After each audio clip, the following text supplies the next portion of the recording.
Like, share, subscribe, hit the super chat on the way in. Fair use, fair use. Fair use, fair use. Guy in the room saying the same bullshit that's already been okay. The thing is, okay. The thing is, what is their worldview and what is their proposed outcome of what they're proposing? What is it? I don't get it. Postmodern, post-structural Marxism with some Marxism. Transhuman. Some of them are like open Marxism. Like Marxism is a social financial system. Okay. It's gobbledygook all to maintain the gynocracy. In the end, let's grab this, let's grab that, let's grab this shit that sounds a certain kind of way so we can maintain this gynocratic system where a small number of men can use the majority of women to keep the rest of the men at bay. That's all. Yes, they understand that there's enough space for a few black guys to be in permanent positions in academia. Well, no, you can have 3 Negroes in the room.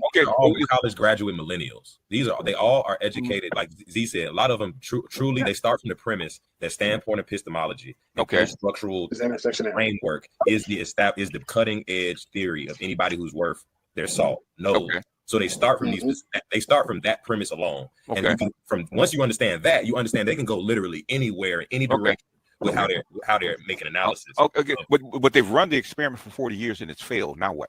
They don't go off. That's not their concern. Go off. I mean, standpoint. It's not about. It's about the subjective. Subjective truth.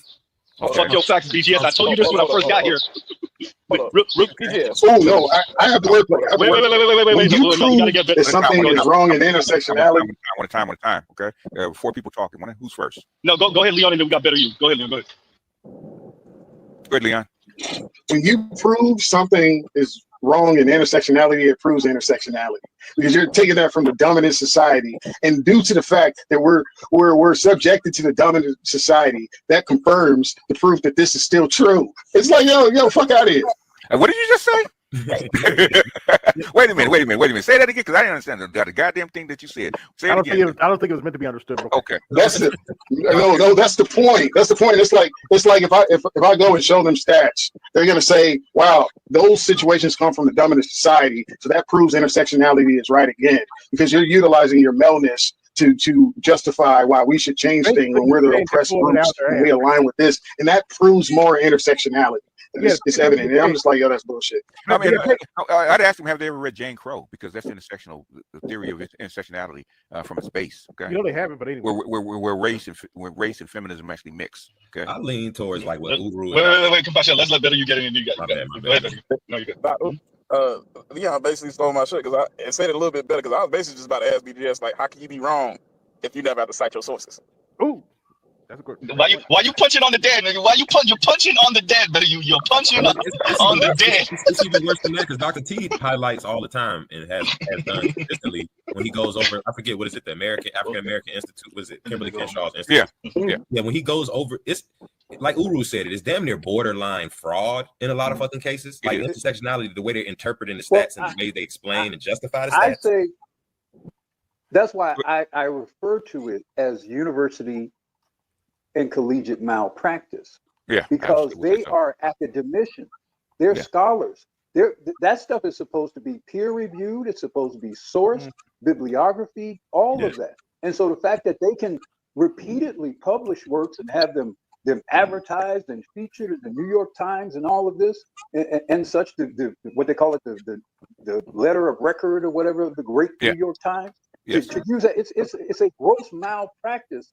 That the entire system, in my view, is a scholastic, is an educational academic malpractice that everybody is colluded together to facilitate. And I think at some point, black men in particular, in some format or whatever, should sue some of the accreditation institutes that accredit to the university. Well, you know how that's possible. Hold on. Hey, you don't mind if I say that? Wait. Better you, and then BGS, and then you got it, Leon. Go ahead. So I identify as they, them, and I am my peers. So it's peer review. I identify as us, man. No, y'all laughing, and that's like GG again. I keep. But for real though, they get that serious when they say it though. No, that's what I'm saying. GG is the word. I only know the terminology and the concept of standpoint epistemology from GG. And that the way, like what Uru just, how they can get away with that is that framework that has essentially been accepted across the board. Yeah, that's the framework they use. So if you there's another framework in there. Oh, hold on. No, if you're looking from it from that standpoint, you don't need numbers. No, you don't. You don't really need because only your standpoint and your personal observation matters. How do you peer review somebody's political? The personal is political. And you got people who are having PhDs confirmed upon them on the basis of writing thesis and performing research on this fallacious intellectualism. That's where the malpractice, in my view, comes in with the university. It is. Let me make sure to say this. This is, for all of you that heard me speak about postmodernism right now, that's all we're talking about right now. That's all we're talking about. When I say fuck your facts, that's hood ass way of saying postmodernism. That's just postmodern. The part that makes it, fair use. We need metamodernism. In the previous episode on modernity and postmodernity, we looked at the characteristics of these two worldviews. To briefly summarize, modernity was characterized by an exuberant self-confidence. Hegel believed we lived at the end of history. Wittgenstein believed he had dissolved all the problems of philosophy. Freud believed he had found the source of all mental illness. Einstein came up with his theory of relativity and believed that a theory of everything was within his grasp. In short, we seemed to be solving all the problems that faced us at an incredible pace, and ultimate truth seemed to be just around the corner. There was a fervent belief in progress, and reason sat in the throne left vacant by God. Even in the counter-trends of modernity, Marx and the work of anarchists such as Bakunin and Kropotkin, there was an audacious vision of a utopia within our grasp. Modernity then was characterized by grand narratives in every domain, from the social and political to the philosophical and the scientific. The tone of modernity was an almost arrogant faith, a haughtiness that modern man was the pinnacle of life itself. Postmodernism, as characterized by Jean-Francois Lyotard, is defined as a distrust towards grand narratives. The focus of postmodernism is the fringe cases, the peripheries, the exceptions, basically all the cracks in modernity's beautiful narratives. The jadedness with the cool aid of modernity's optimism was embodied in postmodernity's tone of cynicism, sarcasm, and irony. Rather than seeking a monolithic objective truth, postmodernism exposed the 1,000,001 truths of different perspectives. It gave a platform to the voices exploited and neglected by modernity's narrative. The voices of African Americans, women, the LGBT community, colonial voices, and those of prisoners and the insane. All the voices, in short, that modernity had excluded from its great proclamations of life, liberty, and the pursuit of happiness, of liberty, equality, and fraternity. In taking such an abundance of perspectives, a spirit of relativism and nihilism came to prevail in the broader postmodern perspective. In trying to give equal voice to so many perspectives, postmodernism had no unified central vision as modernity had. It had no anchor point to order itself towards. It turned its back on finding a grand narrative that tried to encapsulate all the different perspectives. And this is where metamodernism enters the scene. In the language of the Hegelian dialectic, modernity was the thesis to which postmodernism's antithesis opposed itself. Out of this conflict, a new synthesis has begun to emerge in metamodernism. The challenges facing humanity today refuse to be tamed by either the arrogant optimism of modernity or postmodernity's relativistic multiplication of perspectives. By the same token, these complex problems cannot be solved without the audacity of modernity and the nuance of postmodernism. And so, what is required is an integration of these virtues while moving past the gridlock. What is required is to transcend and include. As Hansi Freinacht notes in his book on political metamodernism, The Listening Society, metamodernism is qualitatively very, very different from postmodernism. It accepts progress, hierarchy, sincerity, spirituality, development, grand narratives, party politics, both and thinking, and much else. It puts forward dreams and makes suggestions, and it is still being born. From the perspective of metamodernism, the postmodernists had thrown a lot of baby out with the bathwater of modernity. There's no doubt that these traits can have dark sides and turn toxic, but that does not mean that they should be discarded. In facing the problems of the 21st century, we need the bigger picture that modernity offered. We need the structure and order of hierarchies. We need a vision of progress and a grand narrative about why it all matters. And more than that, we need to be able to talk about big issues without getting ensnared in mere cynicism and irony. If there's one thing that the different commentators on metamodernism have all noted, it is its peculiar tone of ironic sincerity. This dynamic is already familiar to us all from social media. There are people who post honest, depressing posts on social media like this person, and it doesn't inspire compassion and empathy. It just makes everyone else cringe. Then there are the humble braggers like this guy. The transparent antics of the one-dimensional are eviscerated by the ironic cynicism of those with some basic social awareness. But this awareness also constrains the expression of genuine emotion. This isn't limited to social media, of course. It's just the latest and most visible appearance of a cultural trend stretching back to the ironic detachment that first made David Letterman an icon in the 1980s. I don't know, because I thought that I would never want to do the show with you. Now why? Now let's explore this a little. Why? Because you thought I was an ass.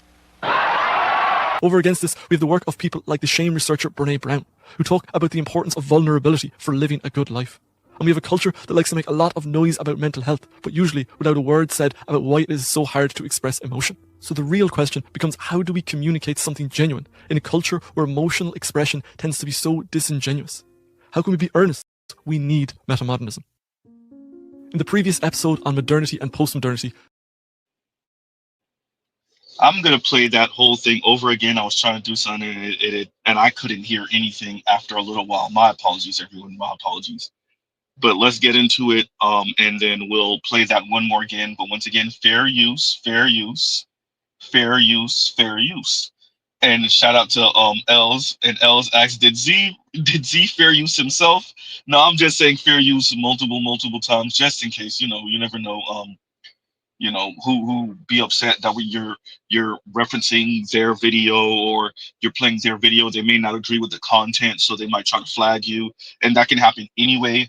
But you know, making sure that you're using it as a reference and not this is the basis of your stream or your video isn't their content. Yeah, so I put fair use just in case, just to kind of buffer just a little bit, just a smidge. So if y'all click the links in the description box, y'all would see this, what I just played, and which I'm gonna play the whole thing in a minute. And you will see O'Shea Duke Jackson covering a couple of sisters graduating from pretty hefty things, advanced degrees and whatnot, and you will see that they're wearing grills, right? They have the golds in their mouth, or they have platinum or whatever it is in their mouth, and there's a discussion right now about, you know, lower class culture, ghetto culture, hood culture, and black people who are upwardly mobile, who are doing well in life, who are graduating with advanced degrees, who seem to have their future ahead of them, and who are doing well, once again, imitating ghetto and hood culture. In other words, the hood meets the boardroom, and how this is unsightly, and we don't want to see this, and whatnot. And y'all could already tell from Mr. Z's tone where I'm going with this.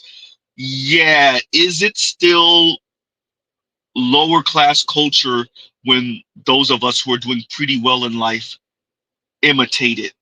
Those of us with clean records. And then the next question is it still lower class culture? And who says? Says who? Oozy. Some of y'all ain't gonna like this. Ooh, shout out to my subscribers. Some of y'all ain't gonna like this. I'm gonna just let you know now. Some of you not gonna like Mr. Z's take on this one. Says who? Are they gonna be operating on folks if they are a literal physician? Are they gonna be operating on folks and you know, teaching folks if they're a PhD and they're going to be, you know, a professor or whatnot? Are they going to have the grills in their mouth teaching folks? Probably not. Are they going to be operating on folks and be in the hospital with the grill in their mouth? Probably not. Right?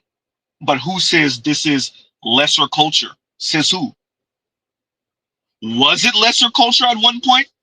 Possibly. We're not even going to get into how many Europeans used to wear gold in their mouth. Uh-oh. Check your history. Some of you know Mr. Z ain't lying already. Some of you gonna have to go look it up. Huh? It's lesser culture. Says who? You have two black women who are upwardly mobile, who are doing well in life, who are graduating with advanced degrees, and they decided to take pictures with the grill in their mouth. From what we know, no baby mamaism, no, and once again, this is if you buy into the respectability, and you already know Mr. Z's kind of iffy on it. Huh?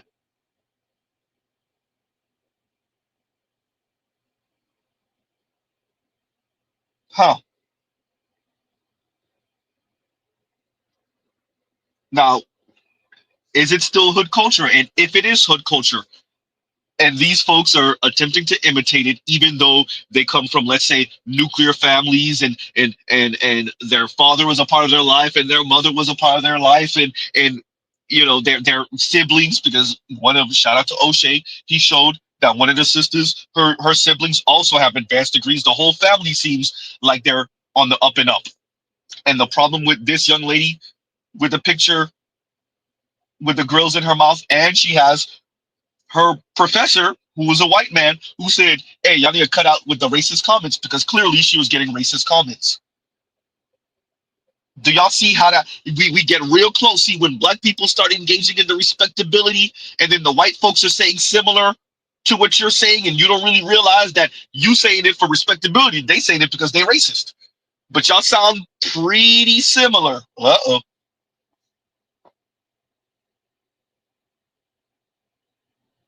Got to be careful.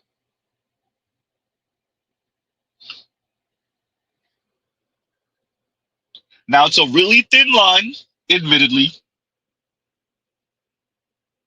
but is it still lower class culture? And if it is lower class culture, who says? Huh? If let's go through the checklist. Okay, Black Manosphere, let's go through the checklist. Don't have a million bodies on them. No tattoos in places where people can readily see. So, you know, no back tattoos, no ankle tattoos, or any of that. Maybe even no tattoos at all. Okay, come from a nuclear family, maybe. Right? Siblings are also doing well in life. Not a baby mama. Maybe have a boyfriend. Boyfriend's also upwardly mobile. Right? That boyfriend turns into a husband. Child in wedlock. Uh-oh. Huh? But decided to put some pizzazz in their graduation picture and do something that we at least used to think was hood and ghetto and ratchet. Grills in your mouth on graduation. And the problem is, you shouldn't be conducting yourself like that. Let's see what the employer has to say. Huh?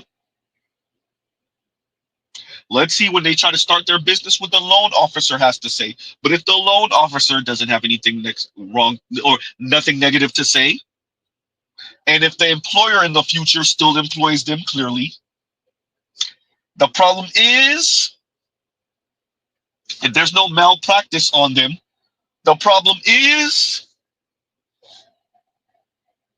huh? It's a real question.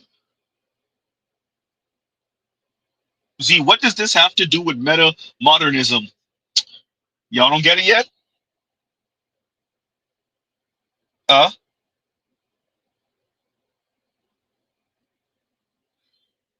Modernism was about grand narratives, as the orator was saying. Postmodern was cynical, and it was like, yeah, all of that is a bunch of cap. Y'all only really focus on heterosexual straight white men, mainly with money. And they're the ones who decide everything in everything. Postmodern said, damn that, we're going to speak about the quote unquote least of us. So the people that got marginalized, so the LGBTQ, the women, namely black women, I guess in this case, black folks, all of the folks who don't fit nice and neat into essentially straight white men. Right?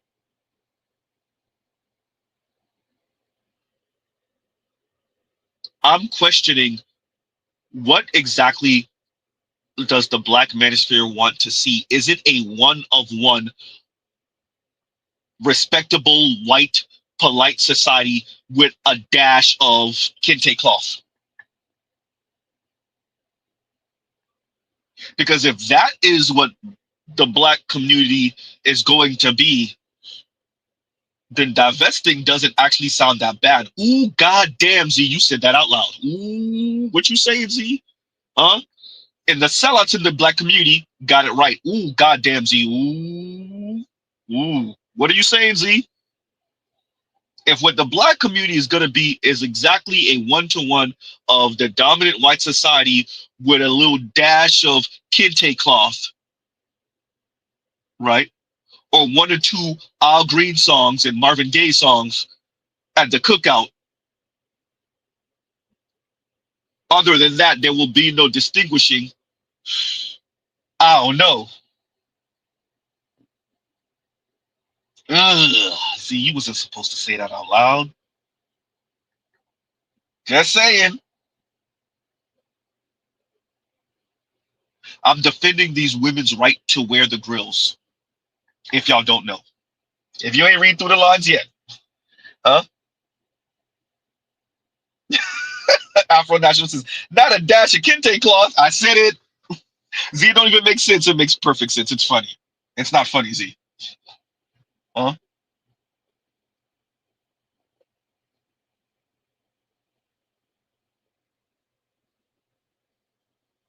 This is a real question. Who says this is lower class culture? It might have been lower class culture, but when the upper class is doing quote unquote lower class culture things, is it still lower class culture? If the folks that have a clean record aren't in trouble with the law, are professionals, check off all the quote unquote respectable things, are doing quote unquote lower class culture things, is it still lower class culture? It's a real question. Huh?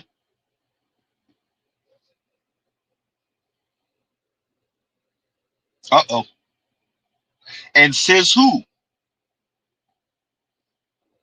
It's a real question. Huh? That's a real question.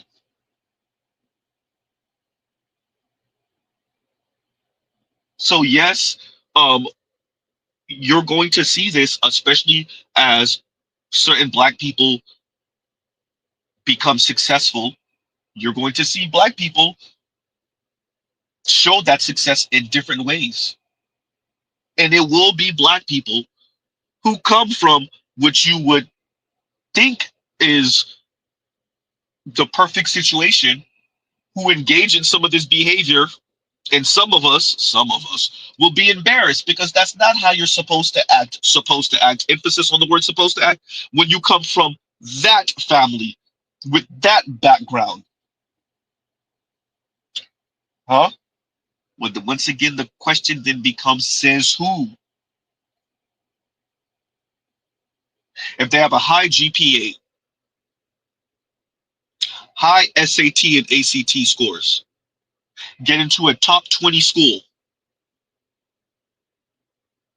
clean record, graduate the top 20 school, get into a Fortune 500 company, rise up the ranks, in 15, 20 years, they're CEO.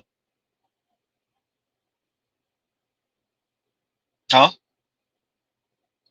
They're CFO. They have a corner office. But there's a picture of them from high school graduation or college graduation wearing grills, right? Or doing a b-boy pose.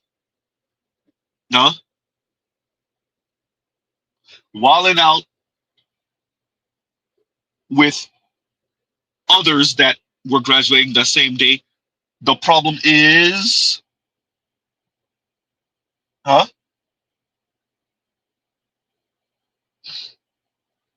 That's a real question, everyone. Huh?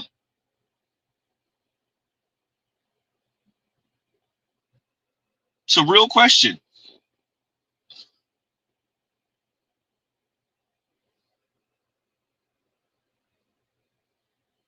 Huh? St. Cyr says, hell, a lot of my upper management are tatted up. They just cover it up with their nice suits. These are folks making 150 to 160 a year, so stop with the fake outrage over the grills. See what I'm saying? Huh? It just ain't right. Says who? Says who? That's a real question. Says who? How far y'all willing to take respectability? You see why Mr. Z's kind of iffy on the respect. Once we start getting to the respectability thing, I'm like, I don't know.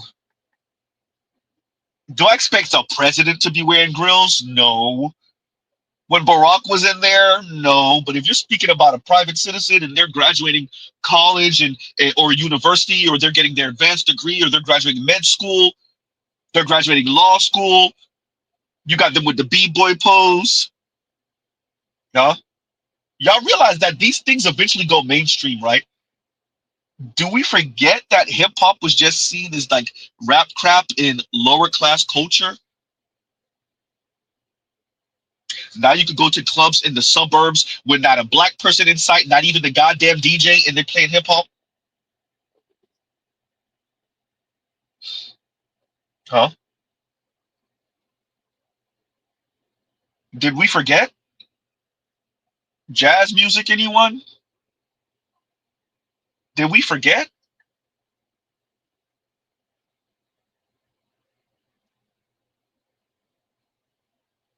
There are certain things that Mr. Z is just going to be like, I get it. I appreciate where it started. I understand the blood that's associated with it, the unalived bodies that are associated with it, but it's mainstream now. Like Serena Crip walking on the on the tennis court. Ooh, yeah, Mr. Z bought that one up.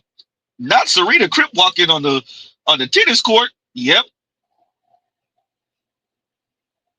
And not white British people on YouTube trying to teach you how to crip walk. If you don't believe me, look it up. Huh? What happened when it goes mainstream? What happened when it is no longer low class culture? Huh? It's a real question. Huh? You have rappers who were dating what, Rothschilds? Uh-oh. Just saying. Hmm?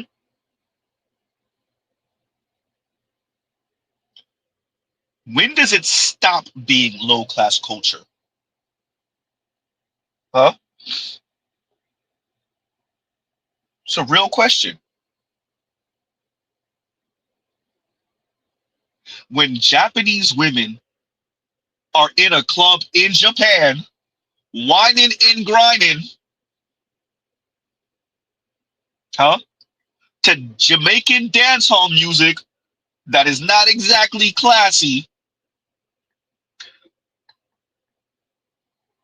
huh? When you have Russian women twerking in Russia, uh-oh. White Russian women literally taking how to twerk classes. I'm not joking. Huh?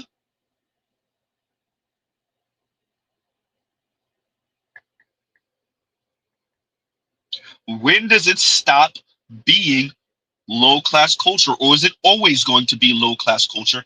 And if so, says who?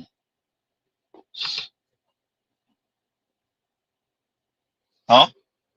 Says who? And if you and the white guy that's standing next to you are saying the same thing,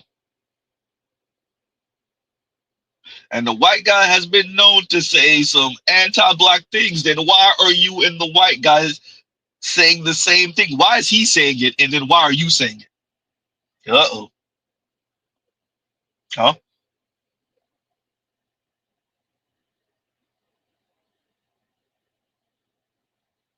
It's a real question.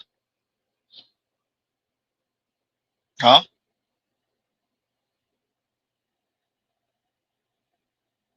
That's a real question, everyone. Postmodernism and modernism meet in the middle somewhere, which is supposed to be meta modernism. Mr. Z still working through it myself.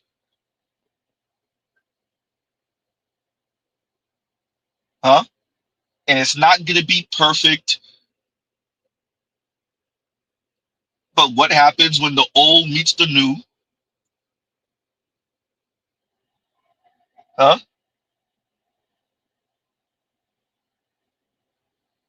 This is a real question for everyone.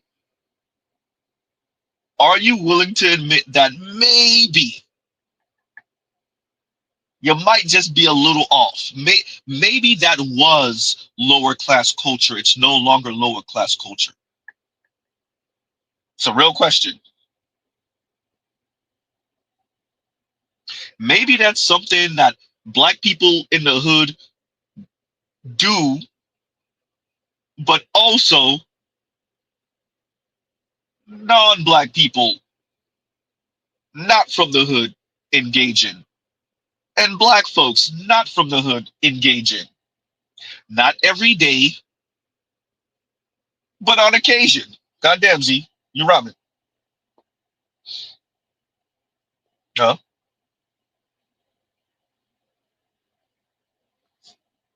Huh.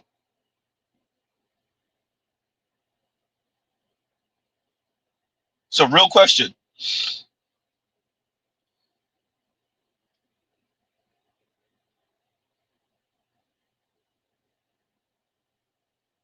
All right. So, I saw what O'Shea put up, and I was like, and the problem is, like, I wouldn't wear grills to graduation, but the problem is, and especially if you looking at her family, and her family is all upwardly mobile, and they all got advanced degrees, and they all kicking ass, and they're recording themselves, and this is like a paragon of what we say we aspire to in the black community. But one of the sisters decided to take pictures showing her grill. Huh?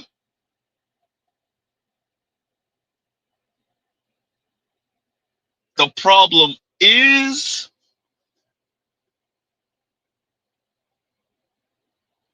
that's a real question.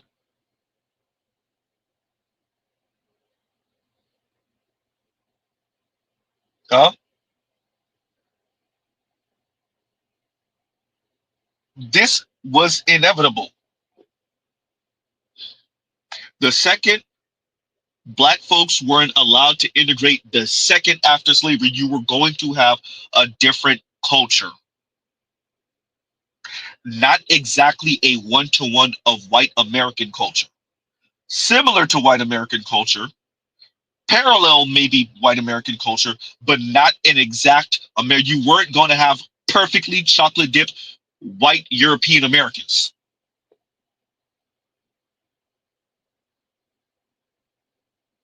And we're here now.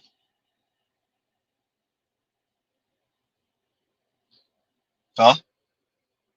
And not all of it is going to be culture that comes from the bottom and stays there.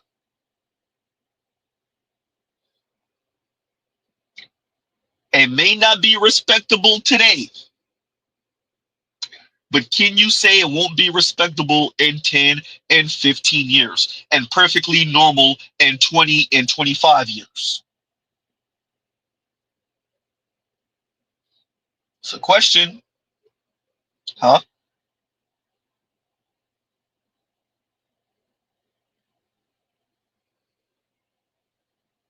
And where's the line when it goes from lower class culture, unsightly, huh? Things only those people on the bottom engage in, thing those people with no class engage in. Where's the line when it just becomes, people do it. It's not my thing, but people do it. That doesn't really imply that they have no culture, or that doesn't really imply that, they're not going to be successful, or they have low morals, bad character. Huh? Because the comments that O'Shea was reading from the non-black folks some black folks, I think, definitely gave you you're black, you're lesser. But clearly, she's on their trajectory to be better than just about every person that was making a comment. She's either already better than them, or she's on the trajectory to be better than them. Huh?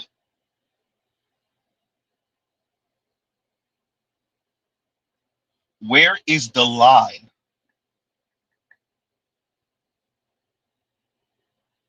And do you just throw the woman away because she decided to do something a bit different for graduation and take a picture wearing grills? Huh? It's a real question.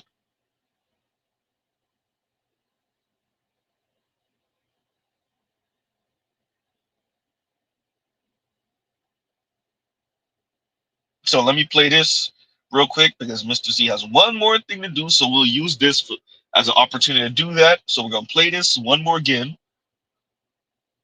And I'll bring up a panel in a minute. But it's a real question. What exactly is the problem? Especially if the young lady is doing well. From what we see, her record is clean. From what we know.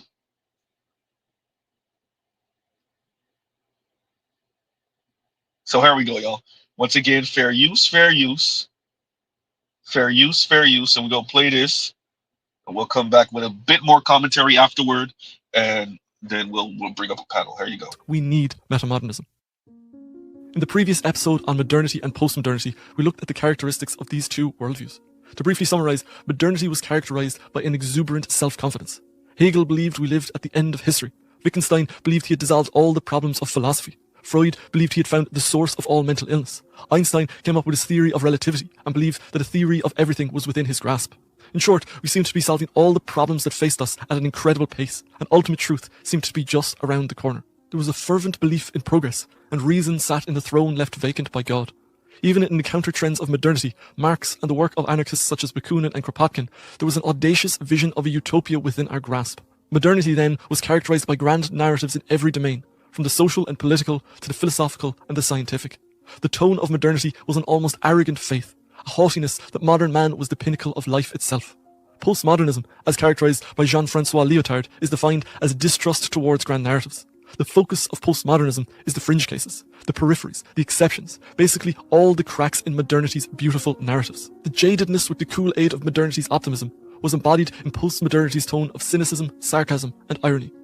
Rather than seeking a monolithic objective truth, postmodernism exposed the 1,000,001 truths of different perspectives. It gave a platform to the voices exploited and neglected by modernity's narrative.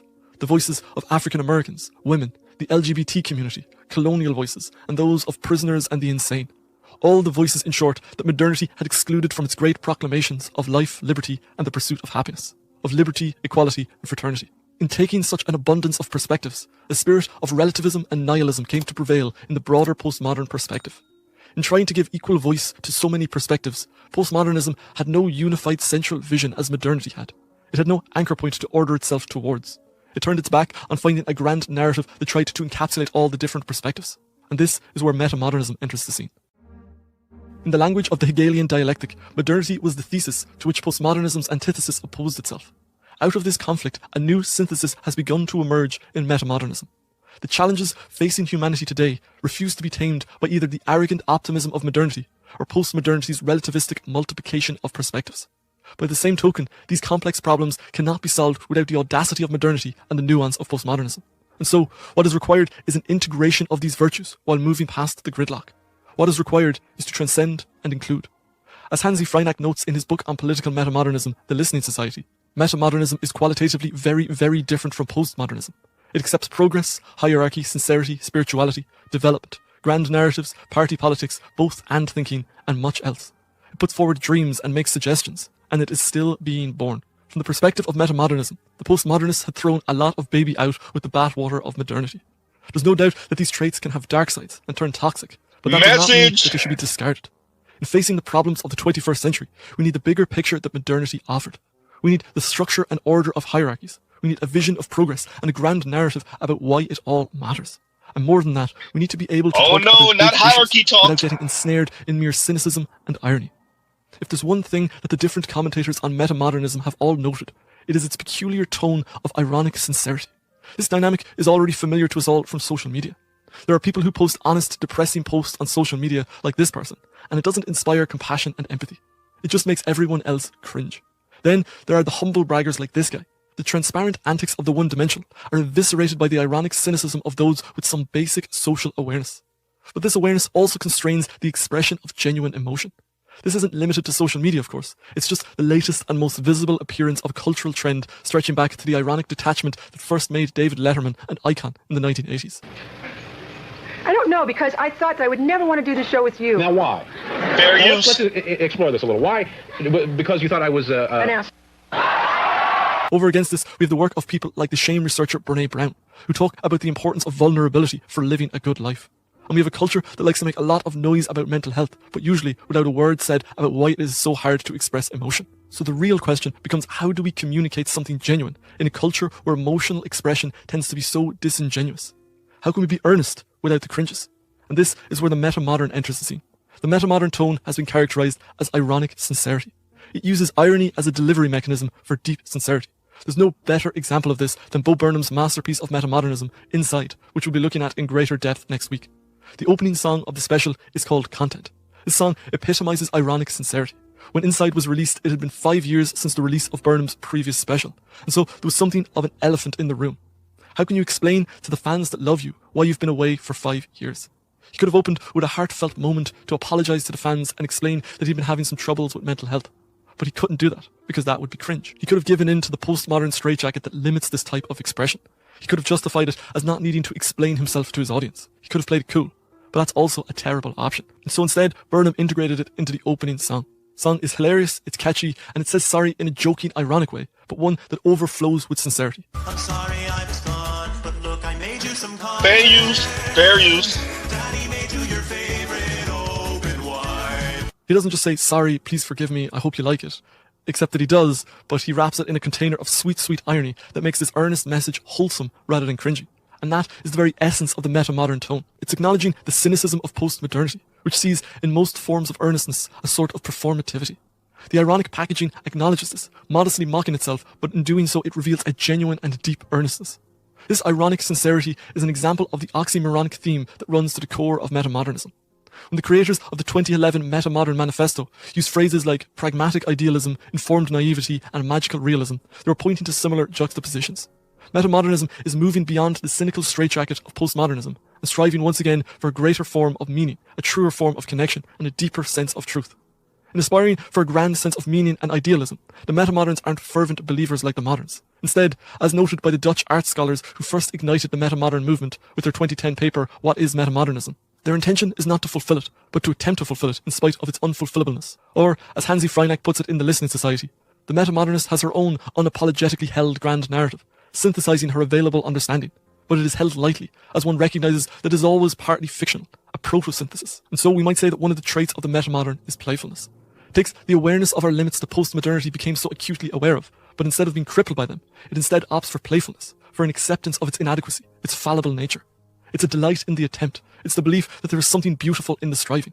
This playful spirit of metamodernism, this ironic sincerity and pragmatic idealism, is essential for the problems we face today. We need metamodernism. Our world is drowning in complexity. The naivety of modernity and the relativistic nihilism of postmodernism are only compounding the problems that we face. We need a bigger vision again. Our world is facing a meta-crisis. We have a climate crisis, a meaning crisis, a mental health crisis, as well as approaching another political crisis and perhaps a new Cold War. We are a world in crisis, and no amount of naivety or nihilism is going to get us past this. We need a grand narrative again. We need something that is going to give us hope once again. Metamodernism is a trend that is evolving out of that need. It's the bridge builder between all the different factions in our world. As Freinacht notes, metamodern principles are always inherent to the contradictions of modern society. Late modern society is pregnant with metamodernism.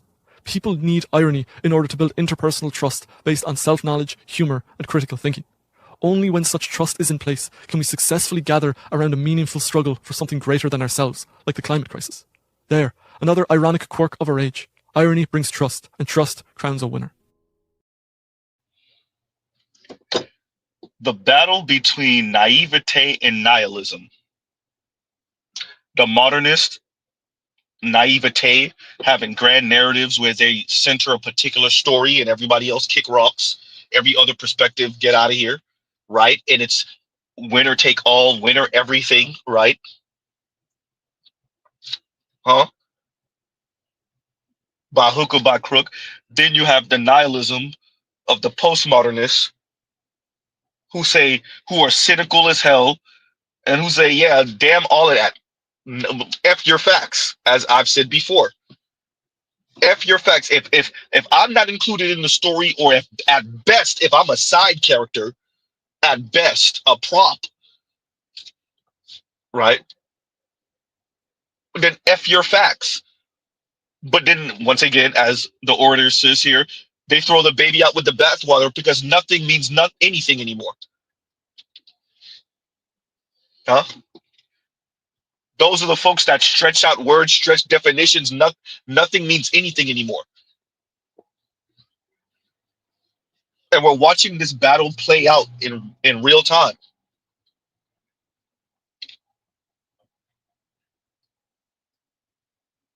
And as Black people, once again, when America has a cold, Black Americans have, I don't know, AIDS. Black Americans have a 28 days later virus. We're kind of stuck in the middle of these folks in their battle. And I would argue this is where this conversation about Black women wearing grills to their own graduation comes in. Huh? This is low class. Says who? This is not how you're supposed to conduct yourself as a professional or as a person who one day will be operating on folks, or one day will be maybe teaching folks, or as a person who is going to be a PhD in, or already is a PhD, or who is going to be a PhD, or a person who is going to be operating on folks. Huh?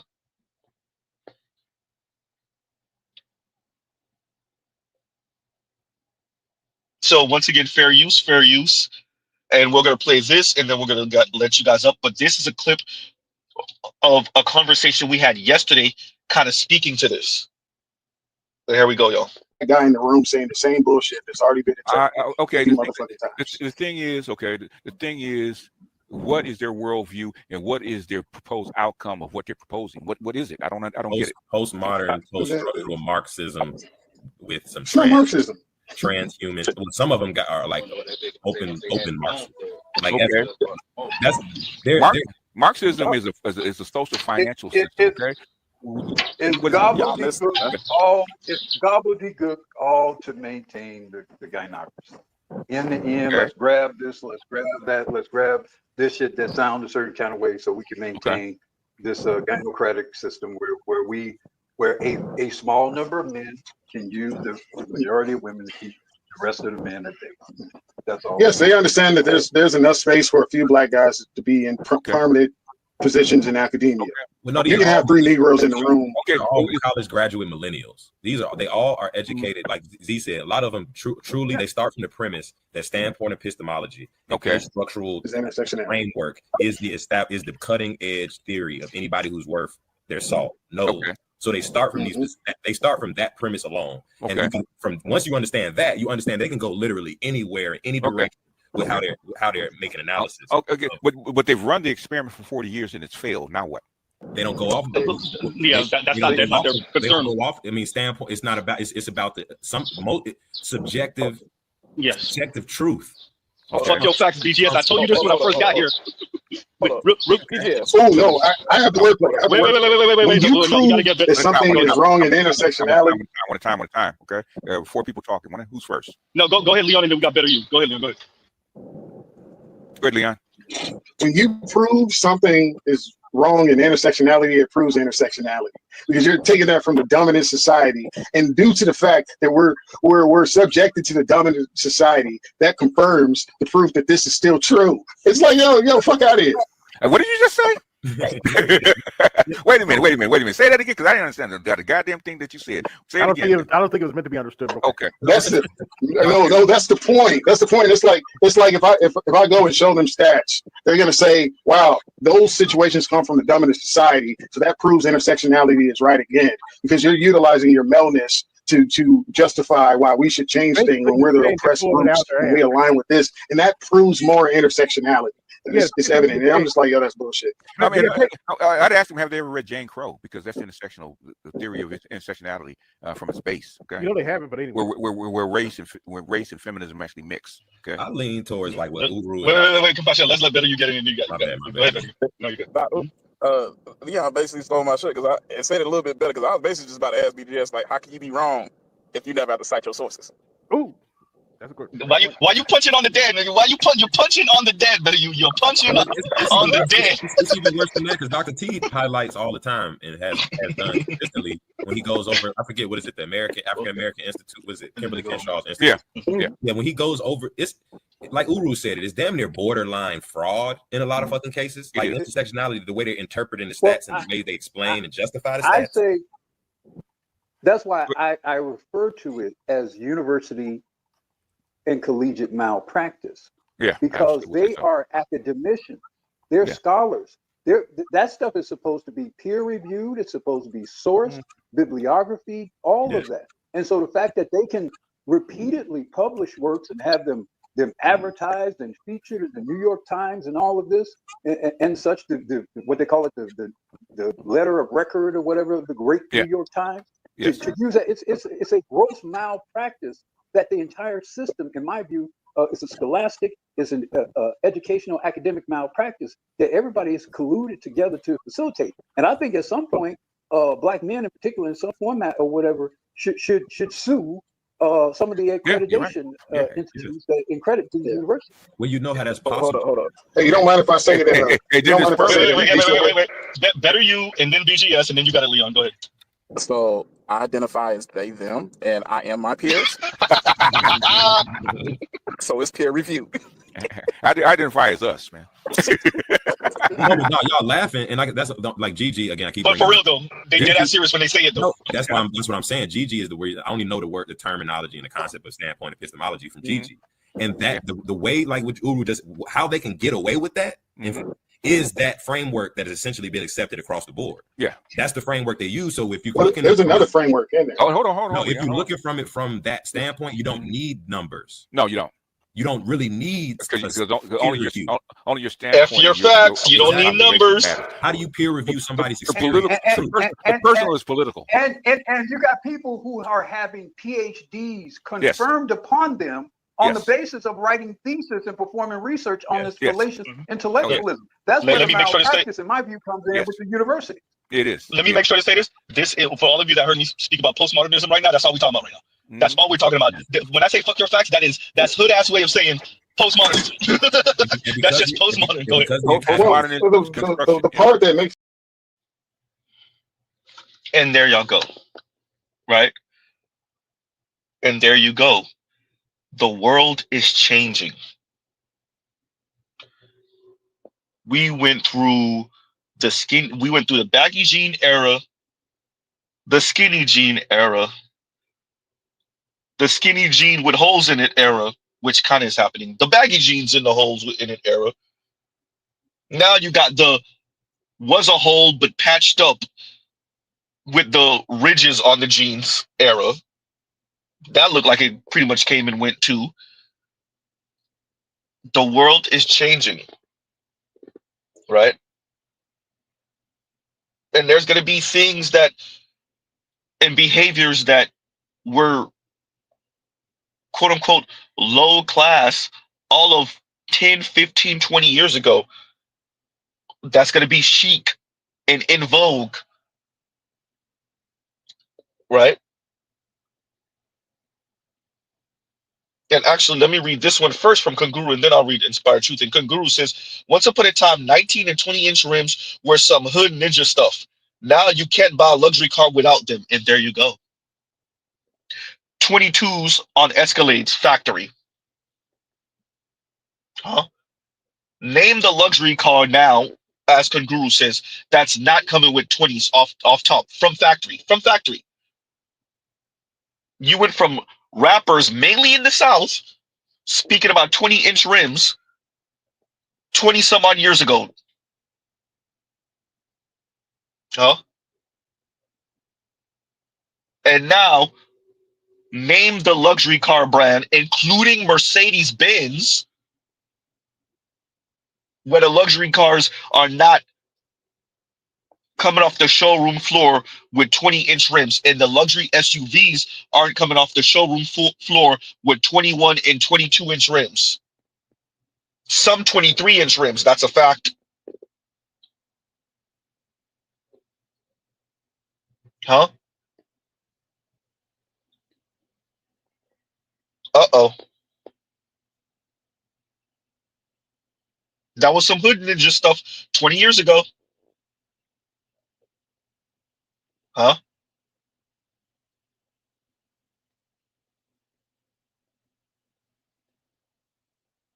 Holes in jeans was low class. It wasn't necessarily only associated with black folks, but that was low class white people culture. Made it mainstream. Huh? Ross says, same with lobster and oxtail. They paying really good money for lobster right now. And oxtail's not just a black people thing. That's not just a Caribbean thing. People paying really good money for oxtail right now. Huh?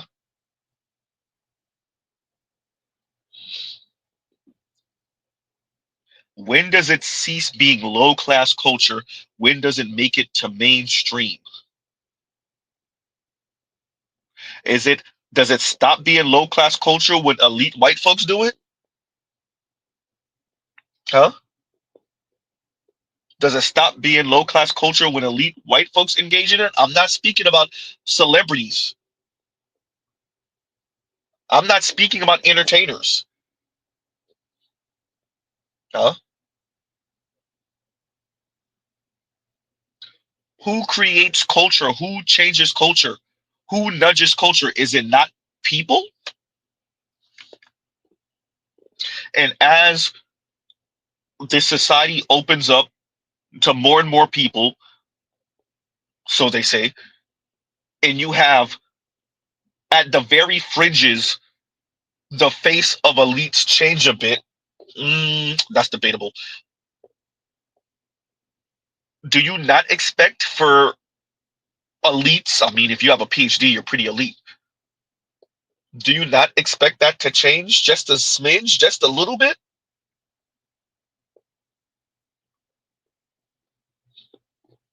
Huh? No?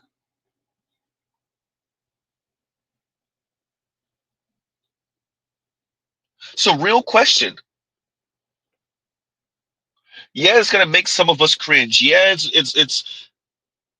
it's not what many of us would see as respectable, and then God forbid one of these folks get it a little wrong or they misstep once in their life, then it goes back to, you see, I told you we should have let those people in their culture. You see, this is what happened when you quote unquote give them opportunity. Ooh, they're still talking like that. So I understand. I get it. Mr. Z's not being naive here. With that, we're just supposed to imitate them? Says who? Huh?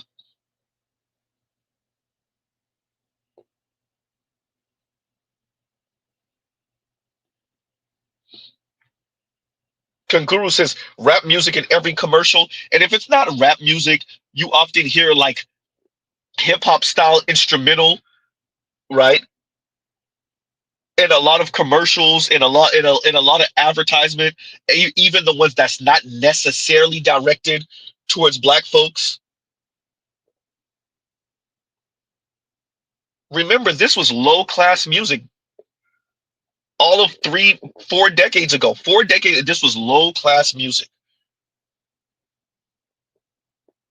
Thank you, exactly, Saint Cyr. Lo-fi hip hop / jazz beats. Shout out to Currency. Huh? And Wiz Khalifa, and Larry June, huh? And Primo, right?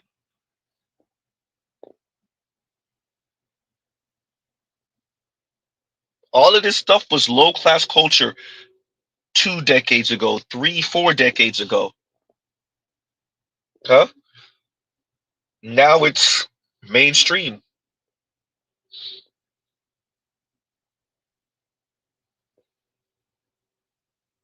Russian women twerking, Japanese women whining, Korean men and women rapping,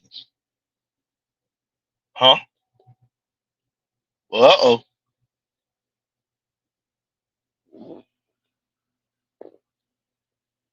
That's on the other side of the planet, everyone. Huh? That's on the other side of the planet.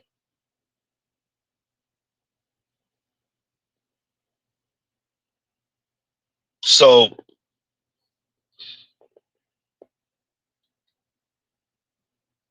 I get where O'Shea was going. I understand some of us in our reticence and our being a bit apprehensive and be like, I don't know, Z. That's a thin line. And you're right. Huh? And you're right. Once again, says who? It's low class culture. Okay. Says who though? And how long does it stay low class culture? And who changes it from being low class culture? So if Donald Trump walks into the White House with grills, does that change it? Or Barron, if there's a picture of Barron when he's in school right now, right? He's in university right now. If there's a picture of Barron wearing grills, that's when it changes? Huh?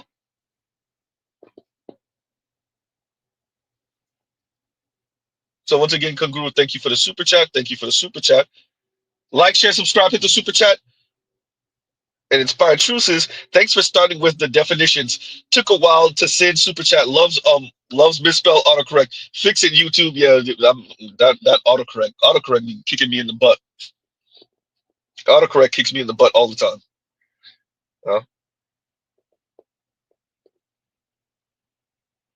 Man. And thank you for that, Inspired Truth. Thank you for that super chat. Yeah. This is true. And no one wants to be operated on by a doctor tatted head to toe with gauges, ears, nose, lip, eye, eyebrow pierced. There's a purpose behind these standards beyond conformity. No, I'm not saying that there's not. I'm saying that these things are often on a sliding scale, and not everything is about procedure and health and wealth and all of that. Some of that is just respectable, dictated to you by somebody on top or a group of people on top.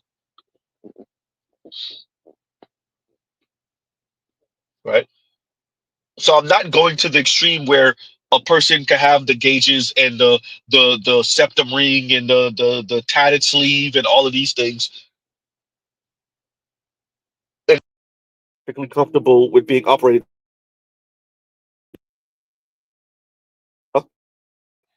I'm not there with it. With that, what I am saying is this is on a sliding scale. There are PhDs with tattoos. And if you have grills in for graduation, remember, this is not permanent gold teeth or white gold or platinum. This is like removable. Something that these people bought just for the picture. Or they have it for certain occasions or on certain friends, etc., etc. The problem is, huh?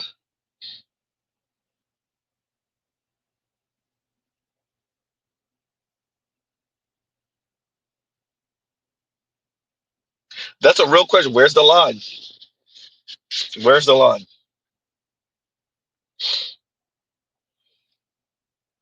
Yes, Detro, I agree with this. Don't show up to work that way, though.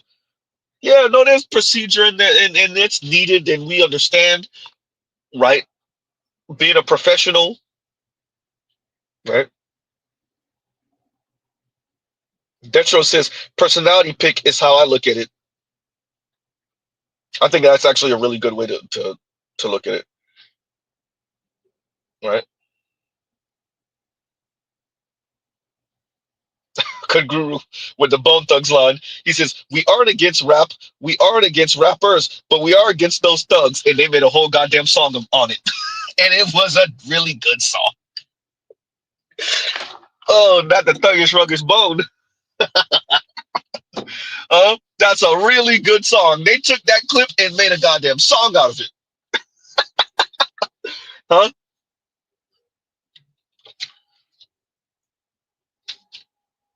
One of their most famous songs too. Really good song. Huh? And once again, Inspired Truth, thank you for the super chat. Thank you for the super chat. Adrix says Paul Wall. Paul Wall and the Asian dude, I know he had got in trouble. But yeah, literally opened a shop for grills, right? All different type of custom jewelry for your teeth. Huh? Last time I checked, yes, even Tracy Ellis Ross has grills. Which, if I'm not mistaken, she got from Paul Wall. Or Paul Wall's people. Somebody correct me if I'm wrong about that part.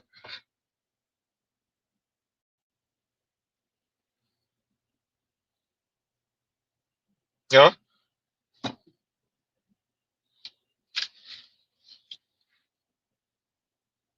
So Paul Wall, that's actually a really, really good example. You have what's his name?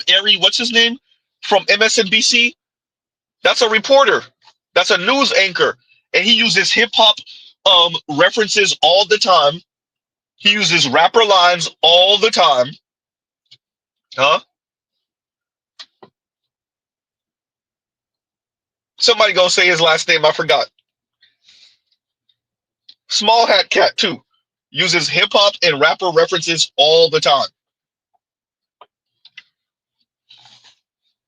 Huh? That's a white small hat. Hmm?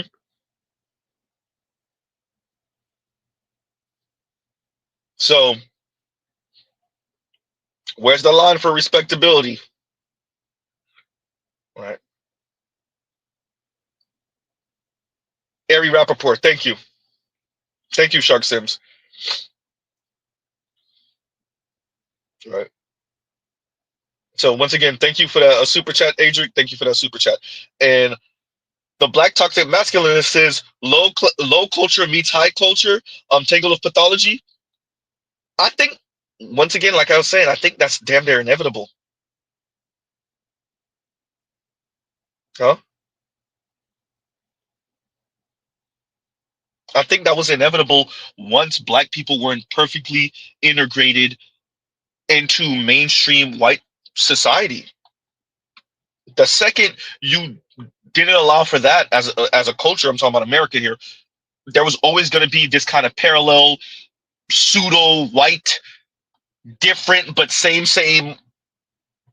culture, and that's where you get Black Americans from.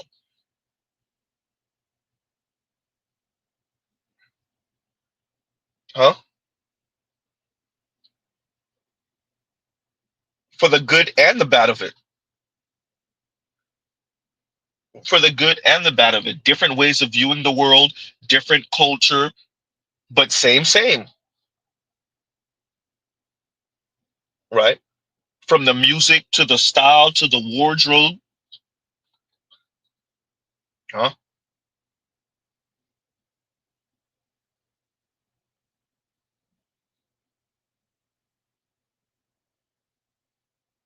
To even the way of speaking. Right? To even the way of speaking. So Okay, you guys, let me do this. Let's do this. Y'all give me 1 second. All right, but there's ways of seeing this, right?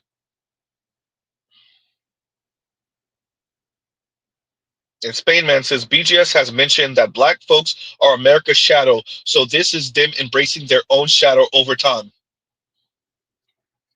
I think what black people present and what the culture that black people present is the actual America. Talking about postmodern and modernism, America gives you this modernist view of nuclear family and white folks in the suburbs and their kids are playing outside in the house and with the white picket fence, et cetera, right? 2.3 children in the you know car for the man in the station wagon or the SUV or the minivan or the for the woman, and everything is on the up and up. And yes, dear, no, dear, et cetera, et cetera.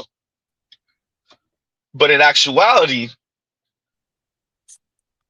just like in black culture, white folks is getting it in. Wife cheating on husband with the gym instructor, husband cheating on wife with the secretary, huh? Wife low key is smoking weed that husband don't know about. Husband has a nose candy habit, huh? Yikes. Daughter's out there with a black dude that the parents don't know about. Son is secretly LGBTQ. Yikes. Huh? And is sleeping with an Asian dude. Like that's really middle America. That's really middle America. Did y'all not hear about the professor only logical professor with the Asian ex-wife who over here hiring black tin toes to come to the crib and get it in. White guy. So white guy, ex-wife Asian, hopper kids trying to get it in with black women. Huh? Giving her the address and everything. She done delete the man. Or at least, yeah, she deleted him. Right? Like that's America. Right? So as we speak about these things, we have to be honest. Like there's what black people show to America, and by the way, so what that presents, and yes, the black woman clearly shouldn't have deleted the white dude. That white dude is hiring a tin toast to come to the crib. Like clearly, you either are so comfortable doing this because you've done it before, or you haven't done it that often that you were naive enough to hire her to come to the crib. Y'all not in a telly, right? You're not supposed to be at her house, and she's definitely not supposed to be at your house. Huh? But that's the real America. So that speaks to modernism and postmodernism. Modernism is this professor with this big ass house, right? And everything's supposed to be on the up and up. He got a Porsche truck and everything. If I'm not mistaken, the Panamera sitting right there in the driveway. I said Panamera, sorry, Cayenne. The Cayenne sitting right there in the driveway. Right? White dude, white family, Asian ex-wife. This sound like standard white guy stuff. But you with this tatted, lip ring having black woman so you can get your rocks off. That's the real America. So when we're touting what's supposed to be permanently underbelly, we got to be careful. We got to be careful. Because yes, America wants to keep a certain air about itself and what's supposed to be popular mainstream culture. right? And who's supposed to be the face of that? And even for the quote unquote marginalized groups, who's supposed to be the face of those folks? And how they're supposed to conduct themselves. And all of this lacks nuance.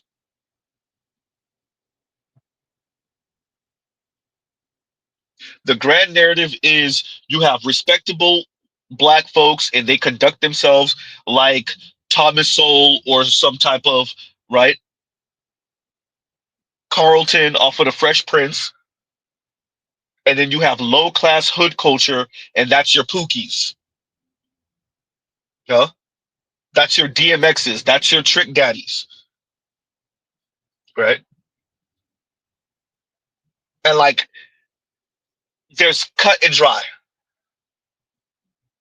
And you have your respectable up and up society. And that sounds good until you find out about Daniel Holesclaw. Oops. That sounds good until you find out about the guy, and because I made reference to it, I'll put the link in the description box after the fact. That Only Logical covered recently.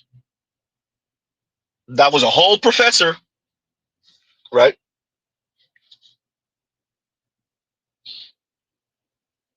He couldn't, if you wanted to have a black side chick or a little black whatever the hell, you could have probably tried to get it in with one of your black female students. Promise you, 8 out of 10, she would be willing to go. At least 7.5 out of 10, she'd be willing to go. Huh?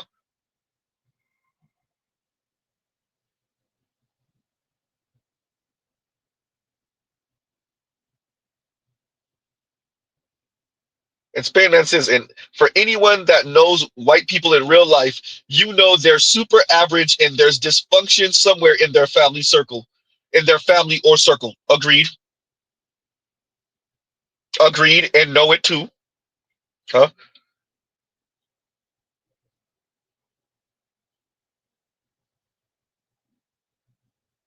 Ah.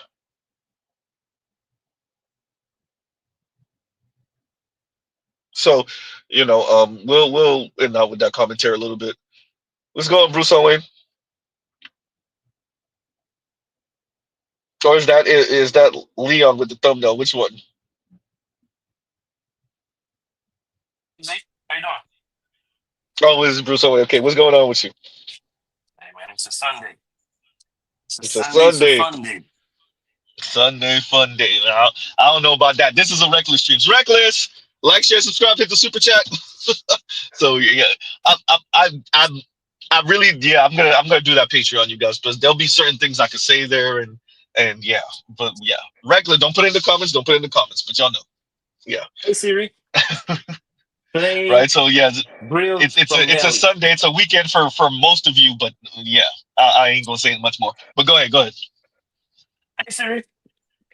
Play Grills from Nelly. Right. Exactly. Right.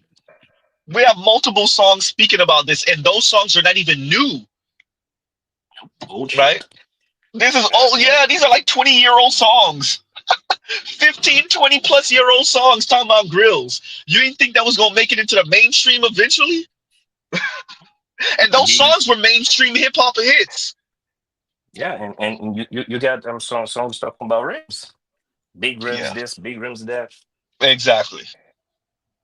What are they really fussing about? That they are doing it, or that we are doing it? That's a really good question. Do they have a problem with them doing it, or the way they're doing it? Oh, that's a good question. That I don't know. I think you would have to ask O'Shea and the people that have an issue with it. Is your problem that the women are doing this at all, or is your problem the way that they're doing it? That's a good question. I mean, that's a non-issue. I don't worry about that. Right. That's a good question. Because if you, I do think that there is a level of professionalism, and I do appreciate that even in your private life, when you are professional, even in your private life, you have to conduct yourself a certain way, especially nowadays with cell phones and camera phones and phones in the cameras in the intersection and cameras everywhere, cameras in the store you're in, cameras everywhere. So you do have to conduct yourself a certain way all the time. Like that switch needs to be on all the time. As a matter of fact, it needs to become second nature to the point where you don't even think about it. I appreciate this. I get it. With that, when do you get to let your hair down? When do you get to dress a different way? When you get to speak a certain different way? When? And these people are not necessarily in the professional setting yet, right? And it's just a graduation, and that's if I infer all the negative stereotypes on grills. That's if I give y'all all of that. And also, right? if their quote unquote respectability politics doesn't serve us, how about we just say fuck your couch? You would be able to do that if they didn't employ you, excuse me. If you still weren't reliant on these people for jobs and for the food in the store, et cetera, et cetera. I see where you're going with that, but yeah, if it wasn't for the institutions and whatnot, then yes, but yeah. Are we talking about the graduation video? Yeah, with the grills and whatnot. We got the Haitian what's the squad issue? up here right now. What's the issue? No, I'm just saying, like, I don't really see what the issue is. That's my question. Like, who has the issue? O'Shea does. Everybody. Who's O'Shea? O'Shea, Duke Jackson, and the link is in the description. Okay, but I see. What's his issue? That maybe they shouldn't be wearing the grills, and there is a certain way you're supposed to conduct yourself as a professional. And granted, O'Shea did graduate medical school, if I'm not mistaken, and Mr. Z did not. So we gotta, also. No. I think it's one of the situations where both sides are right. You know what I'm saying? There's a YouTuber that I like to listen to named Zanu, Zanu. He's from African dude, and he likes to talk about these issues. And one of the issues he says is that either you're going to assimilate to a culture, to a dominant culture, if you're part of that society, or you're going to carve out a space for yourself.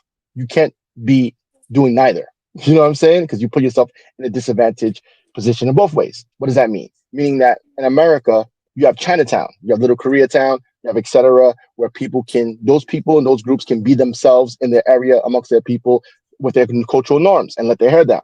But they also can work for white people and then follow dominant norms. So my position to black people is that it's going to be very difficult to have it both ways. If you want to be able to let your hair down and express yourself and just do your own thing, you need your own spaces. Now, if you're going to have your own spaces, you also need to fund yourself and to finance yourself and do all of that stuff. And that's possible. But if you're not going to do that, then you're going to have to respect the norms of the people that you're going to work for. Trying to have it like it reminds me of the situation with this pause right there real quick because I'm glad you framed it that the norms, the word you used was norms. You didn't say anything about culture. You said the norms, and you didn't infer, you didn't imply with that a right or wrong or any type of moral compass to that. Both can be right. That's the problem. Both could be right. I agree. You know what I'm saying? Like sometimes I like to, dance a certain way. That could be right, but I also know how to do the ballroom dance, and that's right. But in the context and the norm, for instance, right? Some people are loud. Some cultures are louder than others. Some people, like I give you a prime example. Two people are seeing the same thing, but they see different things. But it's the same thing. Example is that this woman was in the supermarket, right? A black woman. She was in a white predominantly supermarket, and she was singing and dancing, right? She was shopping while she's singing and dancing. Guess what they did? Don't tell me they kicked her out. They called the store manager to approach her and say, "You're scaring the other customers." And they're right. She is scaring the other customers. That is not a lie. That is absolutely a true experience that the other people there are experiencing. What else she's saying? She's saying, "I'm not doing anything. I'm in a good mood. I'm just enjoying myself. I'm supposed myself." That's also true. Both are true. And that's the thing about American society and intentions. Both things can be true. Some people like me personally, I tend to like quiet at night. You know, after 9, 10, I tend to like it to be quiet. Some people want to bang music at that time. And I'm not saying that's wrong per se, because some people, that's cool with them. It's cool for people to be rowdy. It's cool for that stuff. And I'm saying it's not right or wrong. It's like, yo, you got to get in when you fit in. I'm pretty sure in Chinatown, they do Chinese stuff that is normal to them in Chinatown and they wouldn't do in white dominant places. Same thing in Koreatown. Same thing in Little Africa or Little Haiti, right? In Little Haiti, we're going to be loud and say, Sakpase Mabule, ha ha, but of course, exactly. When they go to the hospital, be loud as hell. they're going to say, hi, Miss Marjorie, how you doing? Yes, good morning, good afternoon. Yeah, because what are you going to do? Like, I don't know what people want. Do you want, but it's the same way, the opposite direction. If a white person or a person with their norms came into like a Little Haiti and sort of behave a certain way, they would find it weird. They'll say, what's your problem? Right? Like if we gave them some griot and they look at me like, what the fuck is this? Like, this is fucking griot. What's your problem? Yeah, right. Like what? I don't eat pork, right? Wait a minute, you ask for griot, but you don't eat pork. 100%, right? If we do some compa, and compa, and like, come on, I want some country music. It's like, what? Huh? So it's like this is a tale as old as time, from Pindar back into Herodotus when he says custom is king, and the whole story was that he had a king had two groups of. He had a large civilization or a large place he conquered. So he had different groups of people that he conquered, different ethnic groups. So one ethnic group, they burn their dead.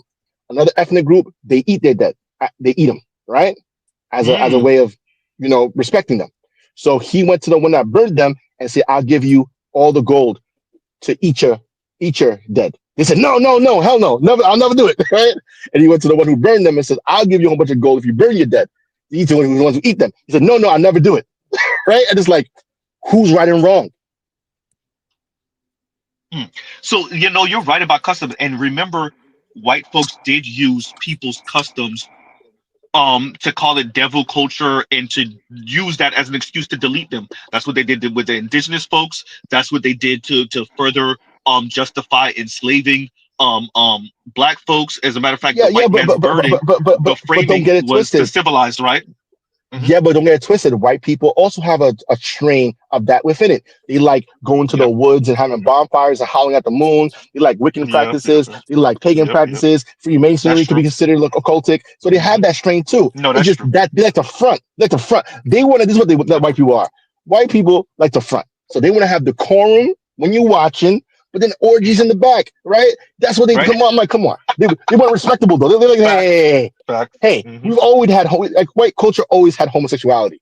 Their issue was you don't talk about it. You don't. It's not appropriate. You don't make it mainstream. You don't make it mainstream. Yes. I have a side chick in the red district. We don't talk. We don't talk about that respectable company. Come on, that's their issue. Their issue is like they want things to be, and it's a norm for them. To them, that's normal. That's like perspective to like not be able like the baby mama stuff. Man, white people don't have baby. I'm sowing your wild oats. Sowing your wild oats. Right? Come on. Yep. But there's bound to be accidents with sowing your wild oats. I'll give you a prime example. If I'm not mistaken, Gerald R. Ford was a stepson. Jeff Bezos is a stepson. A lot of people don't know. Like Jeff Bezos is a stepson. Sure. Gerald R. Ford, if I'm not mistaken, is a stepson. If I'm not, is Bill Clinton a stepson too? I'm not 100% sure about that. I think so. I don't remember. Right. So there's a number of like, who raised you wasn't your biological father. Right. Like, and your mom wasn't even married to your father. So before we do the custom was to send you away, right? If you got pregnant and you weren't married, we're gonna send you away to get an abortion, or we're gonna send you away until you give the birth and then give the child to the grandmother or some aunt, and then you come back, and then that's it. Like they will have these norms. You're the child's sister. You're not mom. 100%. Ted Bundy thought his mother was his sister, but it was really his mother, and he just raised by his grandmother, right? Who thought he was his mother? I'm like, yo, I I understand these customs, and I think that it's kind of silly to try to. Again, I get it. Right? When I was a promoter, I would see it in New York City. The Europeans have a certain way of wanting a party. The Eastern Europeans have a way of starting a party. The Africans have a way of starting a party. Everybody have their way they party. It's going to be different. It's going to be different ways. It's all kind of loud and boisterous, but it's loud and boisterous in different ways. Celebrate because this is the thing for me. I don't see the like. This is something different if it was and I still would be a little if it was a sister from the hood and she had a particular sound, a particular look, and still where we're getting real dangerous with the respectability, right? But if these are like square ass people, their family is square as hell, but one of their daughters just, well, you know what? I'm gonna do something different. I'm gonna go to a jewelry store. I'm gonna get grills custom made, and I'm gonna wear them for graduation. And then they go sit in my closet until the next time I'm having whatever at the house, or I'm doing whatever with some friends, or we doing a early 2000s party at my friend's house, and I'm gonna wear them again. Like that's a different conversation, right? All right. Here's the issue. The issue is whose custom are you following? Whose custom is graduation? No. Whose custom is graduation? Well, that would be what white Europeans or white Americans there you go. In this case. So, maybe? So no matter what you do, just like how Caribbean people have their certain things, like on Sunday, maybe for more conservative groups, you have to go to church, right? You have to get your little suit. You have to go to church. Trying to negotiate with them, that's not, you gonna remix it in front of them, it's gonna offend them. You know what I'm saying? Any norm to a cultural group that they believe is like this is how it's supposed to be done, and you are trying to adopt it a little bit and remix it, they're gonna take offense. So that's just bound to happen. And it's universal. It doesn't matter whether it's white, whether it's black. If black people have a certain cultural norm that they do, and someone comes into their culture and try to follow it a little bit but remix it, they're gonna say, "What you doing?" Like if you put it like this, go ahead, keep going. Imagine someone trying to rap, right? But they're gonna use a country beat and they're gonna rap purposely off key in a very honky tonk way. They're gonna say, "Yo, what are you doing?" Right? Or what are you doing? That's not how you do it. That's how you rap. Why are you doing this? Are you trying to make fun of us? That's how it's gonna be perceived as. And again, I see. I understand the tension. I understand the contention. I think that's one of those things where, personally, I think that they can celebrate like that, but they should probably do it in a different way. Like maybe have two different ceremonies. Have one ceremony where you follow the quote unquote rules, then have your little thing where you do your own thing.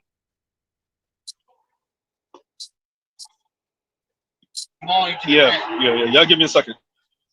Sure. All right, Black Socrates.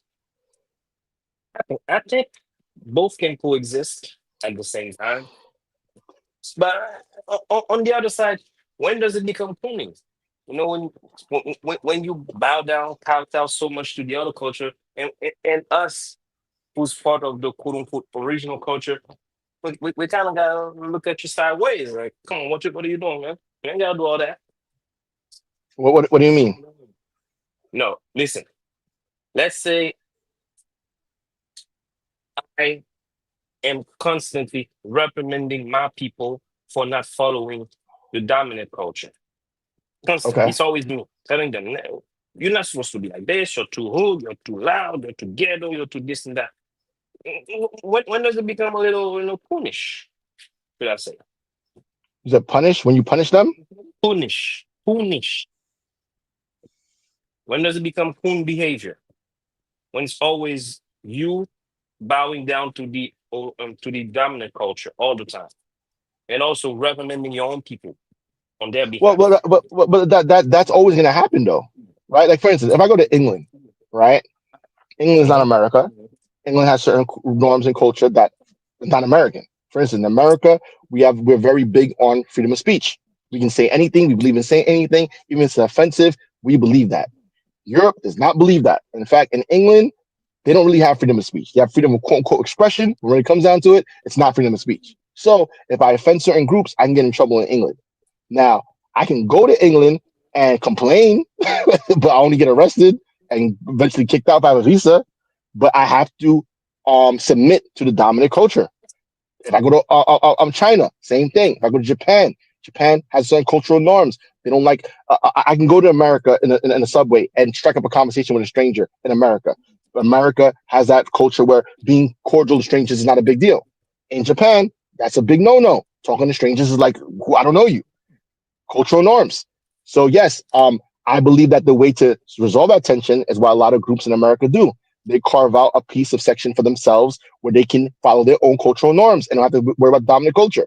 In New York City, it's like that all the time. You have your little Italy, you have your little China. Let me say this real quick. Let me say this real quick, Socrates. Some of that is what you're saying, and some of that is just to hoard the resources, to make the tax code work for you in those different municipalities. It's about hoarding the resources. I don't want to share, like, and you saw this with one of the parishes in Louisiana. I don't want to share this school with you. I don't want to share the resources with you. I don't want your children to get the same opportunity. I'm gonna say no. It's all opportunity. It's the same opportunity. If people really meant that, we wouldn't have your school being funded by the zip code, by the taxes. It would be some federal taxes that go to schools equally, depending on the percentage of children in that city or that county or whatever the hell. That is not how schools are funded. So no, you're right that people do want to carve out a little space where they could be themselves amongst their own people. But a lot of that also and have shared culture and whatever. But a lot of that also is about hoarding the resources, right? And go ahead. Oh, I'm fully aware of that. But the thing is that again, I don't know of another way to resolve this tension. This idea that getting dominant culture to respect your culture is illusional. And every time I think white liberals or leftists say this, they're lying to you because even they don't do it. Right? Upper class leftists follow dominant culture. That's one of the things that bothers me about them. They always talk about multiculturalism and equality, inclusive, but they're not. They're not like that themselves. They have followed the same guidelines, regardless of their race. They all behave the same way. So it's like, what are you talking about? It's just lip service. No, I think you're right about that. I think what America has done in particular with people of color, Black people in particular, is they made them props in their life. So when they say multicultural, I will say they mean it. They mean it, but they mean it in a spectator way. They mean it like going to the zoo, right? Like the professor that I was speaking about. And rest in peace. I'm not speaking ill of the dead, but white dude, Asian wife, so Asian ex-wife, so Asian wife, and then black chick that he's over here trying to hire to smash on, right? So like that, so that's what they mean by I don't want to make it illegal for me to marry the Asian chick and then be smashing the white prostitute, right? Like that. So when they say multiculturalism, they mean like, yeah, I want to have Black associates, I want to have Latino friends, or I want the gardener to I want to have an okay cordial relationship with the gardener, right? With the Latino gardener. Right, I'm okay with that. Do I want them in my neighborhood? Right. Listen, do I want my daughter dealing with the Black guy? I want to say something that's very one of the things that's very funny. So New York City is supposedly one of the most multicultural melting pots in America. Now, if you hear me, if you watch me, you can't see me, but I'm putting quotation marks in the air when I say these things because New York City also happens to be the most segregated city in America. So how can both things be true, right? How can you have a melting pot? I think Chicago got something to say about this segregation, though. Go ahead. Oh, absolutely not. New York City is the most, in terms of class and race, both distinctions. One of the most segregated cities in the country. So what happens? It's like, bruh, you have these conclaves, these enclaves, what do you want to call it? Carroll Gardens, Broome Hill, Cobble Hill, Upper East Side, Upper West Side, Prospect Heights, whatever, where white people congregate and they have thoroughly leftist views, but they artificially have a barrier around them where lower class people and also minorities can't live in their neighborhoods. And they will talk all the lip service in the world about how they love multiculturalism and but in reality, their neighborhoods are heavily policed, heavily surveillance for outsiders, and they do have norms amongst each other, but the norms are like, I had a joke where I said that people who live like in Carroll Gardens and Cobble Hill, they don't go to certain neighborhoods. They only go to distinct neighborhoods.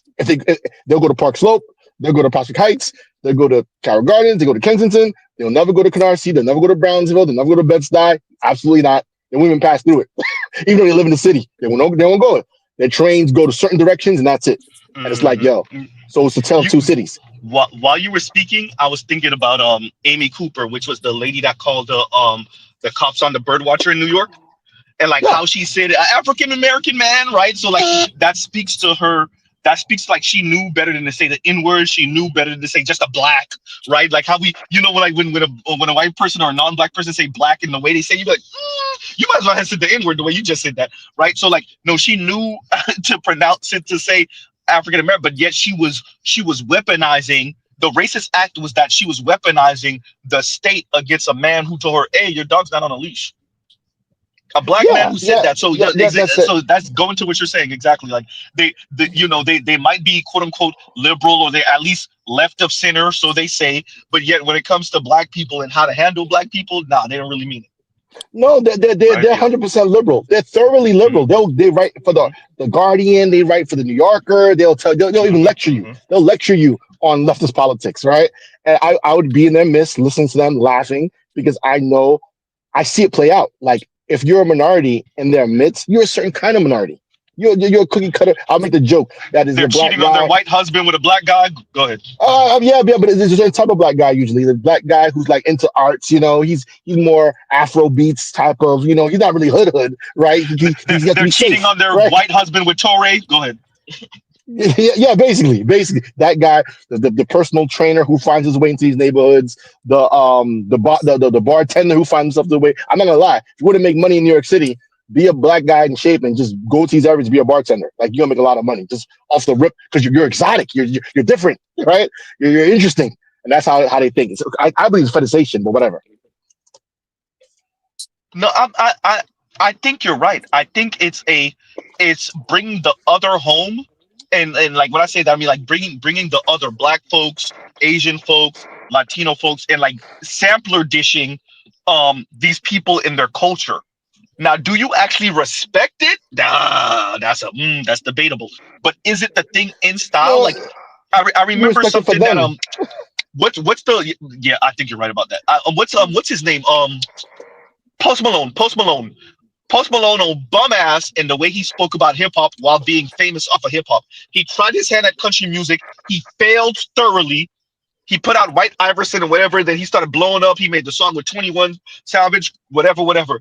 But then on an interview, and he claimed he was drunk, and that's why he said the things he said. He said, essentially, and I'm paraphrasing, if you're looking for something introspective, don't look to hip hop. If you're looking for something kind of deep, don't look to hip hop.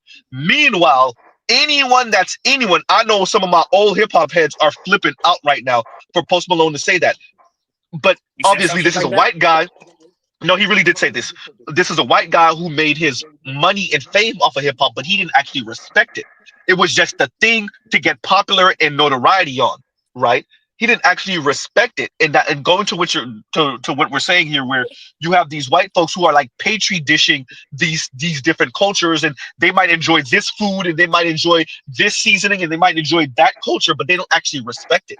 It's just the thing that's in right now. Right, but also there's black people involved in this too. Like, black people, I've always had a beef with this cadre of black people. These are black people who grew up in good neighborhoods, but try to LARP as the representative of ghetto or lower class black people, and that bothers me to no end, because they're not. Like, yo, bro, be you. You know what I'm saying? If you grew up on the Upper East Side, own that. It's fine. You don't have to say you're from Brooklyn. Stop it. But they do. And they go into these white spaces as a representative. I'm the representative of black poor people. So ask me. I'll write the articles. And they're making stuff up. So that's what you ever wondered why you'll watch a movie or watch a TV show and be like, who's writing this stuff? And it's actually black people, but it's like Boondocks made fun of it. How Boondocks thought about the BET boardroom. These are the black people, like evil television. Exactly. And a black guy, I'm a black guy. I'm from Harvard. Listen to me, right? Hey, they calling out names in my comment section right now, Socrates. They calling out names right now. Go ahead. Oh, absolutely, yo, dude. If you go, yo, come on, BET, Viacom, the radio station. It sounds like you're talking about the sisters that grew up solidly middle class. Not just the sisters, they're using, the black dudes too. No, but I'm doing this on purpose. They're sisters that grew up solidly middle class, maybe even trending to upper middle class, but yet they want to recite color purple ass stories right, and write about that type of stuff to get the sympathy and empathy of the white women and get A's in class. Oops, go ahead. How put upon they are, or how put upon black women are. I'm talking to you, Kim Foster, right? Type talk. Go ahead. Yeah, absolutely. Like Kim Foster, like when Double XL magazine and what's that magazine called again? Had magazine back in the day. The Source. A lot of these writers, they did not come from the hood, right? In fact, a lot of the pioneers of hip hop did not come from the hood. Not the rappers. The rappers came from the hood, but the record labels, the execs, the A&Rs, the people behind the scenes. Those are first and second generation stability and money. 100%. And you're shocked. You're hurt. You're almost hurt because you think like, oh, you're one of us, right? We cool. They not. And a lot of times they play as gatekeepers. They play as gatekeepers to keep certain people out, even if you have the bona fides, or if you don't have. This is weird. Like, it's just weird, right? I personally don't like them because I'm like, I don't know what time you on. Really, it seems like you just want to be around white people. You want to win their praise and accolades, and you also want to gatekeep black people. That's why it seems like your role is. I'm like, that's interesting. That's a very interesting role that you have. Cool. But I'm not with it. So I tend to stay away. Like, oftentimes I stay away from these people because it might seem like, oh, that's why it seems like in these certain areas, there's like the civil war amongst black people because like some people say there can only be one. It's like a Highlander. I don't see it as that. I see it as the fact that there's a faction of black people in white spaces. I believe that they serve white people. Like, seriously, like that's why their stories are so weird. You ever see like they'll take a hood? Like, the Wire is a prime example, right?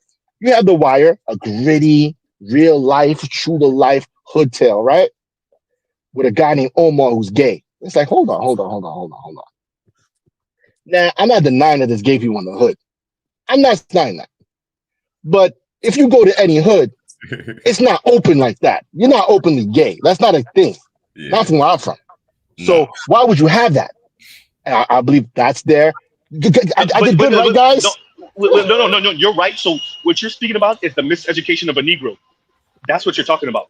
What you're talking about is the people that they interpret the hood in a way because they have white eyes, right? They interpret and they shoehorn whatever their little thing is, whatever their little special pet project is. They shoehorn that in black narratives.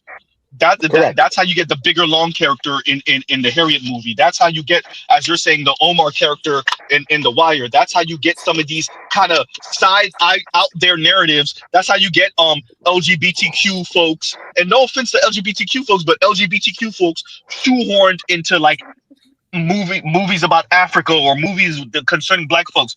That's not to say that we don't once again have LGBTQ black folks, but that's not how that shit be going on in the hood, bro. That's not how it goes on. And even we're not talking about the ghetto. I'm talking about when I say hood, I'm talking about black neighborhoods that are more or less just black neighborhoods, not really violent, just everyday black neighborhoods. That's not how much of this stuff is going down. And you have these white. What is frightening to me is we're working on generation 2 and 3 now of black people behind the scenes that are interpreting other black people for white folks, but they're giving the most exaggerated version, the most oftentimes vile version or weird version of a story about black folks in order to garner either white money, white support, white backing. And you're watching black men engage in this, but you're also obviously watching black women heavily engage in this. And it's actually degrading to your average black person, because it's and especially when they have a white feminist lens. Oh, that's the worst. Right? And they're interpreting black male behavior, black people's behavior through white feminist lens. And if you think I'm talking to you, FD, look at Insecure. Insecure to me is a prime example of what you're talking about. You have a show that's supposed to be black, right?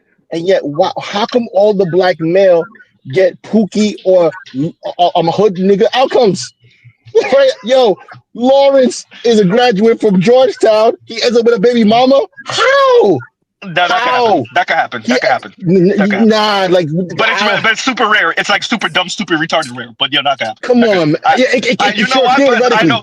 Believe it or not, but I know a couple of. I'm not joking about this. I know a couple of Harvard grads that are baby daddies. I'm not joking. I'm not saying it can't. I'm not joking, y'all. I'm not saying it can't happen.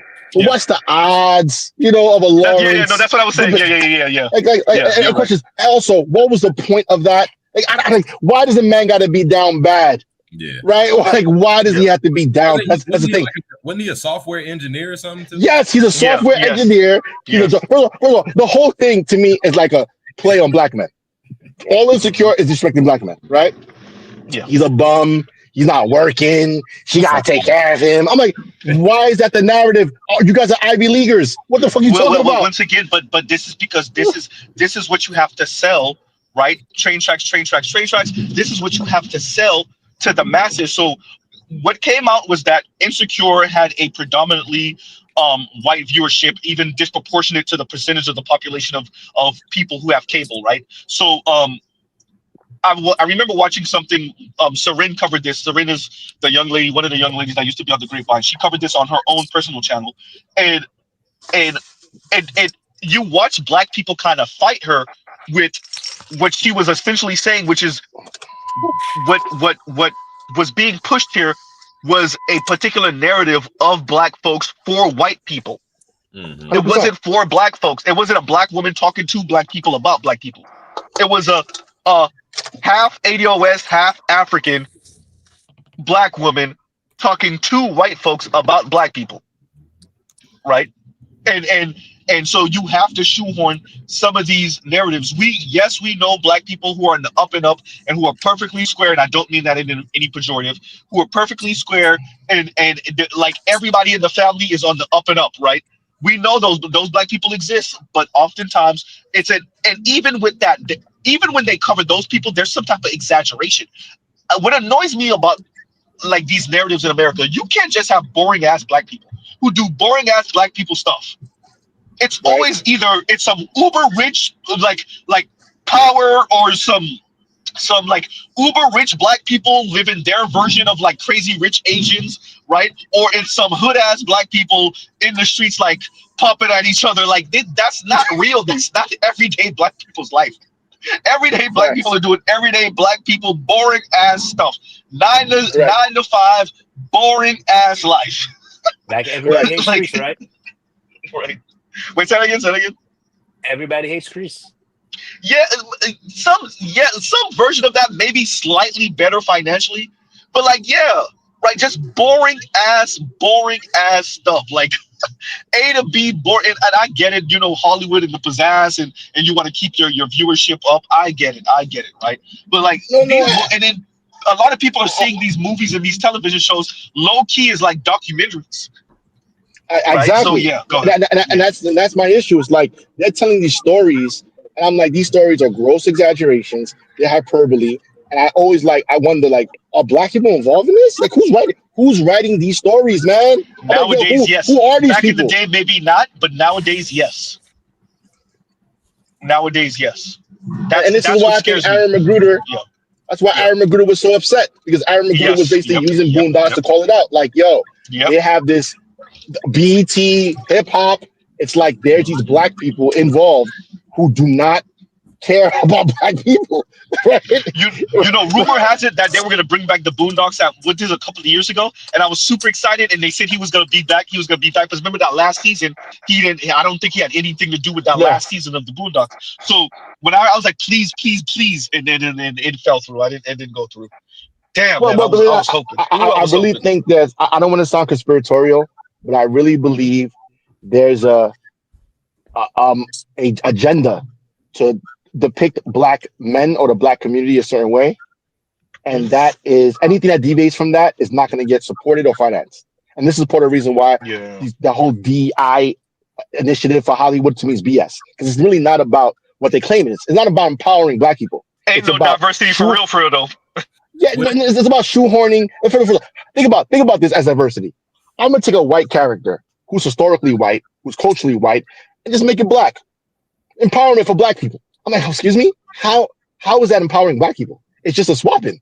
Like, why would you even do something like that? Why don't you just make a whole new story? because that humanized, that actually makes you human. I'm not trying to make you human. I'm just trying to appease you and make myself feel better. It's really about them. It's about their self-esteem and their. Oh, you know what it reminds me of? I actually think you're right about that.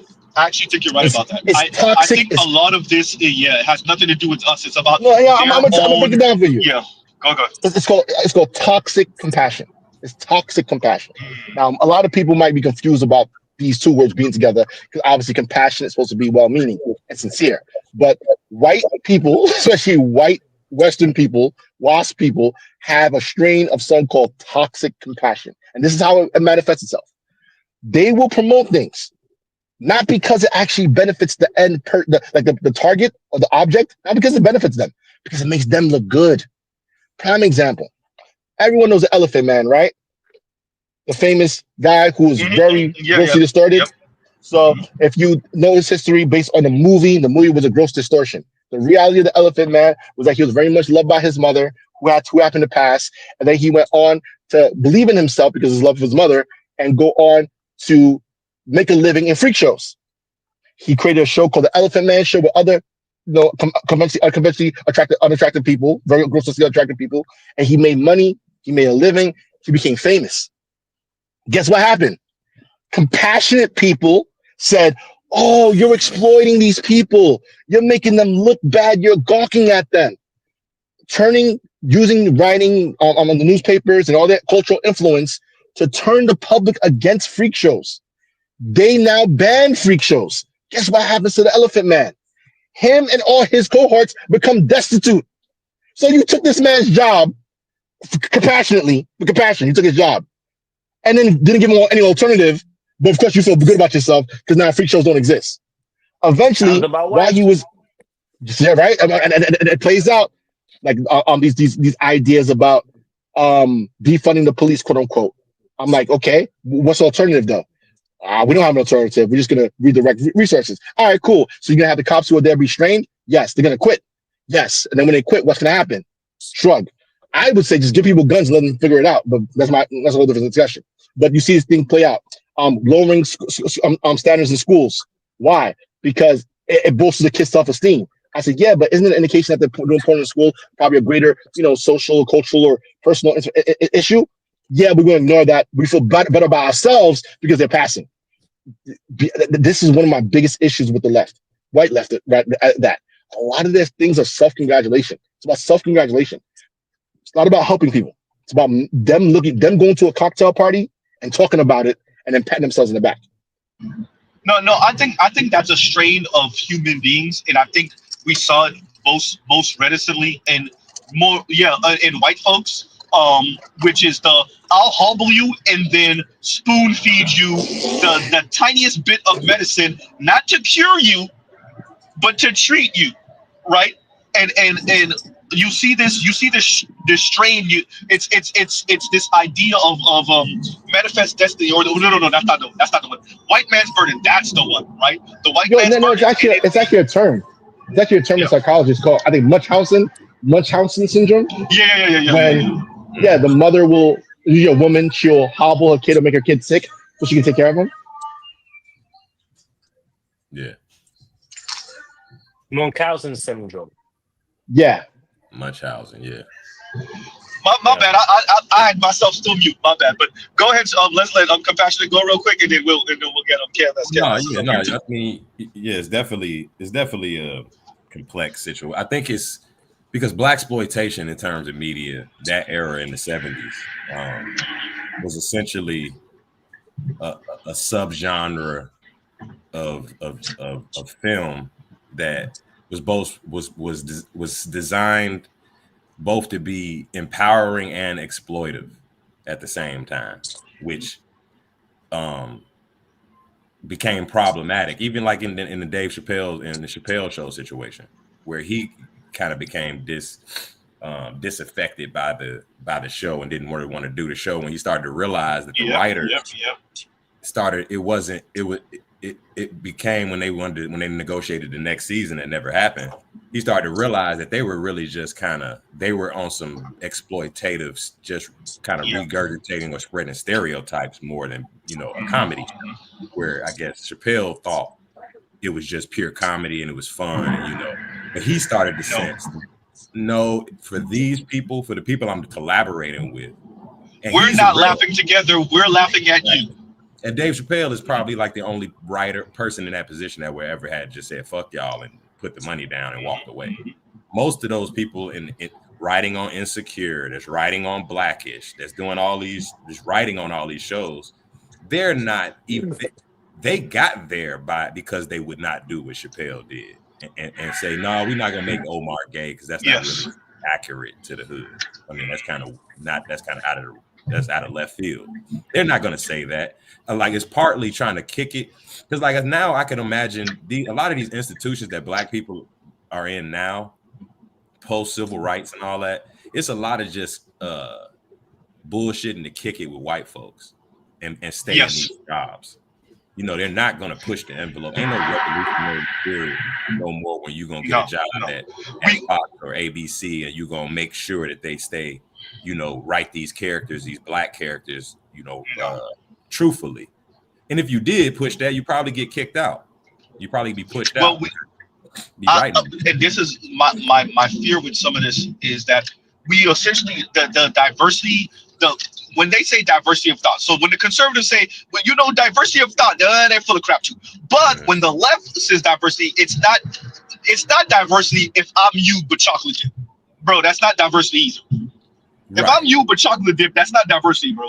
And like, so both of the sides are like playing a very interesting game with Black people in particular and what from Black people is portrayed, right? And I'm not so worried about those of us who are like 25, maybe 30 years old and older. My fear is for the kids, like and the Black kids, and then what's seen on television and what they think they should imitate, and that's on both extremes. I'm being hyperbolic here. On both extremes of the super thug, right? And shout out to Nori, but super thug or like Carlton Banks, and it's like that's not us though. That's not us. Like, are there Carlton Banks? Yes. Are there super thugs? Yes. But the vast majority of us are neither. Right. And go ahead, G. Oh, yeah. What I was gonna say, let's let G and then whoever was gonna say something after that. Go ahead. What the brother speaking on, it was a small window when we had stuff that was portraying us like shows as regard to TV, like the Jamie Foxx show, Steve Harvey show. Those were shows like the Wayans Brothers shows. Those were positive shows that showed us in a positive light, and for some reason, all of those shows were canceled. Like, I remember watching the Jamie Foxx show, watching Steve Harvey's show, watching the Wayans Brothers, and those were all positive portrayals of men, and for some reason, they disappeared. G, let me ask you a question. Wait, everybody. What channel were those shows on? I don't remember exactly what all of them was on, but I just remember they were mainly on two channels. What channels were those shows on? UPN and Warner Brothers. Okay, and Warner Brothers and Fox, if I'm not mistaken, right? Was there not some in Fox? That was a particular era when these people need to, because there's a whole thing on this. When these people needed to get that money up, they got that money up, and then summarily dropped us because for them we were stepping stone Stacy. Yeah. We were stepping stone Stacy. It's the same thing they did when we were speaking about the Black exploitation films. That correlated with a lot of white folks moving to the burbs, and you were pumping out cheap ass Black movies for the average Black folks that were still in the city to go see. White folks weren't. Go. I mean, this to speak to the Black exploitation movies. It also saved Hollywood. So Hollywood was in the doldrums in the late '60s and the early '70s, and it was those movies that opened up a whole new market. And that's sort of we sort of revisited that again in the late 1980s, early 1990s with the Black film renaissance. So this is a situation that's been tried and true. You know, every time you need a new social mark you want to get into, the very first people you utilize is Black people, Black voices, Black talent, Black faces. Yeah. So it's old hat. It's tried and true. It's been utilized before. And the compassionate commentary, I want to circle back to the Chappelle show. aspect of how he, kind of gained consciousness and whatnot, because I do believe there's a fine line between satire, parody, from a situation of social commentary, and then also a situation where almost exploitation, it being exploitationism. There was a movie that came out right before the Chappelle Show, and it's one of, in my opinion, one of Spike Lee's most underrated films. It's called Bamboozled. And Bamboozled situation was it almost parallels. I mean, I can kind of see how, if Dave Chappelle watched it, I can see how he got to his conclusion. What the premise of Bamboozled was that there was a black media executive, and he was tired of being utilized as a stepping stone or as the voice for representing all black people. So what he decided to do, he was like, I'm gonna put out a show that is so horrific, so overtly minstrel, that it'll be grotesque and it'll going to literally change the argument. The problem was that he put this show out, ended up becoming a smash hit. Right. So, and it came to the situation of, well, we're not laughing at the same thing. What I'm trying to do is a deeper social commentary, but what you're doing, you're just looking at, buck dancing niggas. And it kind of goes to a deeper thing as far as where you want people to be and where they actually are. It's sort of a situation. I think one of the teachers brought up to me, it was the whole "don't steal" narrative. Now you can tell a 5-year-old don't steal because they don't understand nuance. Now you tell it to someone who's 23, they understand. Well, okay, there's situations where if someone's stealing because they're starving and need a loaf of bread, and there's a loaf of bread in there, I understand why they're stealing. But that can be explained relatively easily to someone who's 30 years old, as opposed to a 5-year-old, because a 5-year-old does not have the life in them or the understanding or the context how that as far as that goes. And that's kind of what trips up a lot of people, a lot of black people, as far as media, social media, and what may be seen as a parody or satire, a social commentary to bring out a greater point, just being seen as just buck dancing niggas. And I think that's where Dave Chappelle finds himself he found himself kind of in a pincher move about that. Well, it's a great show, a great product I'm putting out there, but I'm doing it for a deeper situation. I'm doing it for 30-year-olds, but my problem is a lot of my audience and a lot of people I write with are just 5-year-olds thinking, buck dancing niggas. Yeah, no, exactly. No, and when you lack the context and the nuance, what ends up happening is that as that media goes mainstream and as it becomes popular, it replicates itself, and it's just buck dancing niggas. There is no larger. Go ahead. Yeah. It's like explaining stealing to a 5-year-old. To a 5-year-old, you have to tell them no, stealing is wrong, because they wouldn't understand the context behind it. Now, to a 30-year-old, you understand, hey, if someone's stealing bread from the supermarket, more often than not, it's because they're starving. But that's something, but between that 5-year-old and that 30-year-old is 25 years. And I think sometimes we overlook that until it's too late. I agree with that. One more thing, Compassionate Callous. Hey, what is your channel name? Yeah, I think it's Compassionate and Callous. I think. Hold on, let me make sure. No, I didn't know. I'm Mr. Z's been rapid firing streams as of late, so I'm literally like 3 streams behind. So I want to find out what your channel name was, and then I'll just jump off this stream and then try to catch up. Yep, it's Compassionate Callous. Yeah. At Compassionate Callous. Damn, I don't even know the name of my own goddamn channel. Yeah. And look, man. I did a stream earlier this morning. It was just a little quick stream replying to BGS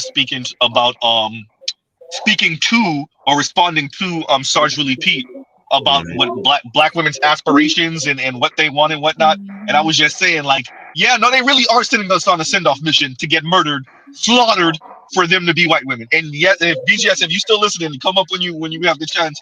But yeah, no, black women are truly, and not all, I don't know if it's most if you really put their back to the wall, but a significant minority, yeah, that'd be like, oh yeah. Spartans, come back on your shield or on it. Come back with your shield or on it, but yeah, go get murked for me to be the white one. Yes. Some of them got the ovaries to say it. Most of them, I don't think do, but yes, I think some of them do. Yes. Oh well. In that case, I'll just say no, thank you. I'll find anything else to do except that. I think we're at a point now. I think we're at a point now where we can say, look. When it comes down to it, it's all about black women and black men getting together to start a family, which begets a community, which begets a society. But the issue is that the black woman is out of line, she's out of place. She doesn't want to be accountable. She does not want to be responsible either. And she's not, and everything she's offering as of right now is a net negative.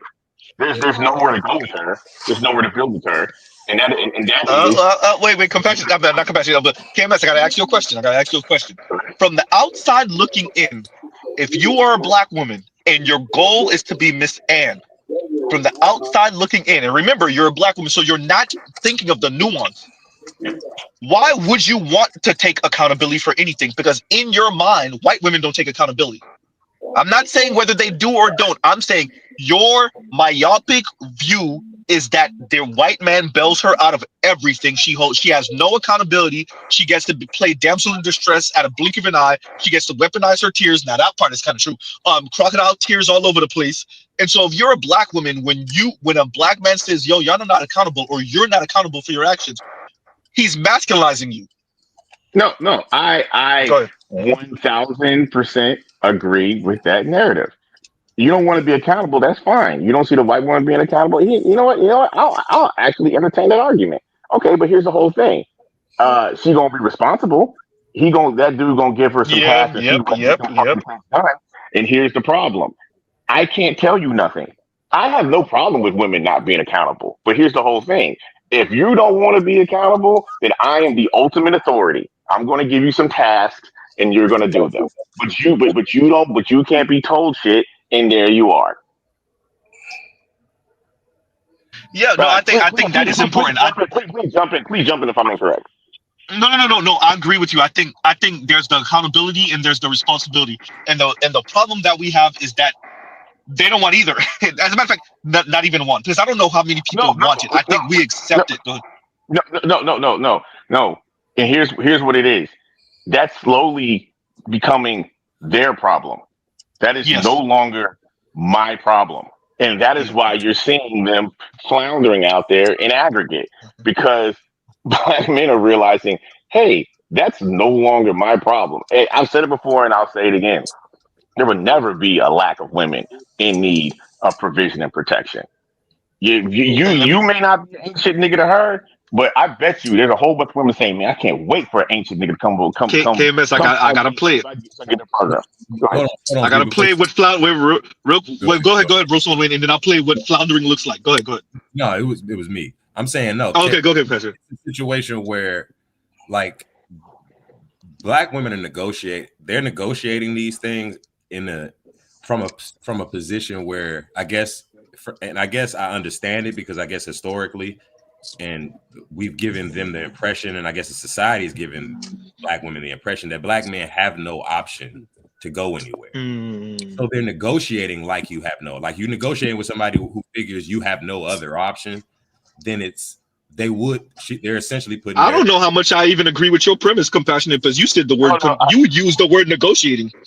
Yeah, well, no, right. It's a negotiation at that point. Yeah, I disagree with your premise, or if that's not a negotiating tactic, that's the stupidest fucking negotiating tactic I've ever heard in my goddamn life. And I'll tell you why. It's not even an issue of where you're breaking even. It's literally a net negative. There's nothing that you're showing me on any level that would be beneficial. It would be different if I was like, oh my God, this woman is an unsufferable, haughty, terrible person. But you know what she is? A great mother. So if I want great kids to beget a better society, I'll go ahead and bite this bullet, because I know my kids will be top notch. That's not the case. So they're not even giving you they're not even giving you an issue of hold on. Just I'll let him play, then you go ahead. It's not even giving you an issue of a better progeny. They're not even doing that. And the only thing black women can sell to black men right now And I'll stop talking. I'll damn it forever. The only thing black women can sell black men right now is black children. But here's the problem: they're showing us that they don't want to be black. So I'm getting a black child that you don't even want. There's nowhere. I mean, I'm serious, man. We're almost at a binary point of this conversation. There's nowhere else to go. Ed was right. These chicks don't want to be black, and they're not giving you anything else. The only thing they give you is black children that they don't want to be black. But that's what I'm saying. Well, how Z framed it though was from the point of view of a black woman. So a lot of what we do is try to figure out how black women are perceiving us in these discussions. Yeah. Because we obviously not how they're perceiving the world. Right. No. Wait a minute, K-Man, say that again.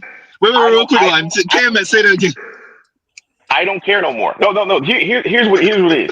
I don't care either, but I want KMS to go first. No. I don't care no more.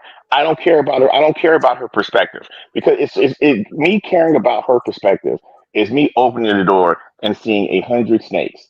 80 of those snakes are garden snakes. 20 of those snakes are absolute pit vipers who would not only bite and kill me, they burn my house to the ground. No, but KMS, that's not what you're initiated, KMS. We're all initiated. No. I'm judging. No, I'm past initiating. I'm judging. No. I'm judging. I'm saying this discussion we're having. Don't personalize it so much, because I know where we're coming from. We understand thoroughly pretty much how they're perceiving it, and like to your point, well then fuck you then. If that's how you're perceiving it, then fuck you. But most men don't recognize, most black men don't recognize how black women are perceiving it in the detailed way we do. So I'm saying, to Z's question of from the outside looking in, from a black woman's point of view, look at she's on her side of the negotiating table and trying to figure out, okay, she's obviously, we understand she doesn't have any options outside of us. But from her point of view, she doesn't know we know that. No. Hold on. Let me. Okay. Let me speak to that. Mm-hmm. Okay. Negotiation 101 is this. Okay, the other party wants something. Mm-hmm. They're not even entertaining that we would want anything, even if it's something as simple as just shut up.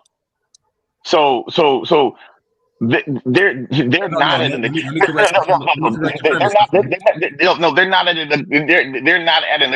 table. No. Let me offer a critique to your premise, and I'm gonna let you go on. No, they think you want a black child. They think you at least want a black child. That's why like, he plays that clip of that ugly bitch saying, "You need us. You want us. We don't have to have anything." So from their point of view, they don't believe give bad ideas, man. Black men don't play that video. Don't give them bad ideas. I know, but as a matter of fact, no. I really want to play this. Wait, before y'all finish with that, let me play. I'm not gonna play that. It still does speak to something that you said earlier, KMS. Though, here we go. It's only a minute so long. There you go. Black women, they are doing the same thing to us that they did to black men 40 years ago, which is pushing us out of the workforce. That's what they did to black men.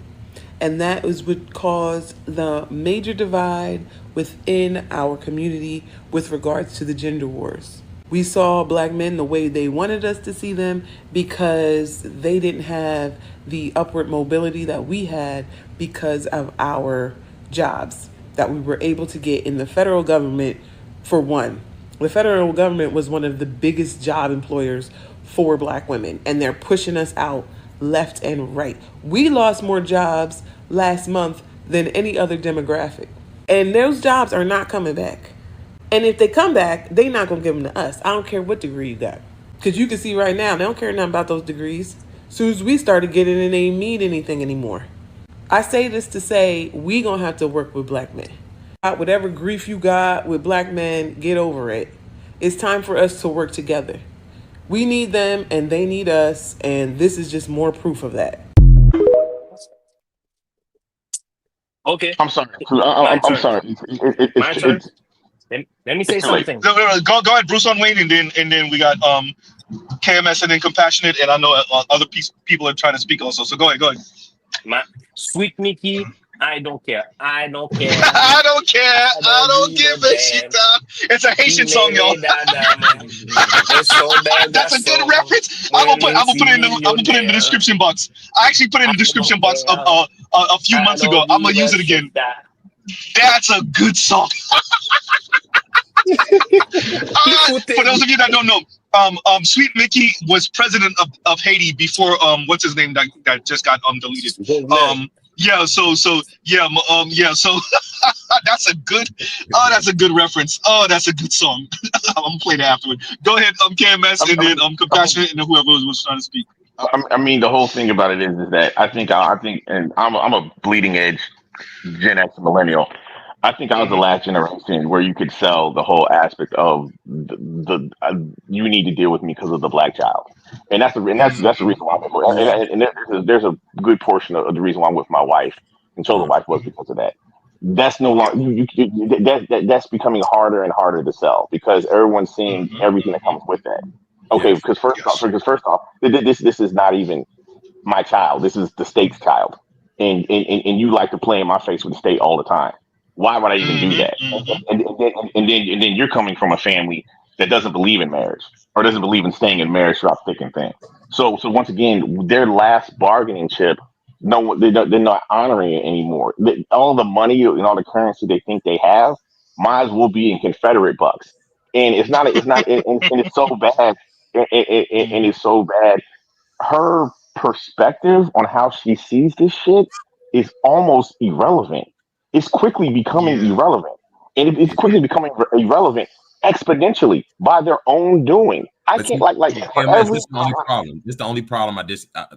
Only thing I think you're not problem, but what I think you're missing into your equation. You're right. Millennials are the last generation that believe that want that can be leveraged. The fact that they want a black child. And that's older millennials, because younger millennials don't care neither. Go ahead. That's only older ones. They care less. They care less. Yeah, I guess the youngest of them are more like Z's.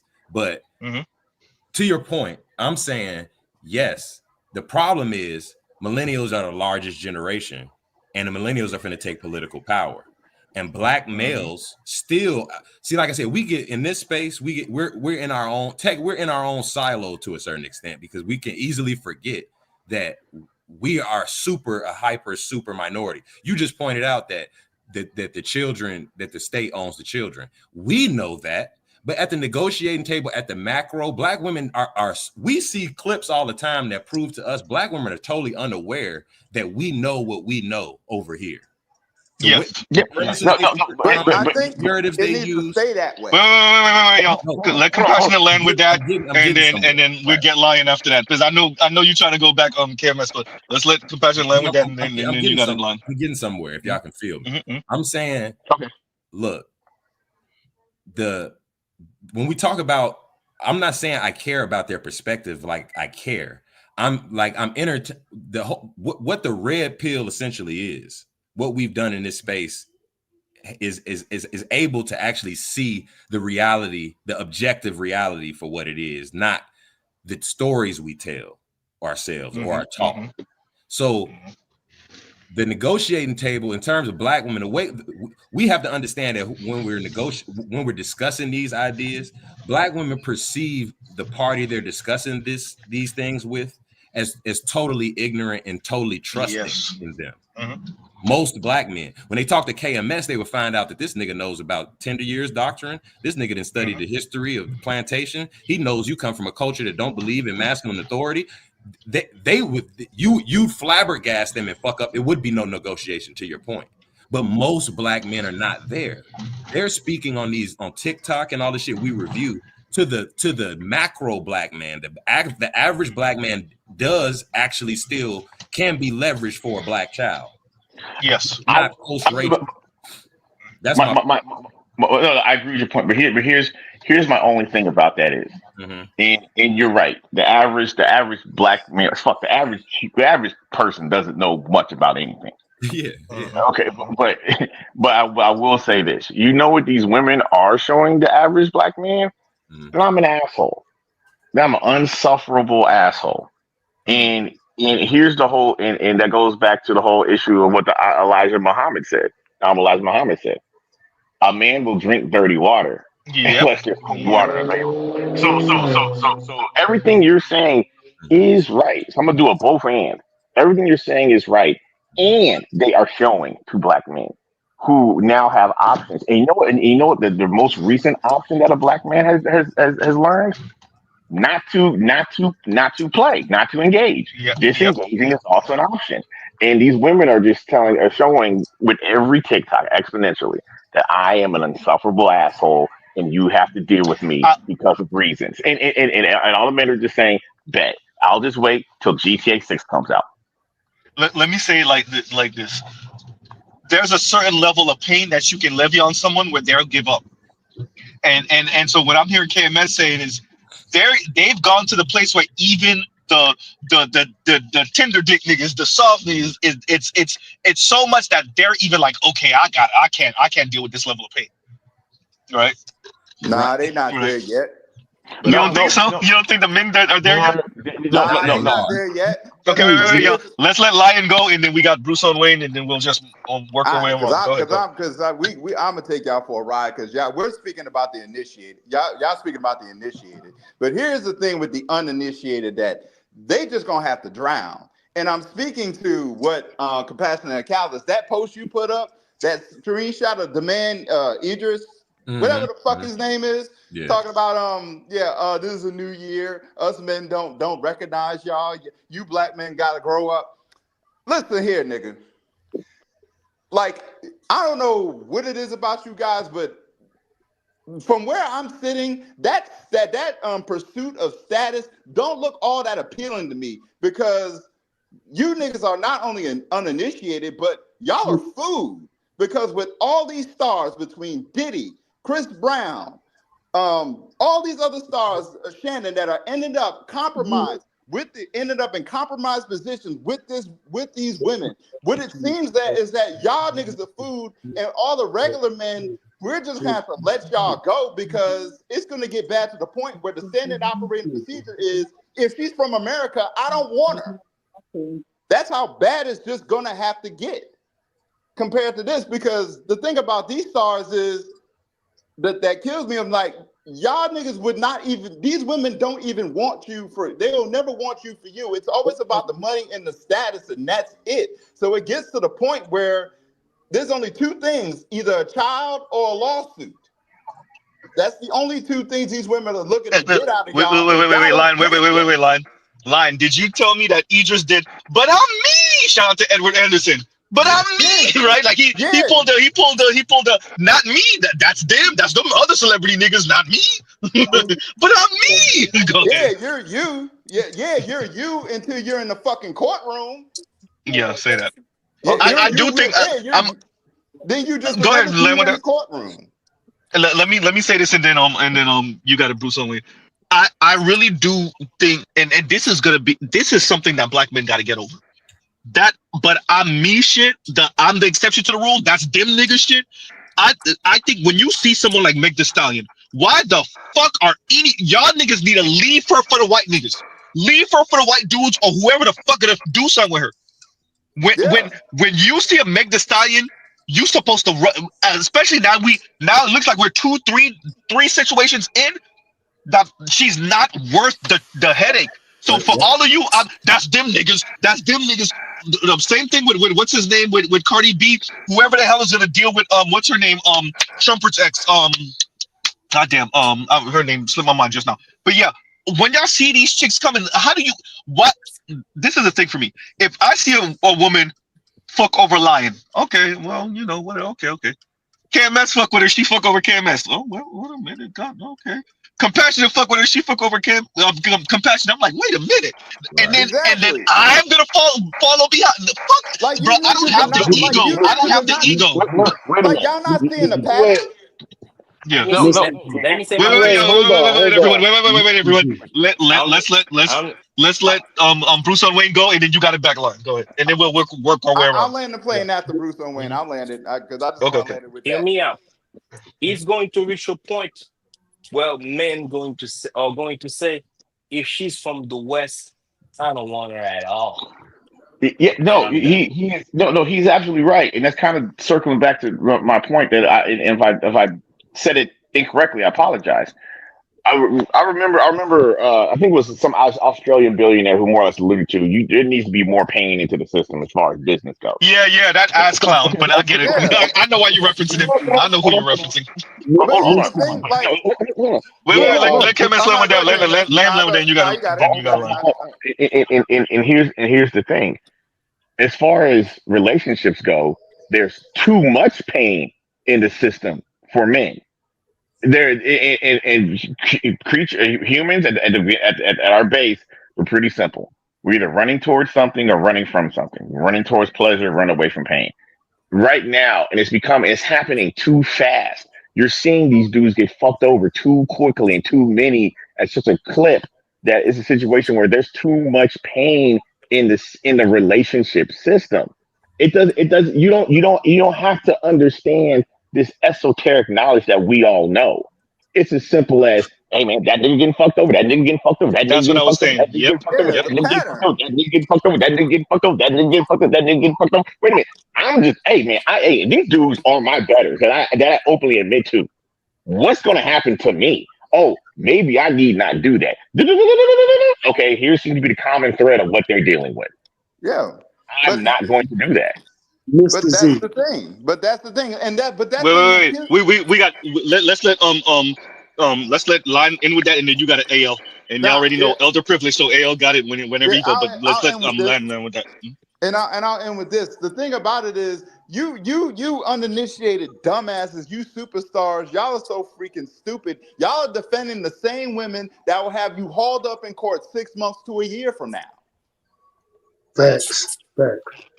Mr. Z, I gotta agree with that one. Go ahead. I just wanted to sidebar to something that everything y'all saying is correct and accurate, but you asked a question earlier, and I've been meaning to get in to help solidify the question you were asking. You were asking was go ahead. Bringing a stepson. Yes, Hope Arkansas's finest is and was a stepson of whoever his stepfather was. His mother remarried. He was raised by a stepfather because his father was not around. His biological father was not around for him. I just wanted to clarify that so you could know. Thank you. I'll get back to what y'all were talking about. Y'all all on point. I digress. Thank you, because I suspected it. I feel like I knew, but when you start questioning yourself, I'm like, I know this, but yeah. Well, clearly I didn't know. I thought it. I guessed it, but yeah. No, thank you for that, AL. Thank you, but no, I mean, and that I agree with Lion on that. Like, everybody think they're the exception to the rule. Maybe it's Z. Maybe I have some type of inferiority complex, but I don't be thinking I'm the exception to the rule. No, bro. I don't know. Go ahead. Black men, especially, and probably at a wider level, ego and guilt. Ed says the shit all the time. Ego and guilt is niggas' Achilles heel. So a lot of what allows us to even partake in these conversations, and even if you were just thrust into these conversations that we have in this space, very quickly your ego will be challenged. Your mama will be, what your mama's motives was your whole life will be challenged. Your girlfriends, your sisters, your whole community. If you listen to this, which is why a lot of guys can't listen to this type shit or to partake in these type of conversations, because it threatens your ego a lot.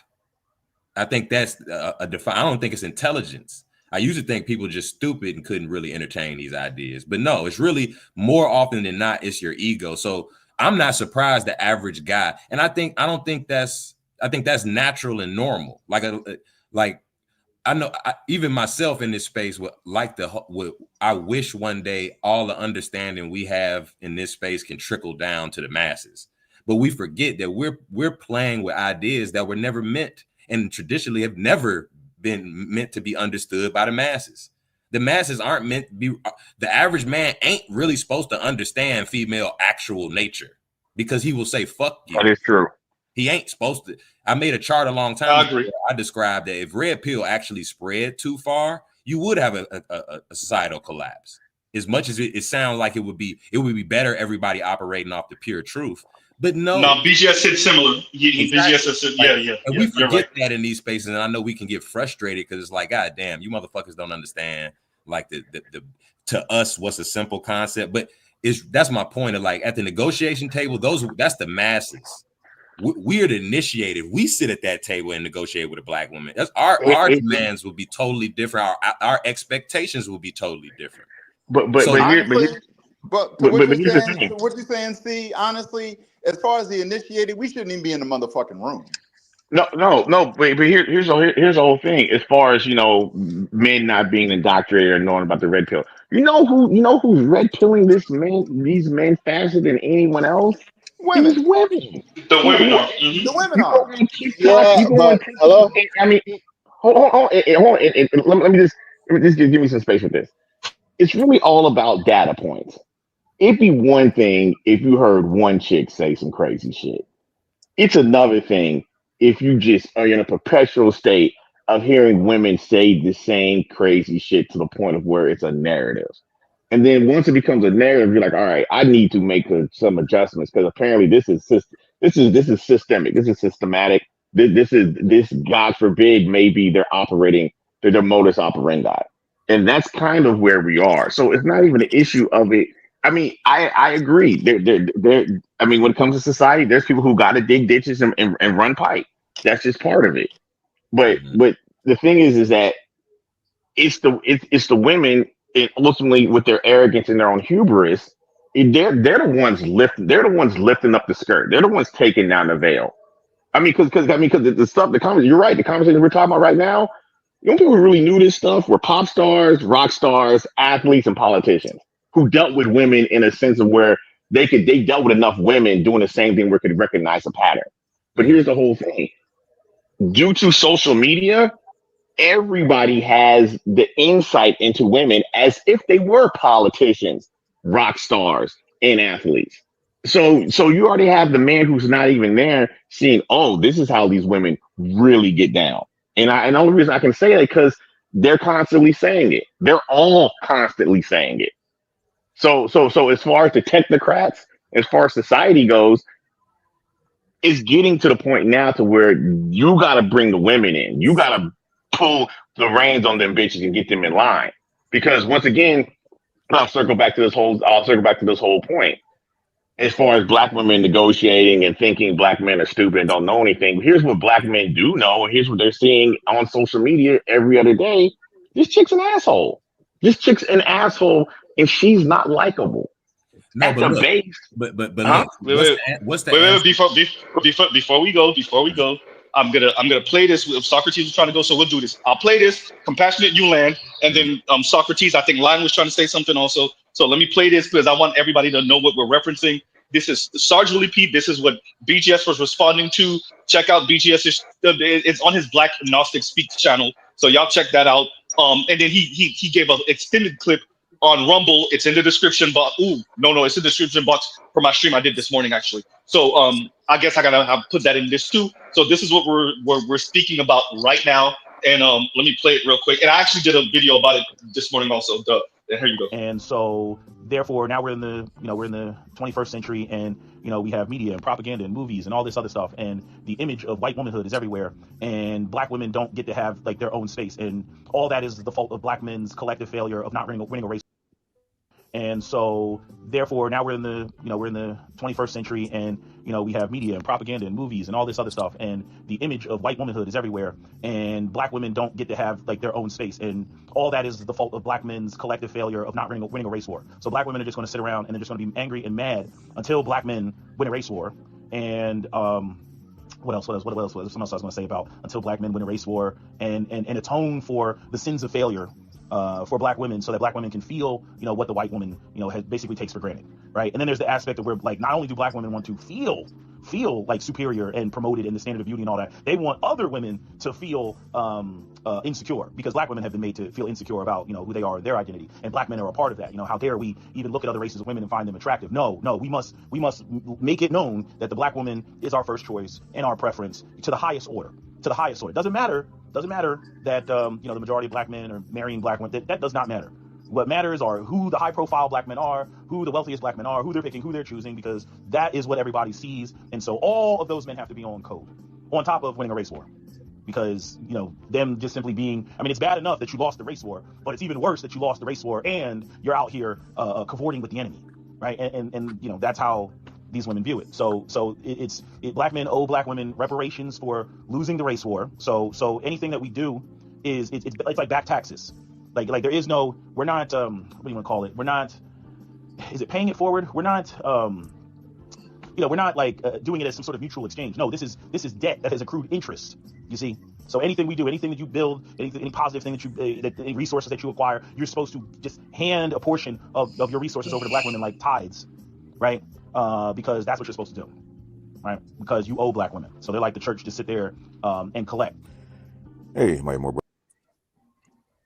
And there I go. So so let's do this. Compassionate. Go ahead. Lion. And then Socrates. So that Socrates could speak what he was going to say. Go ahead. Did that, and like you said, Sergeant Willie P did a very good job of illustrating essentially what the prevailing narrative is that black really is men and women, even if they don't say it. I've said this before. Operate as a premise. They start from that premise. So when we talk about the negotiating table, see, like when Sergeant Willie P, if a black woman sat at the proverbial negotiation table with another black man and spouted off that narrative, most black men would bow their head in disappointment and shake their head in essentially agreement. Like, yes, we have had it hard in this country, and black men need to do better to increase things. We understand why black women are mad because we left y'all in the 60s. That we left y'all raising all these kids. The prevailing narratives that essentially with this space we know have essentially debunked all of that narrative, and we have a totally different narrative that if we could challenge that with. The average black man doesn't. The average black man ego might not allow him to challenge that, because then it would challenge his ego. So my point about when we discuss the negotiating table, I'm saying that's the premise. Everybody we're observing outside of our space where we've uncovered the truth basically about this shit is starting from those premises. So, and that's essentially, I mean, I think the average black man would agree with Sergeant. I think Sergeant Willie P at a certain level agrees with that assessment because he entertains the colorism idea. I think he does. Yes, he does. Exactly. Even Sergeant Willie P, which we say is initiated, still at a level, because that's been the prevailing narrative for damn near generations at this point. We're the first niggas damn near in black history to be getting together, cavorting and coming up with new ideas and saying, hell no, that's bullshit. That didn't happen in the 60s. We didn't abandon the chip. We're damn near the first collective official black group of men doing that ever. So the prevailing narrative has been, and only thing penetrating is our talking points that penetrate social media at whatever velocity and start to change some men's idea about this. But again, Sergeant fucking Willie P been in the space for 15 years and he still believe in colorism. So say that. Yep. Go ahead. You spoke very eloquently, Compassionate Cows, and you're 100% right.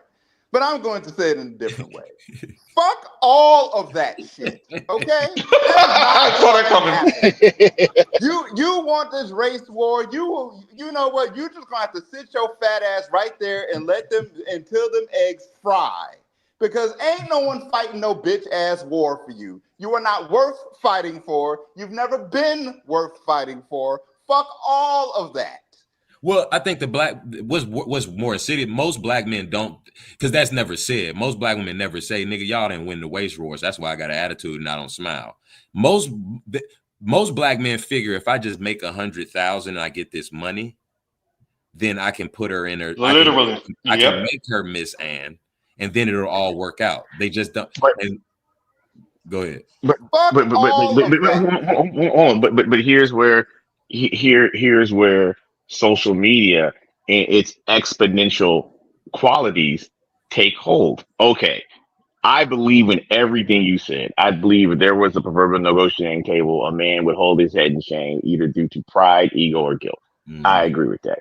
I also do believe that there are black men out there saying, "Oh man, if I just made enough money, or I just got this status, then I would. Then, oh man, she'll be on my program. Yeah, she'd be that happy." Okay, insert Michelle Obama. Insert all these dudes who are all these black men who are our betters that have bitch problems. So it doesn't matter because she's bitching at you if you don't have it, then she's bitching at you if you do have it. And we're seeing this time and time again. It's getting to the point to where there's too much pain in the relationship system. You don't have to be esoteric no more. All men are seeing the same thing. Is that these chicks just refuse to be happy and whatever I do, even in the if I be doing a macro and build Wakanda, these bitches ain't gonna be happy. If I just do it in the micro for my own one proverbial black woman, she ain't gonna be happy either. So it's become a situation where it's no longer a me issue. I mean, we all knew it was a them issue anyway, but it's to the point now where it's like in the macro, it's no longer a me issue. You can see this. You can see this dribbling down. Excuse me, dribbling down into the masses because there was a time a couple of years ago, there's stuff people are openly saying about black women, black men are openly saying about black women, that if you said it like fuck 5 years ago, you'd have been burnt at the stake. Now it's getting so bad that even these women are understanding. Even these women are understanding, nah, man, this shit ain't right. And I'll land my plane with this. Lyndon B. Johnson, because I had the anthology of Lyndon B. Johnson, and Lyndon B. Johnson said the reason why the Great Society came into effect more than anything was because he did understand that, hey, you got to give these niggas something. You got to give them something, something, or even the idea of something, but you got to give them something. You got to give them hope. Black women are pulling hope out of the relationship with them. Nigga, there ain't no hope. It don't matter. It don't matter if you a Madden King Pookie playing Xbox on my couch, or you own the apartment building that I'm in. It don't matter. There is no hope for you.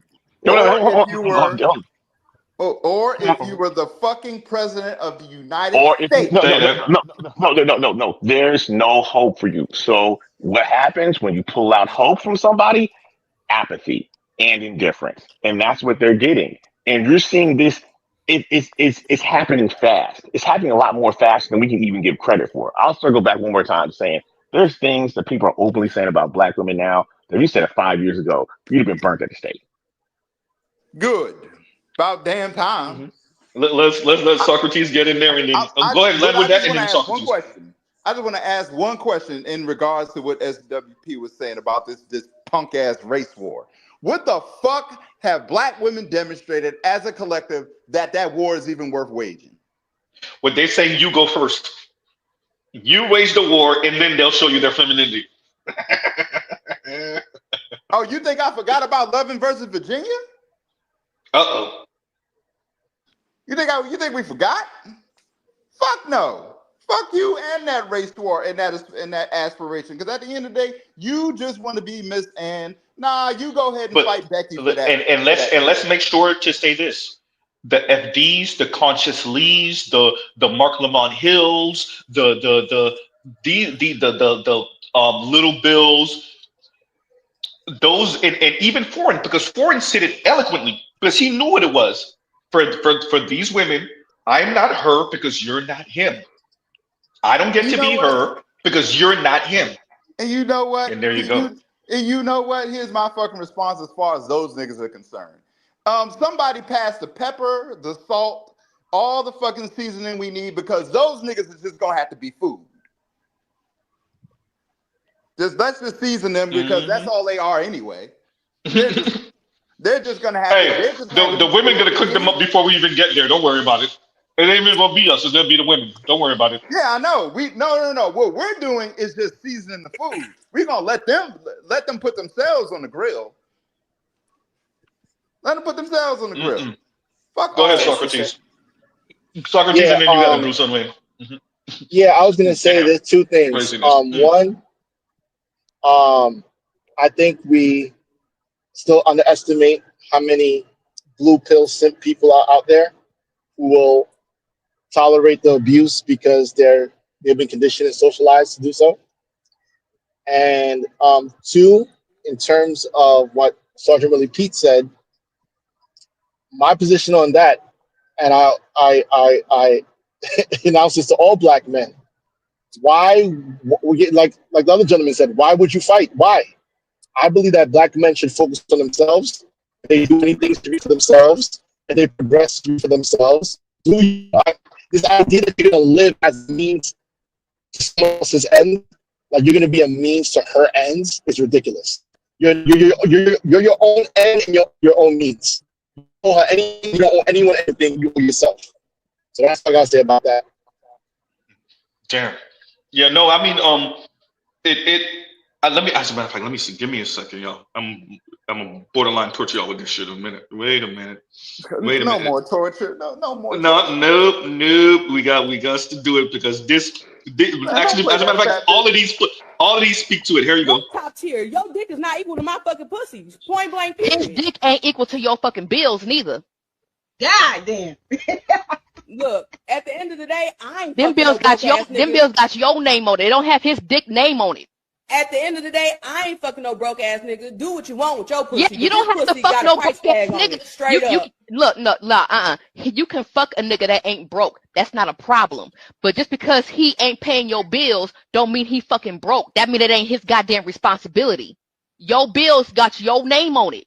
It don't have his dick name on it. Okay, you're right. I land my plane. You see how that mouth? So if you're making $50,000, don't date. What?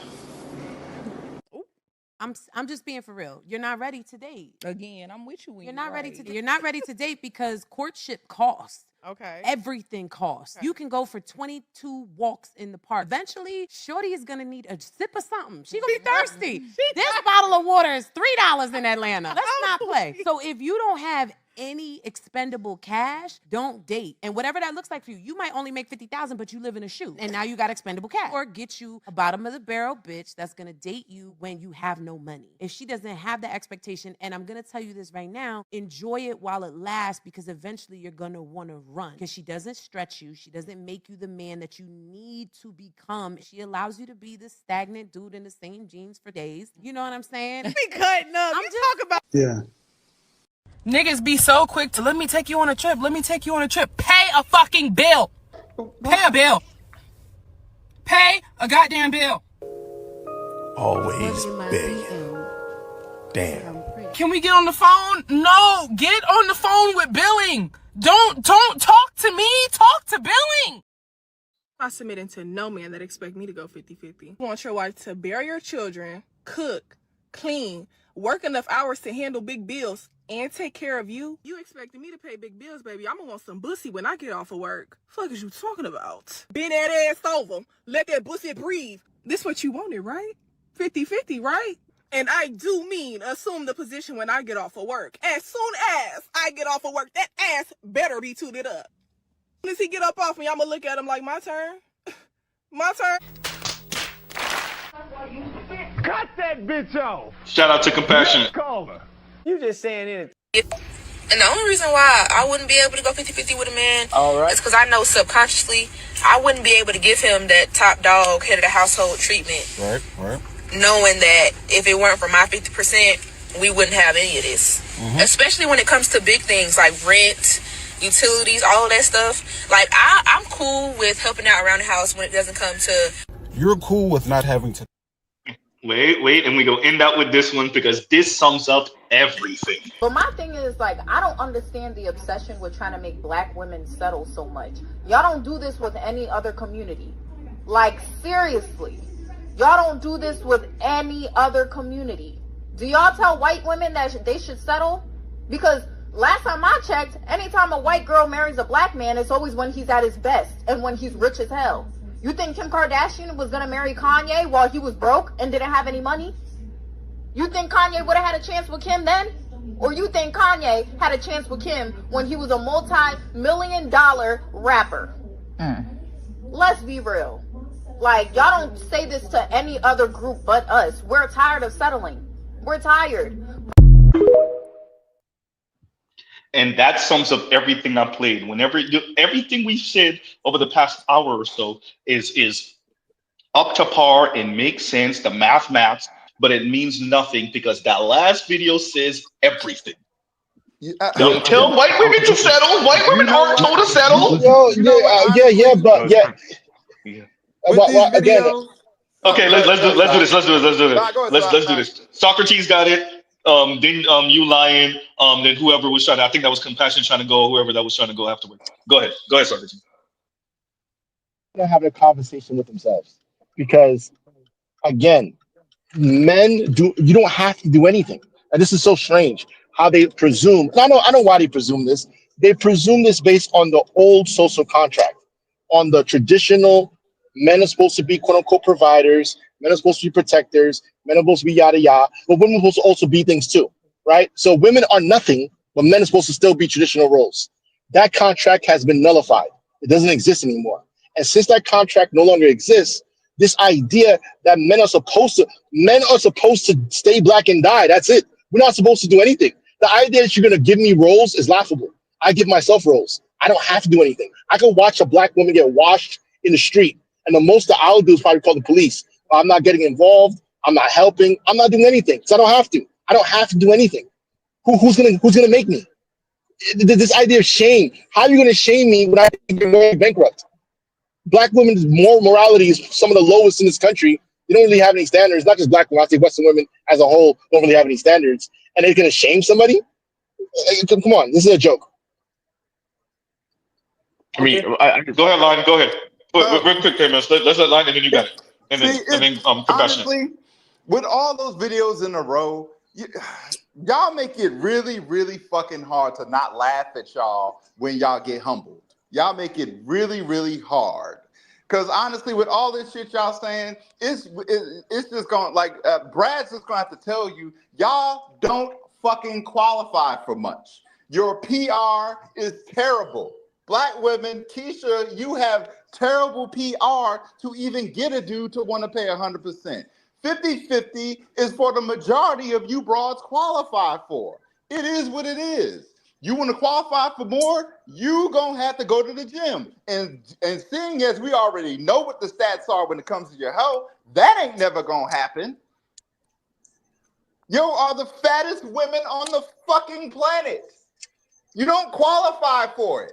I think Samoan women got something to say about that. I'll say in the country. I think there's other women that got something to say about that. Don't give them the gold star for that yet. Not yet. You are the fattest. You are the biggest women in fucking America. You don't qualify for it. It's plain and simple. That's why 50-50 ain't never going away. Because that's all you qualify for. Hell, since y'all losing all these damn jobs, that nigga gonna have to pay 100% because you ain't got no job. Shout out to Coach Greg Adams. You don't got no job. Go ahead, Kim. Let's go ahead. All I want to say is this: is that a majority of men are blue pill, but blue pill men have access to social media, and that's what they're saying. That's what's going into their algorithm. So even if a man wants a family and all this stuff, there's going to be a part of him who still wants to be treated with the decency of any human would want. And it's getting to the point to where there's too much pain in the system, and black women are taking too much hope out of the system. And so it's a situation where everything's being expedited. Everything is happening at an exponential rate. And that's really all I'm saying. Are we part of the people who understand the inner esoteric knowledge? That's true. Mm-hmm. But here's the whole thing though. I don't have to know the inner content. I don't have to know the inner workings of shit to know that I do not want to pick up and deal with shit if I don't have to. KMS, do me a favor, read this super chat because I think you're gonna laugh. You're gonna get a good little chuckle. PR greater than the HR tax. By Urban Reed. Thank you, sir. Right, and thank you for that, Urban Reed. Thank you for the super chat. Who else was trying to go? Bruce and Wayne, were you trying to say something, AL, or no one? First of all, right. Go ahead. Happy Haitians Flag Day to everybody. Is it Haitian Flag? Wait, yes. Is it? May 18th. God damn. Oh, it is. Haitian Flag Day, for those of you that don't know, we just put flags on our car and we drive around with the flag on our hood. We drive around with the flag hanging out the window. We get the flag on the top of the front window, right? What else? We do ghetto shit. We do hood ass shit. we get flags. Bro, it's crazy. Like niggas make shirts out of the flag. I'm not joking. Pants out of the flag. We get a mini flag and we stitch it to the back pocket of our pants. Not joking about that either. Yeah. All But different I type of shit. mean, They should fund it. but shout out And to y'all and since congratulations. these women Yeah. won't stop running their mouth, let's do it one more again. I don't care. I don't I gotta give put this a song now. damn. I gotta put it so that people can know. Dime. Right. Go ahead, Why Ryan. should Go ahead. we I even mean, care about but what they that's have to just what say? it is. No, Y'all we ain't don't. gonna be like y'all ain't gonna be I know I don't. satisfied until Brad tells I y'all don't in have a real hoe life. in my life right now. Oh. I just finished cooking my good food. It's I who's saying I don't need your dusty ass. I'm the one saying I don't need you, bitch. I don't need you. I can They're cook. really gonna be dusty with that roadside dust on them from under the bridge. I Yeah. don't need you. I can cook. I can pay somebody to clean my house. I can pay my own bills. And guess what? Okay. My 50% is worth more than her 50% because I can live off of my 50%. She can't. She can't live with her 50%. Let's say the bills are Good point. let's say as a man you contribute $3,000 per month for bills only. Mhm. I don't care what you say. If you get a roommate Yeah, and you budgetize well, you can live with $3,000. Now tell me how many of these hoes can live with $3,000 by themselves.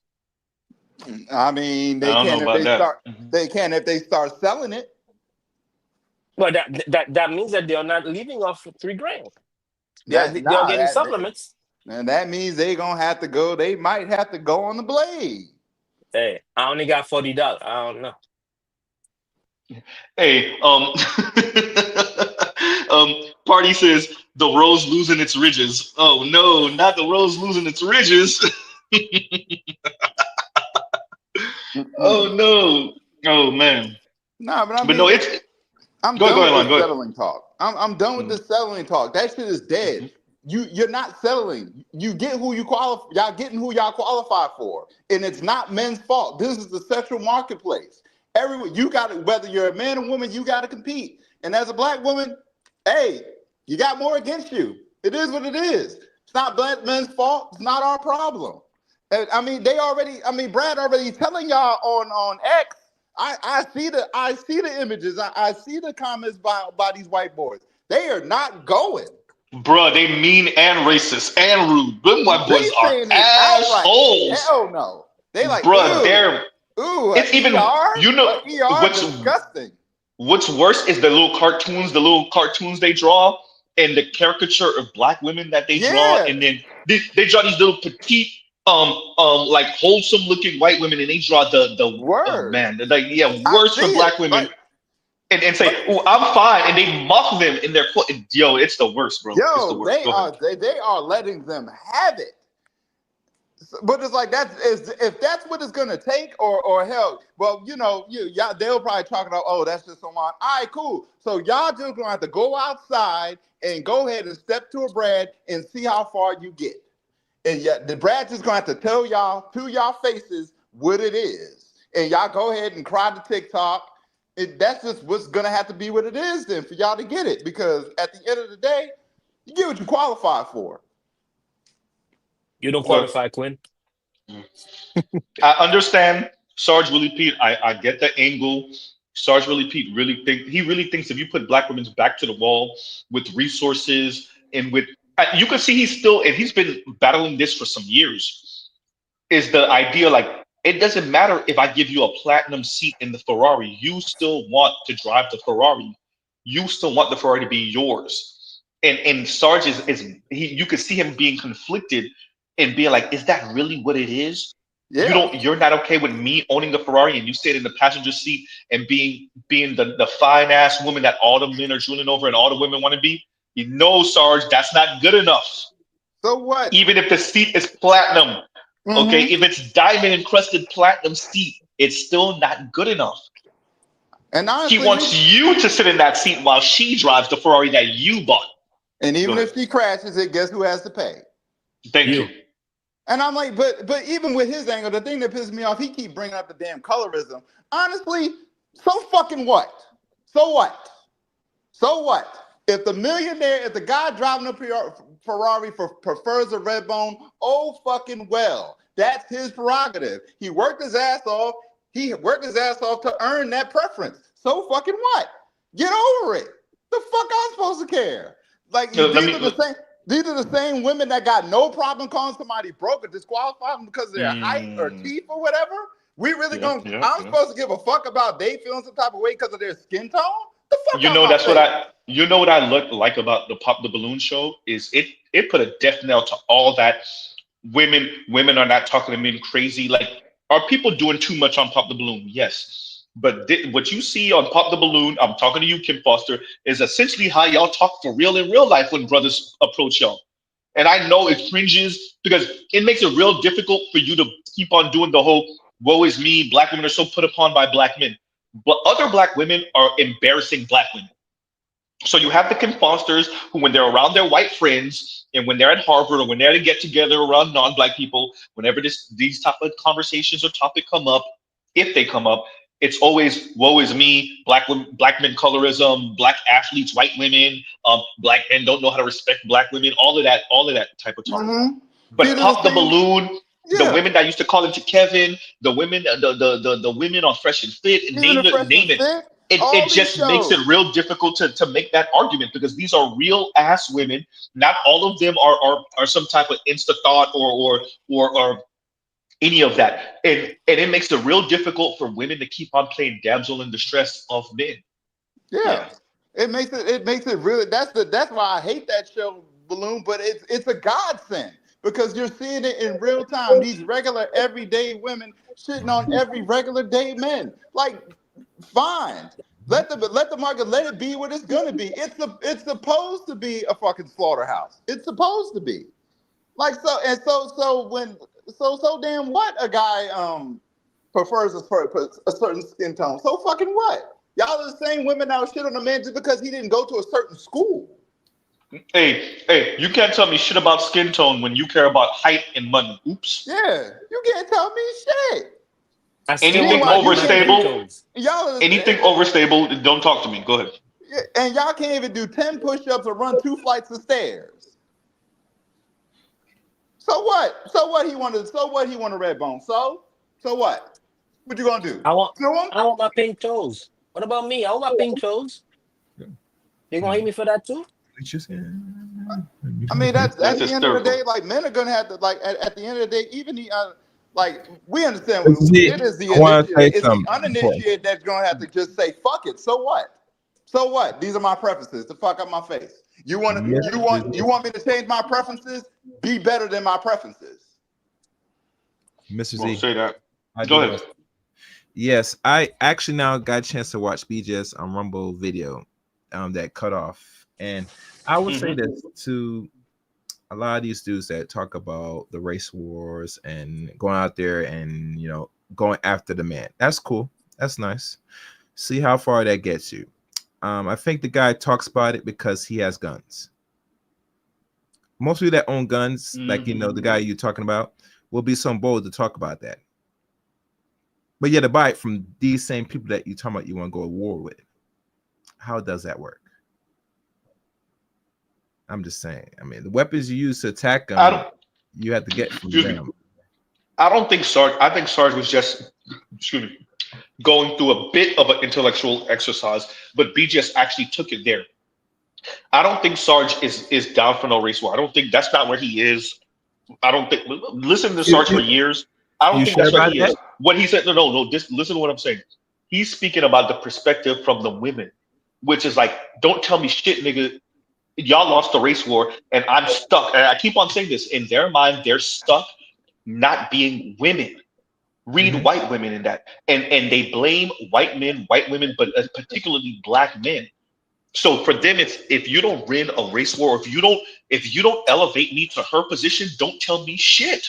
I get to do whatever. It really is fuck your rules, fuck your morals, fuck your norms, fuck your beauty standards, excuse my language, fuck everything that everybody on planet Earth is saying.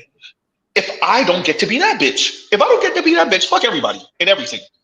So when Sarge is speaking, appreciate that that's the angle. To me, he's been a bit too sympathetic, but he's being sympathetic to that idea, and I don't know what you expect black men to do with that. Like I really don't know what you expect black men in America. Once again, 12 to 14% of the U.S. population. I don't know what you expect them to do with that type of information, right? But go ahead. I mean, but one thing, Mr. Z, let's be clear here. I even saw some talk about Handmaid's Tale. I'm saying, well, you don't have to worry about no race war because you're gonna play a position regardless. You get me? And let's be honest, most people that think like this and put content on this, they're not looking at the overall view of how you're going to tackle this, because that requires real logical thinking. Most people don't play chess, most of them play checkers, and I don't have these conversations. If people bring it up, I'll entertain it to a degree, but I look at them dead in the face, say, you're not serious, you're not ready for this. You get me? Most of the human population today, especially in the West, got soft. As time progressed, they got even softer. Hell, most people can't get off their phones for a fucking week. Anytime you want to go out there and attack people, get the hell out of here, man. I don't think anybody's really saying that. Let me read it, because Irvin Reed says, thank you for the super chat. Irvin Reed says, sounds like Reaganomics is the right answer for black relationship dynamics. Let me read that again. Sounds like Reaganomics is the right answer for black relationship dynamics. Thoughts? I mean, don't we already kind of live in a trickle down? Like when you listen to the Kim, when you listen to the Kim Fosters, she's good. She has her man. They have whatever quote unquote relationship situation dynamic they got going on. Her air quotes partner, right? And the Chrissy gets smashed out by some non-black guy wherever she is in the country, right? So like, they sell to black women. As a matter of fact, let me say it. Remember, Chrissy is doing something with a non-black man somewhere in America, and listen to the way she speaks. Let me play that for you. Wait a minute. It's real short, y'all, so you ain't gonna be tortured too long. Here you go.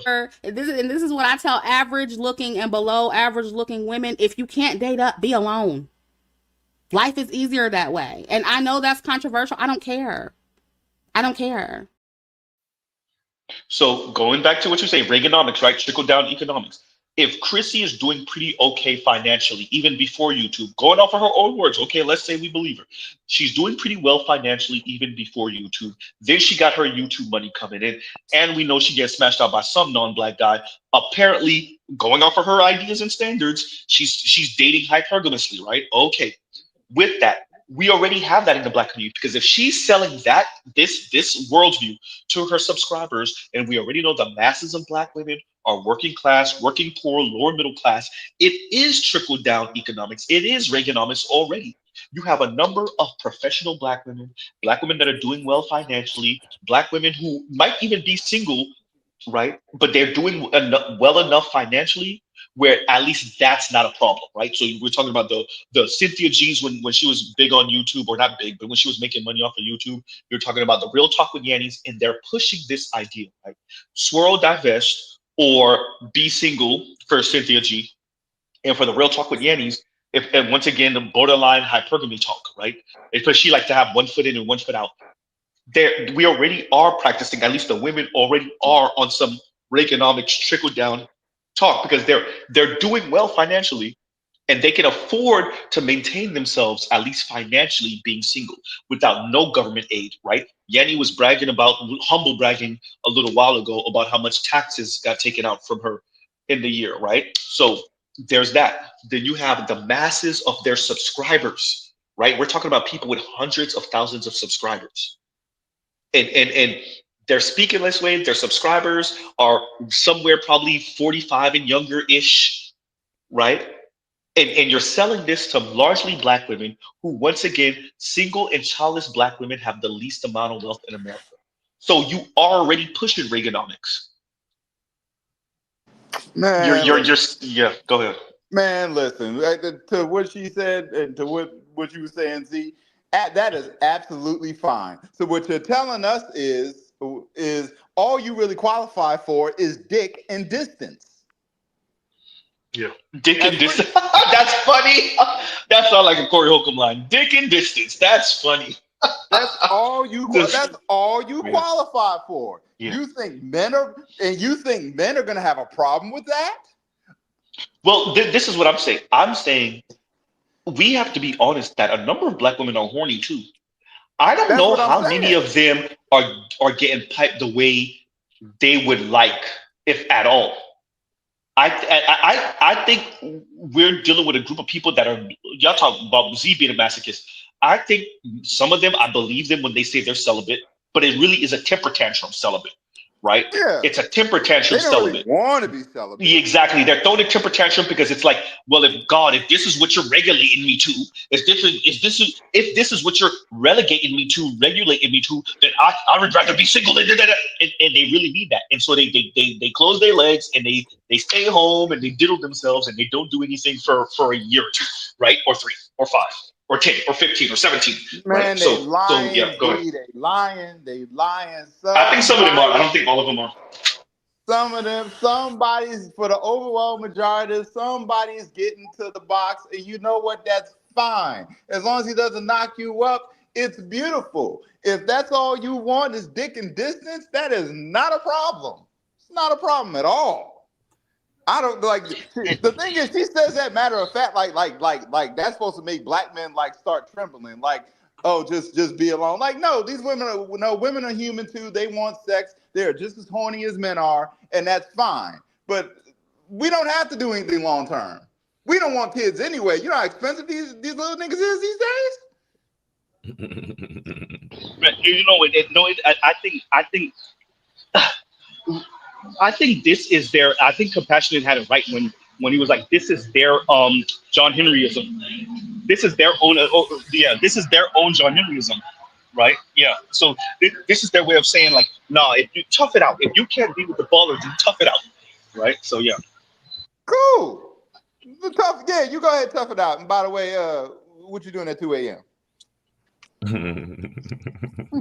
Go ahead. You go right ahead and tough that out. Go right ahead. Yeah.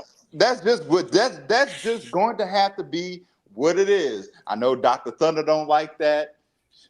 I know he don't like that, but this is just the reality of just where we're at, and it's just going to have to get worse because, as KMS said, there's too much pain in this system for men. It's time for the pain to shift to women, and if this is what it takes, then so be it.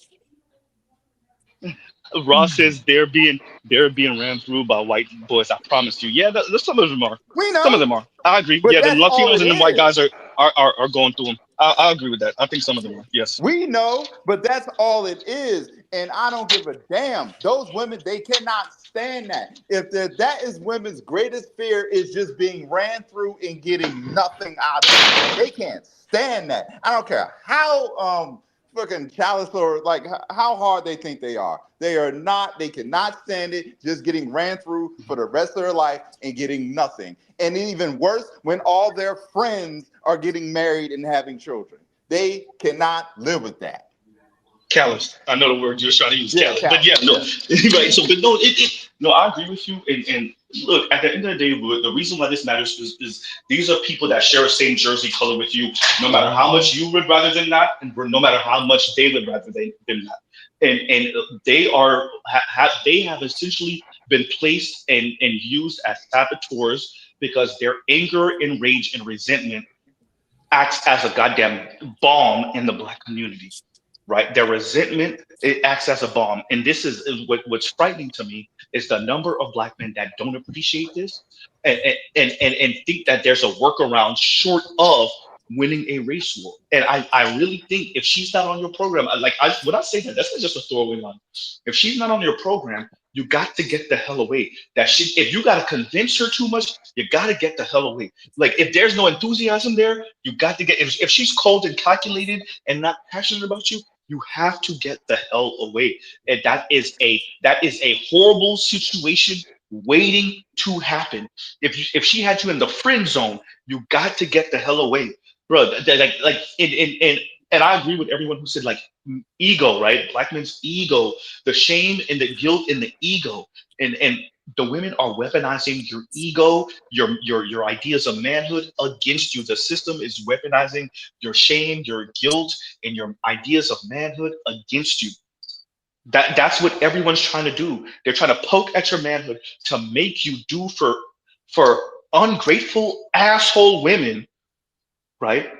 And that's what the whole a few weeks ago, when everyone was speaking about black men not going to college and not being in HBCUs, all of that was shaming tactics. And the women don't give a fuck about you being educated. What they care about is the status of that degree and the money. That's all they care about. And they just want a larger pool of men to choose from when she's ready to get off the carousel. That's all that was.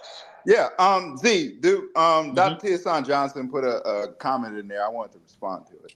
Okay. Not all their friends getting married. That's right, white women. Yes. Yes.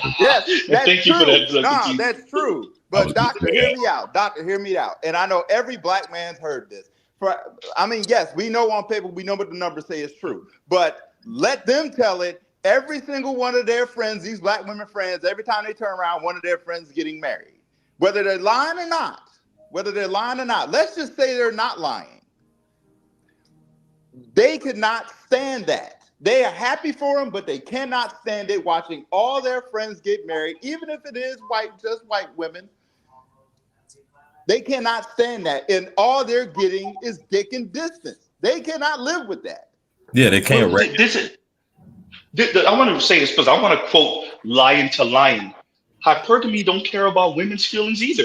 No. So the thing that I continue to spout this. I mean it when I say it. Black women, you can have your negative liberty. You can torch the rules. You can be a baby mama with a degree that don't give a hell. You can do all of that. Black men can't stop you. Here's the thing: what black men can do is not be there when you're ready, if you're ready to get married. What black men can do is say, yeah, I don't want to be a stepdad. What black men can do is say, yeah, I got dick discipline and I ain't even going to pipe. That's what black men can do. Black men can also put you in the friend zone. So black women, you cannot play by the rules that we set. You cannot get on our program. You can try to do the quote unquote partnership and we can tell you fuck off. You have the right to live your life however you want. Your problem is that the black men can say fuck off then. And that's what black women's biggest issue with black men is that we have decided as a collective, without even talking to each other about it, yeah, you heard that bullshit? I heard that bullshit. I ain't doing that. Me neither. And there you go. Yeah, right? Like that's their biggest issue. Go ahead. But that's what pisses me off to my core about SWP. You see this shit. You've been seeing this for well over 10 years, and your response is okay? No, because SWP and black women would say, how dare you, nigga, Z, run those plays on me when you didn't, you had me in slavery. Race war. You know this. I mean, that would be their response to you responding in that no, black men have options. We cannot deal with y'all. They can't reconcile being raised to prioritize their autonomy and then have to look up at the same time, watch their idols, which are white women, get married and have families. That's the problem. Or they go scorch earth. Real quick, and then you got to after this, Socrates, real quick. Or they go scorch earth, and you know what scorch earth sound like? Shout out to all my Texans. Decenter men. This is not coming from a place of hurt, trauma. This is coming from a place of peace and happiness. And I just remember when I used to go out, and I used to just go out just to have a good time, laugh, great conversations, and just being a personality. My personality wasn't about getting a man. It was just about having fun. And I just want to get back to that. I just want to get back to me. And I'm tired of social media. I'm wanting to decenter men, decenter social media. And I just want to be about me. I want to be selfish and self-centered as an ex-people pleaser because everything nowadays is about getting a man, keeping a man, having a man's baby. And it's just too much. And I'm just getting nauseous just thinking about it. There has to be more to life than just men. And so now that I have decentered men for my life, I find myself actually having a good time. I go out in social settings. The objective isn't to get numbers, to get a man, to get a date. It's just to have great conversation. And I've been enjoying myself. I have. I'm flirting. I'm having amazing conversations, meeting new people. And I'm just keeping it at that. And I like that. I feel in control. And I like how I have this I don't give a fuck attitude. And it's just very freeing. Whereas before, It was all about getting a man and hanging around women that wanted to go out just to get attention and to get a man. And it's just so exhausting. But now I actually go out. I'm actually having a great time. And I like it. I love it here, actually. I'm just tired of these videos. It's a man, it's a woman telling you, get a man, you need a man. You're gonna die alone. And I like being alone. I like it. It's peaceful. And this decentering men thing, I think it's necessary because a lot of women are exposing themselves to like temporary relationships just because they're listening to people online. And I don't know, I think it's kind of cute. I think it's funny because I'm a woman that actually enjoys being alone, right? I enjoy my aloneness. I think it's funny because some women feel like they're one-upping you because they have a temporary relationship. And I'm like, but your relationship is temporary. Even the women with rings, your marriage is temporary. Like, it's not lasting. It didn't last. A lot of women are in situationships, temporary relationships, friends with benefits, temporary relationships. They're just in these temporary relationships because social media is telling them that they need a man, or they should get a man, or hurry up, girl, better get your man before you hit the wall. It's like, it's just too much. And now I have moved to a space where I don't give a fuck. I don't give a fuck. And it feels so good because I just don't give a fuck. And nobody is going to force me to give a fuck. And I like it. The least convincing don't give a fuck. And another ever. thing, when it comes to this decentering men, I have embraced my masculine. I've embraced my feminine side. I've embraced my light feminine. I've embraced my dark feminine. I've embraced all of myself. And I love that for me. Before anyone says anything, let me respond to this. And Dell says, this clip is way too long. Dell, I purposely chose this clip in this way because I need everyone, every time I play it, because you never know who's new on the channel. If you walk onto my channel, I'm not talking about politics that day. I'm talking about Black women's effery, right? I think this is a perfect clip in the slow burn, right? This is a perfect clip to express to people who are not initiated, who are uninitiated, what we're speaking about here. This is a perfect, because this subscriber has some 200 and some odd thousand subscribers. Excuse me, this content creator has some 200 and some odd thousand subscribers. And whether it's her, whether it's Chrissy, whether it's Cynthia G, right? Obviously, Cynthia G doesn't have a channel anymore. Last time I checked, I think somebody said that her channel is back up, but I'm not, or got reinstated. I'm not 100% sure. But this clip right here, and the way Real Talk with Yanni speaks, is to say to everyone, y'all say take their mics, and you're referring to men, you're referring to any type of podcast bros, any type of male content, any of that. When you see Real Talk with Yanni speaking like this, when she says decenter men, when she mocks women who want to be in relationships, she tells you all of those are temporary relationships. When she says your ring is temporary, when she says I like being single, when she says I don't give a F, and she says that again with all the gusto, all the energy, right? That's why I play this clip the way I play it, because I want those uninitiated to know that we're not just howling at the moon. We're not making up fictitious people that don't exist. We're not giving you a caricature of a Black woman. This is a real-ass Black woman who's talking like this, who has hundreds of thousands of subscribers, tens of thousands of views on videos, and she was with this Decenter Men campaign, and she's speaking like this. And your daughters are watching. Even if your daughters are not watching, one of the girls in their friend group know of Yanni, know of this Decenter Men campaign, and know that the Decenter Men campaign is really not about focusing on other things and not being so quote unquote boy crazy.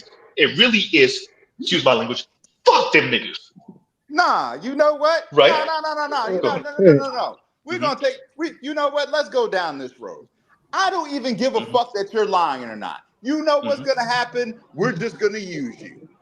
We're gonna use you. You are the dick and distance prototype. So that's exactly what you will be used for.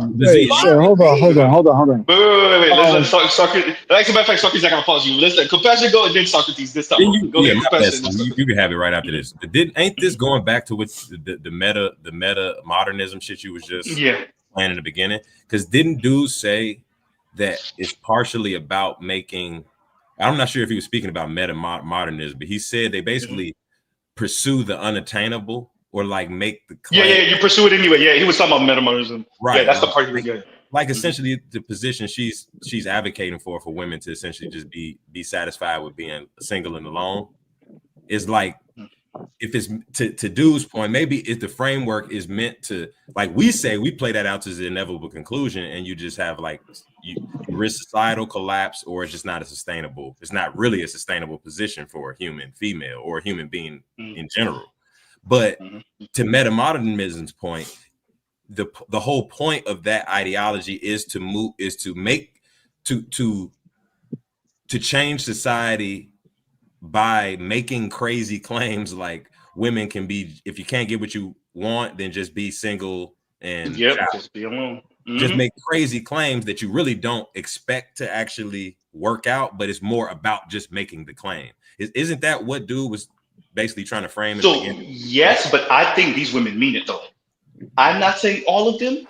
I think a number of these women mean, because this is what it is. You got to remember too that we live in that very consumerist culture, and like materialistic culture, and the women are judging each other and judging themselves off of their man and the status and what he could buy you and whatnot. So for them, it's better I don't come with a man at all than pull up with the quote unquote bummy dude. If at least he's good looking and tall and attractive, then people can understand. But if I pull up with average looks with average status, I might as well be single. That's how it really is. I would rather walk than pull up in the Camry, because the Camry's not a Benz. At least I could say I don't have a car, but then rather say, you know what, it's practical, it's economical, it's gonna last, 350,000 miles. No, I would rather deal with the third-hand Benz, not even second-hand pre-owned. No, I would rather deal with the third-hand Benz, and if I can't have that, then I'd rather walk.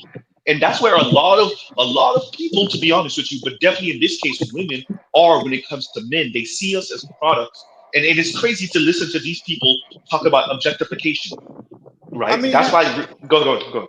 But you're right, Z. But here's the attitude that just needs to be adopted. Fine, we will run this car all the way and then trade you in for a new model. As Medium Man says, we will just make you useful to the group. We'll make you useful. If that's the play you want to run. Fine, we'll run it. Let me say this, and then you got it. I'm Socrates. And Toya says, "I'll cut my nose. I can breathe through my mouth." And there you go. Go ahead. Okay, cool. Fine, but we don't have no first aid kits. Yeah. This is one of the reasons why I don't have a lot of respect for modern women, because they like to talk a good game about their independence, but they really don't have any agency, and it manifests itself in different ways. Yanni's issue is not decensoring men. It's really rejection fatigue, because she can't get a man. And that's the truth. Women cannot get men. They can position themselves to attempt to attract a man, but in terms of getting it, they are not the cause, they're the effect. They are not the penetrative force, they're the reception. They are not the one who go gets or the predator, they are the prey. And that's lack of agency. So basically their life doesn't start until a man decides that it starts, or decides that it doesn't start. And that lies the problem. You can't force, once men decide that I'm going to do what I want. This is what negative liberty does. Once you talk about what women are not going to do, men can say, well, I'm not going to do too. And the truth is, men don't have to marry you. Men don't have to give you this lifestyle. Men don't have to do anything. And that's the problem. And once we start negotiating with it this way, you're going to tell me what you're not going to do. I'm going to tell you what I'm not going to do. Let me say this, Socrates. Let me say this, because I've been listening to a lot of Jason Black, and he's saying stop trying to threaten them women with not marrying them. They don't give a fuck. Okay, cool. And the next step, and this is where the game is really fucking them. This is where women are really frightened, and they pretend like they're not. Not only has that marriage rate gone to shitter, and it's really only the elites. Men are pulling back and not going to speed dating events and all these mixers and whatever. In other words, you're taking the money off the table. This is why that Shannon Sharp and whatever that white woman story is so important. This Cassie and Diddy story is so important. The Bill Cosby and whatever story was important is because the women said, well, I'll get the money a different way. Instead of you subsidizing me throughout my adult life through marriage, I realize you men are either having fun with us and then not marrying us, or that you're not trying to get married at all. So I'll turn whatever situation we have, I'll look at that as a big ass money grab, because you ain't gonna marry me and subsidize me for the rest of my adult life. So they're trying to get the Yeah. money any Okay. kind of way. But That's brothers fine. our age are like, yeah, about that. I ain't even gonna give you a chance to do that. Right. So I hear what you're saying about the marriage thing, but I just wanted to kind of shoehorn that in and say, Sure, no problem. yes, but yeah, go ahead. Men don't have to give you long-term relationships. Men don't have to give you situationships. Men can go to escorts. Men can treat you like an escort. Men can just find a woman at a bar who's lonely at 2 a.m. and just bang her and keep that going for a little bit. Men will adapt because that's all men have done since the dawn of time. Men adapt. So men have conquered every part of the planet. They live in the coldest areas to the hottest areas and have adapted. So you trying to give a new situation in which men cannot adapt to it is not realistic. Men are No. adapted. Men are adaptation machines. So go ahead. If you really want, women are the ones who The can't question, adapt. Go ahead, the Michael. question that you have to, the thing you have to consider though, at least in the interim, is Sure.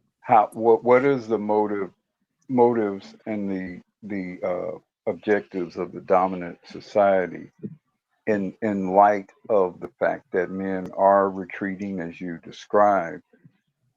This Diddy trial, the Shannon Sharp trial, these black men witch hunt trials are important because they are going to give us a lot of insight in how strictly and how harshly the dominant society is going to attempt to put the collective of men back in line. The Diddy trial in particular, as all of these things come out about, the choices of Cassie, for example, versus what Diddy supposedly forced her to do or compelled her to do. A lot of what comes out of that is going to create language, is going to create judicial precedent, is going to even affect the statutes. For example, the biggest influence on all of the domestic violence legislation over the last 30 years was the O.J. Simpson trial. O.J. Simpson dictated, had a profound effect on state, federal legislation. The Violence Against Women Act came out right after that O.J. Simpson trial. So this trial may dictate to what degree men are going to be able to move forward in terms of dating women, even these momentary sexual relationships, sexual deals, maybe escort arrangements. Because it seems to me what happened between Diddy and Cassie was largely an escort relationship. It was an escort Somebody's relationship background. between him and her. It was an escort relationship between him and her. And then there was an extended escort relationship involving her and other people. So what you're going to have to be careful about is what they're going to try to do to create new ways of circumventing your freedom, even in lieu of your not marrying and not committing and not making babies. That's what's going to be the tricks going forward that you're going to have to look out for. More importantly, let's make sure we recite a Uruism to Black Uru. Somebody got to pay for these souls. So That's fine. Somebody But got to pay for these hoes. this is not Somebody got to South pay for Korea. and they're gonna South find Korea. real a quick. lot of newfangled ways. Yeah, They're gonna find a lot of newfangled ways to make you pay for them. sure. South And Korea. South let me read Korea this. Let me has read this, and then you got it. Let me read this real quick. And Split Jim says she takes the knowledge of women's insecurities and poor relationships and tries to promote herself as superior. What is that thing blocking me? As superior. I can't read that. Is not wanting as they are, like she is elite in her nihilism. The damn thing sign is something's blocking that word, but yeah. So no, I think we spoke about nihilism a bit yesterday on yesterday's stream. And yes, I think that is what Yanni embodies. And like I said, shout out to Zoomer Doomer. I want to use his name as a title on a stream. We're men and we're American, so we have an idea of what nihilism looks like on us of varying ages, right? Varying different backgrounds. You have an idea of what nihilism looks like coming from men, right? I think what Yanni, even though she's doing well financially, what Yanni expressed is nihilism coming from women, particularly Black women. And that I don't get, when she said, I don't give a fuck, whether she meant it or not, that emotion, that energy, that visceral, like the look on her face when she said it, especially when she said it the second time, when her voice dropped a few octaves, that was real as fuck. Whether she's acting, that sentiment, particularly coming from Black women, is real, and that is a temper tantrum. That is what Black female nihilism looks like and sounds like. The look on her face, the sound in her voice. So I do think what you're saying here, Split Jim, I do think that what she expressed right there is Black women's nihilism concerning upward mobility, concerning being married, concerning intimate relationship, particularly with Black men. The idea that they may never be quote unquote the mythical magical white woman, right, or have the mythical magical white man. I really see it as a I don't give a fuck, scorched earth, fuck everything. I'm gonna do whatever I want because I say it so often. I know it's annoying, right? But if I can't be that bitch, then fuck everybody and fuck everything, right? And y'all go ahead, go ahead. I'm sorry. Well, you still a horny little mix at the end of the day, so we'll just go ahead and run you through at 2 a.m. until you croak, and then we'll turn you in like an old legacy computer and go get a new one. Hey, yeah, look, If that's what's gonna have to be, then fine. Then you know who Yanni ends up becoming? Yanni ends up becoming Eartha Kitt. Yeah. Compromise for who? For what? Yanni is what in her early 30s. Give it another 40 years, maybe 50 if she lives that long, and that's all that becomes. If she doesn't change, if she don't end up with that quote unquote love of her life, Mr. Painmaster Extraordinaire with the 12-inch member and 6'7", right? Yep. If she don't end up with that, she ends up sounding like Eartha Kitt. Y'all get ready. Yeah, I hope these females get ready. It's gonna be a whole lot of Cree Summers and Tracy Rosses out here, except y'all all broke. Yeah. Well, I'll say this. The reason why I didn't mention Cree Summers and Tracy Ross is because there's a certain class, and they ain't rich and famous and et cetera, et cetera. I'm speaking like the everyday woman, the every woman, the everyday Black woman. The same. The software. You're right about that. They all believe the same thing. They all believe the same thing. There are women who are nowhere near her age, nowhere near her money, and think the same thing. There's these chicks that are those same chicks that believe that are walking right over to housing asking for an extension. Urban Reed says, "Don't compare Eartha. Don't insult Eartha by comparing, please, LOL." But no, I'm saying, remember, all of us seen the interview. I'll make reference to it all the time. The compromise for who, for what? When you saw the look on Eartha Kitt's face and the fact that she was kind of grinning, right? Like that the way she spoke about love and the way she kind of poo-pooed and mocked the man who was interviewing her, right? I think that's actually perfect for 40 years down the line, what a Chrissy will sound like, what a Real Talk with Yanni will sound like, what a Cynthia G will sound like, what a sovereign woman gonna sound like, sovereign queen gonna sound like. All of these women, whether they're in relationships or not, last time I checked, I think sovereign woman is in a relationship right now, or is in a whatever situation right now. If that don't work out, and if she don't find that quote unquote love of her life or whatever the fuck, I do think you fast forward 40 years from now, 30 years from now, they do sound like Eartha Kitt in some capacity. Go ahead. Yeah, they do. And you know what? It's just got to be incumbent upon the men to let them be and just let them stay there. Yeah, that's just. But let them stay there. Let's let Socrates get in there. I cut him off earlier. Go ahead, Socrates. Yeah, I was saying that these efforts have been attempted in other places like South Korea, where they've tried to ban pornography, they've tried to pay people, they've tried to have government-sponsored speed dating, all the good stuff. None of it works. So good luck with that. Yeah. I mean, I think you're dealing with a spiritual thing. Y'all know I don't really go there. I think the way you perform man roles concerning women, and I think this is the undoing of much of white folks because of how high they put their own pedestal and how they pedestalize themselves globally, and how many people wanted to imitate that and realizing that they can't. And I'm mainly speaking about the women here, concerning Black women in particular in America. And when you realize that that's not going to be your thing, how do you then deal with that? And when you see that coming from Real Talk with Yeti, and even when you heard Kim Foster speak about grieving, right? Grieving not having these things. When you hear Tracee Ellis Ross say grieving not having these things,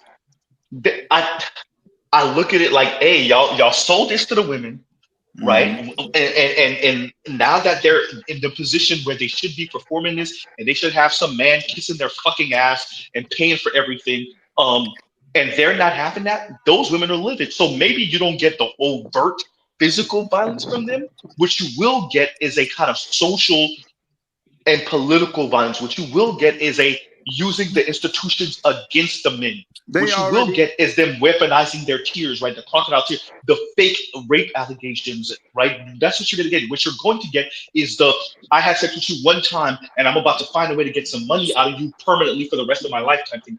That for them, it's like, well, if I'm not going to get this, then I'm going to, by hook or by crook, I'm going to leave here with what did Denzel Washington say to Jamie Foxx? I'm leaving here with something, right? I'm from the neighborhood, and you know right? what? I'm leaving here with something. So yeah, go ahead. And you know what? And you know what? It just might have to go. It just might have to go there. I mean, it sucks, but it just might have to go there. But I hope they're ready because y'all gonna get count. I hope you're ready for the countersuit. I hope you're ready for the. I think that should be the next thing. I agree with you on that. I think what will have to happen is this rare thing that men almost never do. I mean, and this has been the biggest weakness of men. I think at some point men are going to have to actually ally together and do and work in more of a collaborative way, which will be complex for Black men because to some degree it will at some point require you to working with them ass clowns. Yeah, and that's where it's gonna get. That's where it's going to get complex, but you're going to have to. We're 5% of the electorate, and that's all of them, right? That's not, and 85% of that 5% is not as enlightened as the other the remaining 15%. So you're going to have to ally with people who don't look like you. So it's going to get tricky, but you're going to have to do it because Black men in particular, they seem to be making a point of going after Black men, like unashamedly going after Black men. So we can't just sit on the sidelines on these kind of issues. And I know these are rich, high profile Black men, but if you observe things over time, I promise you, like I said with the O.J. Simpson thing, we're all running scared from DV shit that because of what supposedly happened between OJ and Nicole Simpson. We're all scared about shit, and have been affected by laws and court decisions that all stem from what happened 31 years ago back then. So you're gonna have to fight back in a more proactive way. That's your only choice. And real quick, John, real quick. Let me read this from Elkston. Real quick. And Elkston says, Cree Summers, no, hopefully you're just mentioning her because she was in a different world. No, she did an interview recently. And to me, she didn't sound so aggressive, and I think that's just her style. But she was essentially saying she got to get over, she don't have the looks no more. She can't bank off of that anymore. So she just has to deal with being a single. I really appreciated what Cree said because Cree was she was honest and she was humble. She acknowledged, look, hey, I'm not the hot thing I used to be. And she said I don't really get that many asked out on many dates anymore. Then she said, honestly, I don't really get asked out at all. She was very honest and earnest in a way that Black women in particular are seldom that honest and that earnest. And I appreciated what she said, and I think Black men should give her some grace from the standpoint of, I'm not saying agree with everything she said, and obviously she's made some mistakes, but I appreciate a woman saying, look, I fucked up. I was thinking some dumb shit. I mean, Michelle Obama is older than she is, and she's still on some bullshit. I mean, but that's Cree knows she fucked up. But that's the thing. But that's the thing, Uru. Us black men can appreciate what she said, but that was a women talking to other women. And like you got Cree Summer, and then you got Michelle Obama. Who do you think these women are really going to listen to? Yeah. No, but here's something I wanted to bring this into what we're saying. When Nipsey was the leader, what's her name? His woman at the time, goddamn, why do I forget her name is right there. Goddamn, Laura London. There we go, Laura London. Laura London, when she started speaking again and interviewing, there was this peace in her. I know it sounds weird, right? And it was I don't control anything, right? Because you could tell she was really in love with Nipsey. And to have that snatched from her, there was this like, and you see the way she speaks, and it's weird because his mom speaks like that too. It's this I accept it sound, right? And I kind of got that vibe from listening to Cree speak, right? It's this I have no choice and I accept this and this is what it is and I will move from this space and see what I can do from here. And listening to Cree speak, that's what I heard from her when she was speaking about kind of I can't use my beauty anymore. I don't have it, right? And that's just something. It's different than Tracy Ellis Ross. Tracy Ellis Ross was jabbing at them niggas around her age. That she was waging character assassination at them niggas around her age, right? That's not where Cree was coming from necessarily, or at least that's not how she was speaking. And it was this kind of like, I don't want to say zen, but like kind of, right? And that I agree with Black Uru where it's a bit different than what you hear from so many other celebrities. That's not what you're getting from Vivica A. Fox, right? That you still hear the arrogance in her. That's not what you're getting from Claudia Jordan. That's not what you're getting from Lisa Ray with her. You got to earn $250,000 a year. That's not where Cree was coming from, right? And I there is a if not a difference, but a distinction there, right? And I'll pause right there.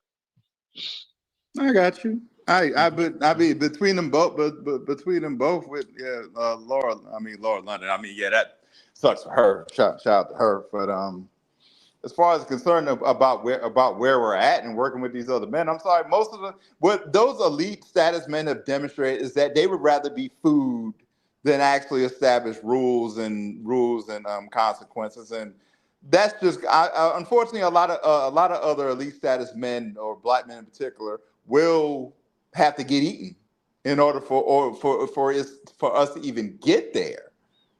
I would like to get there sooner than later, but it seems like it's going to have to be a lot later. You know, I agree with. I think. Well, I mean, I guess my question would be, you know, when I see someone like those guys saying those things, first thing I try to do is take a look at how they're actually living personally. Because very often, those men are not living the way that they're advertising. You know, a lot of these so-called I love black woman guys got an Indian woman somewhere. You know, Michael Ealy got an Indian wife. Been married to an Indian woman for like going on 15 years now. He's very quiet about that shit, though. Y'all notice that? Very quiet. Yep. Yeah. You know, stop talking about Cornel West like that. I'm just saying. Guys are selling and marketing one thing, and I'm not trying to single out Michael Ealy. I mean, I don't, you know, if I've heard of anything that he said that I necessarily disagree with. I'm just saying some of these guys be quietly living very differently than some PR type shit that they represent. I mean, you're right, Uru. Like, Uru, you're a Chicago dude. I'll ask you outright. Do you really think Obama would be married to a black woman if it wasn't Michelle? I think he would have, because I think he needed that to move up. Yeah, I mean, I think I think he was politically motivated and being politically trained and bred to do what he to attempt to do what he ultimately was able to achieve. So I think he would have married a black woman. I think he could have married some other black women who would have done just as well, if not better than her, but would have been better, more with the program. So if he had married some black woman who was third or fourth generation sort of college grad, she went to Spelman, her daddy went to Morehouse, that kind of thing, You know, I see. that woman would have been more prepped to be the dutiful wife and keep her fucking mouth closed. Mm-hmm. No, I agree with that. And going to Ely, what's the name of the brother, the light skinned news I anchor see. Yeah. brother that always be out here with the white women? Y'all know who I'm talking about. He got light eyes also. Oh, what is his name? TJ Holmes. TJ Holmes is another one. Oh, Because I remember, but bro, being around black women, they were drooling over TJ Holmes. They were drooling. Believe it or not, don't let black women tell you otherwise. They weren't drooling over him, but they liked Don Lemon until he came out.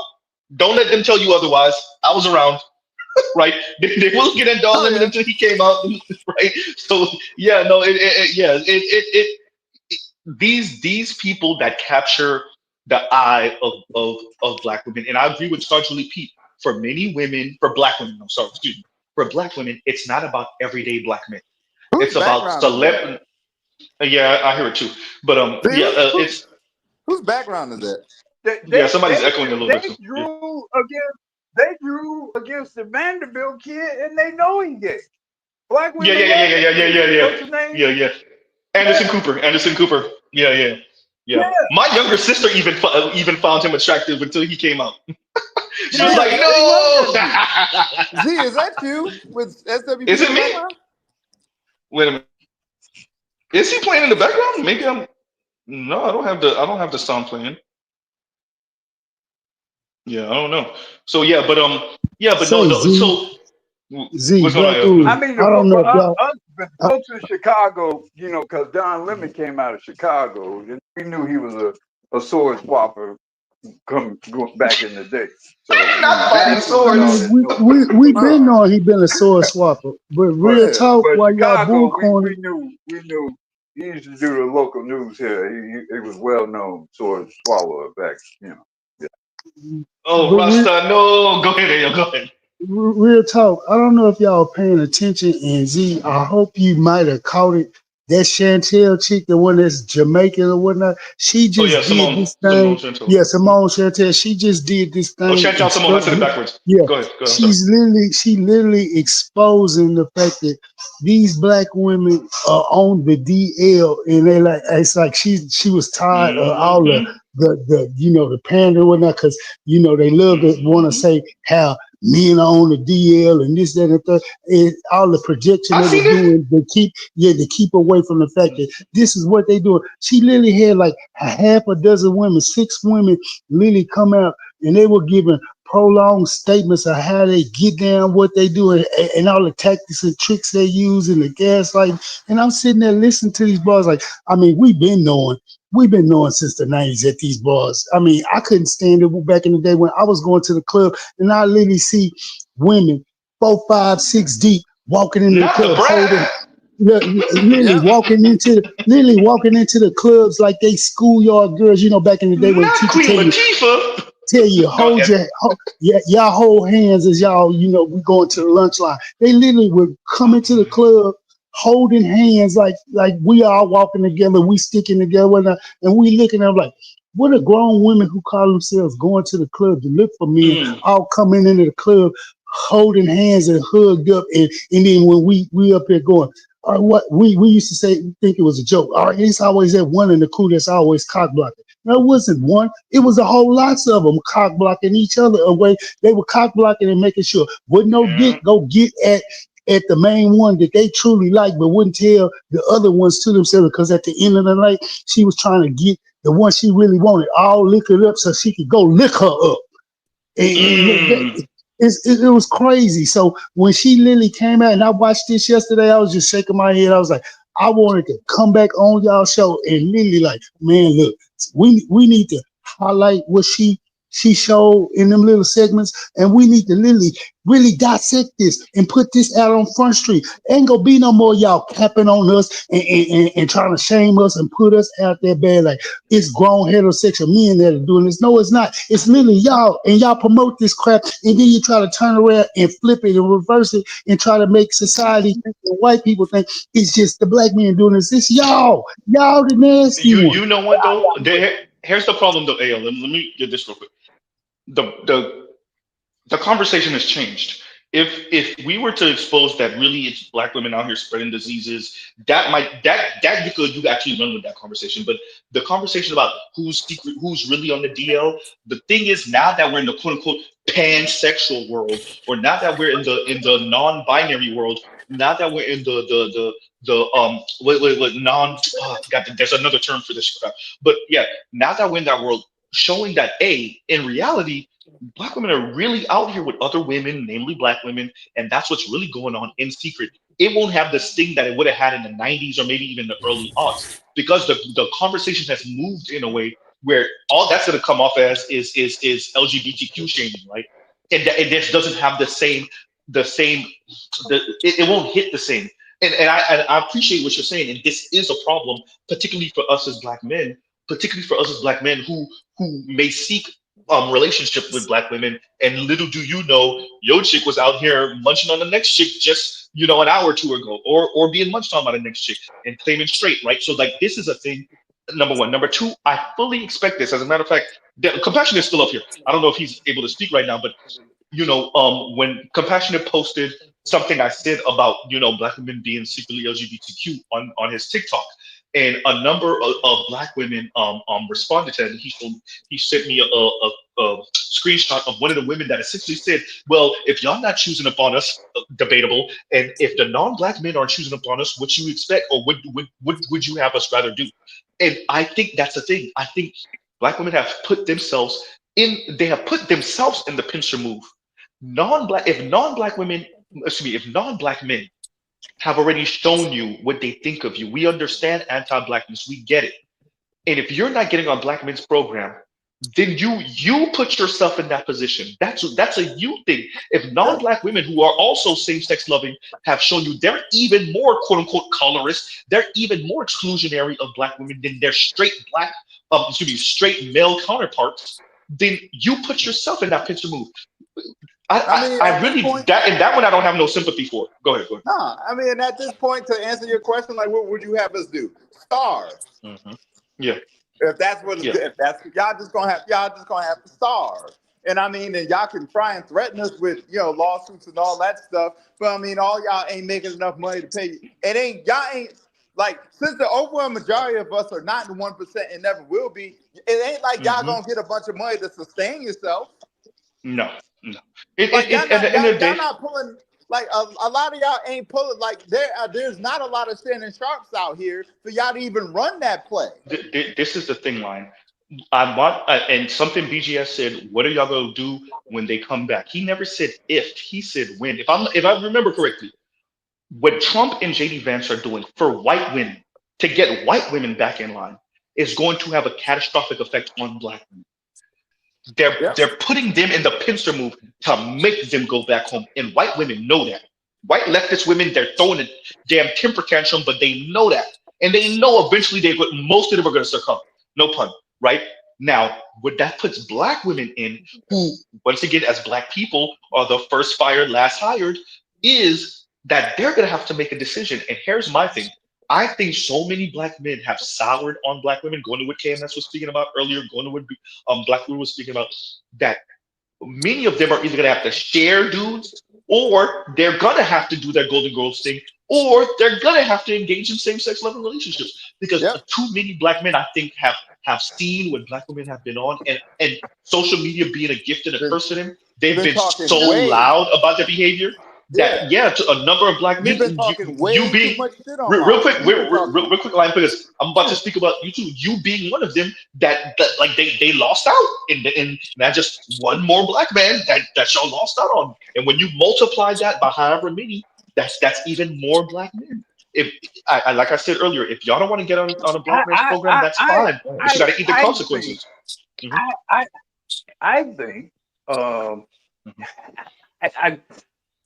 to me, it all depends on the bullshit games that white people play against black men. It really is that simple. I don't, these women, they popping, running their mouths, whatever. Look, if I can raise my hand up at a couple of them when they need my hand raised up at them, I can fix a lot of shit. Y'all can fix a lot of stuff. The issue is not the women.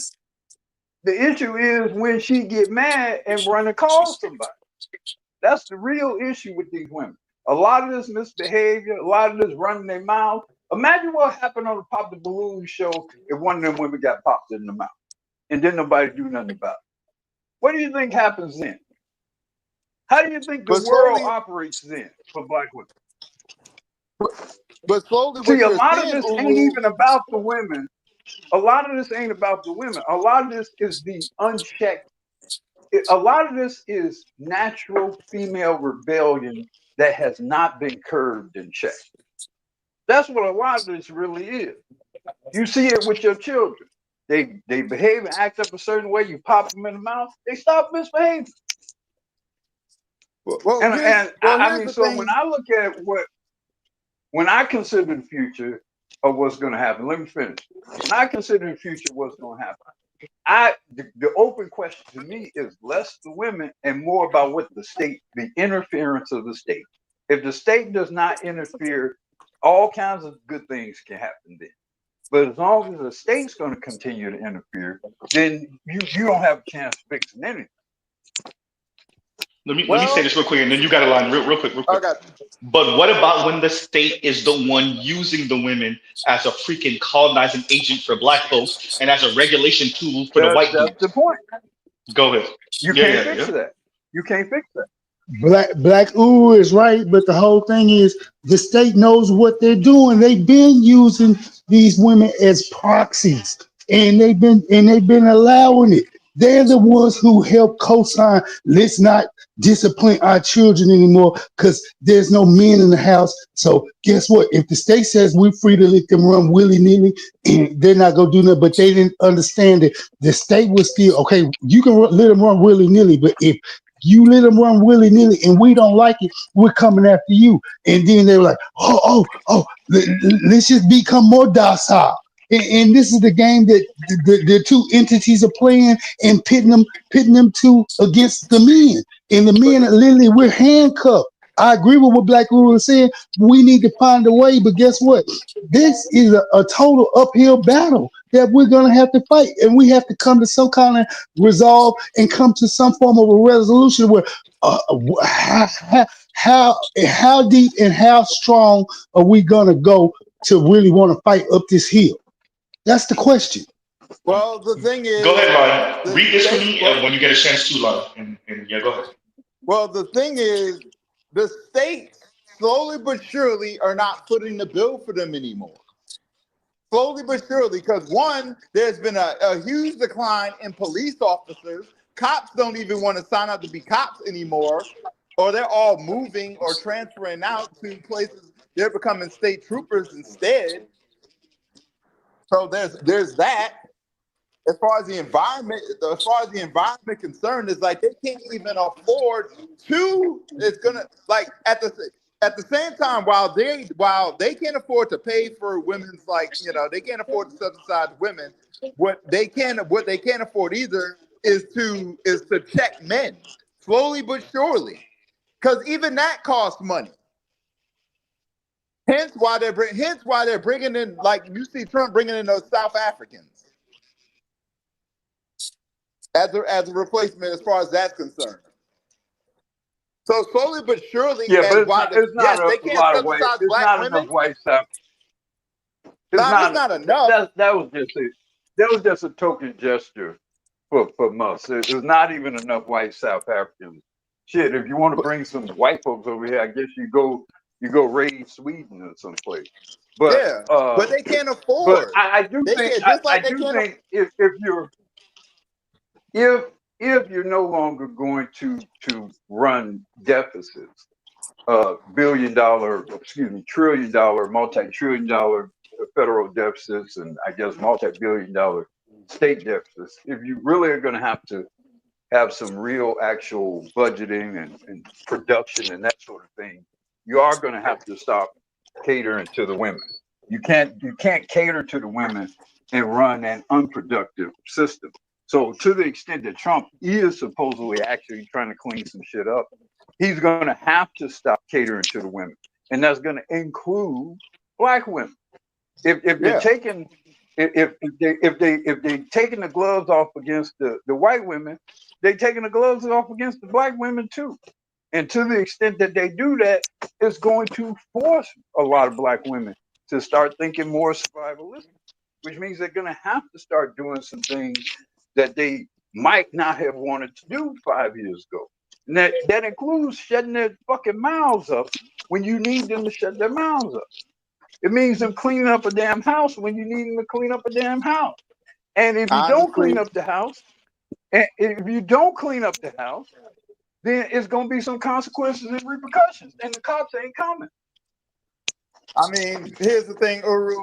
That sounds nice, but from what I'm seeing, these women would rather go ahead and sell it than do that.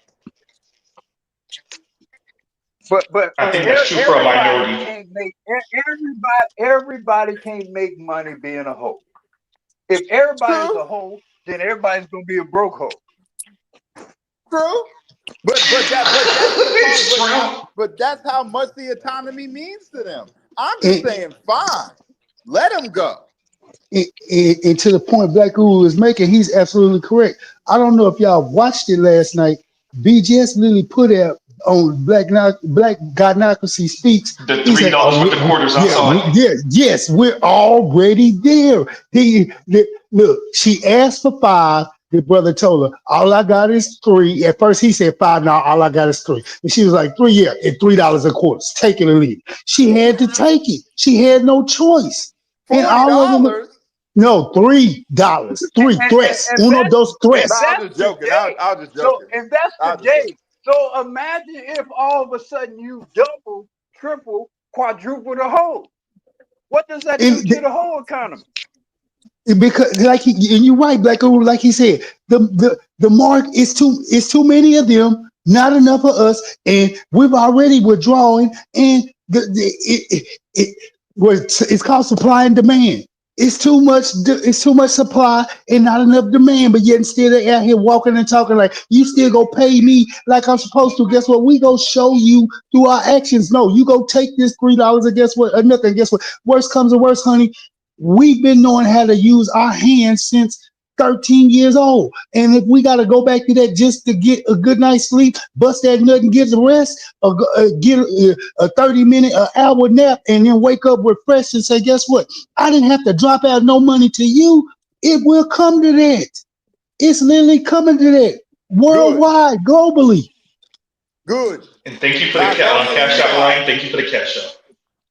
Oh, no doubt. Oh, no doubt, man. Go ahead. Y'all might as well go ahead and legalize prostitution. Just go ahead and do it. Get it over with. Let's stop pussyfooting around. Because that's pretty much where we're at now. That's pretty much where we're at anyway.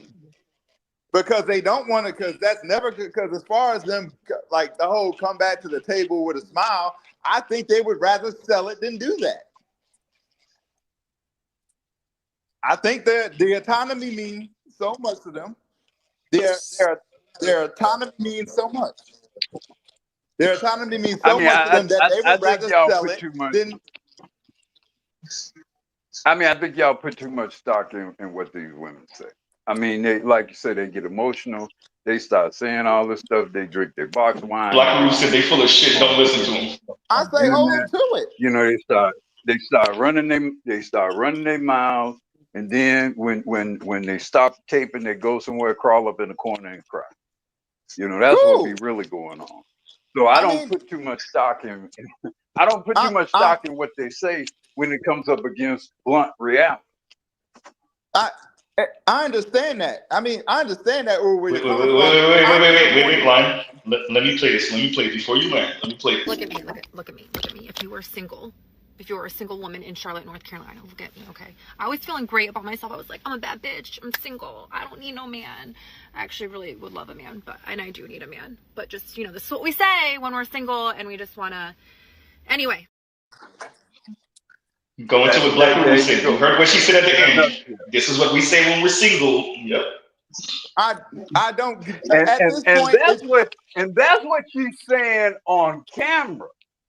So man, she probably bending over backwards for some dude behind closed doors, man. Look, they all talk that shit. They all talk that shit, but it only goes so far as some man or other man is willing to pay for it, enable it, protect it, and preserve it. And once there's no man paying for it, protecting it, and preserving it, they get real supple like.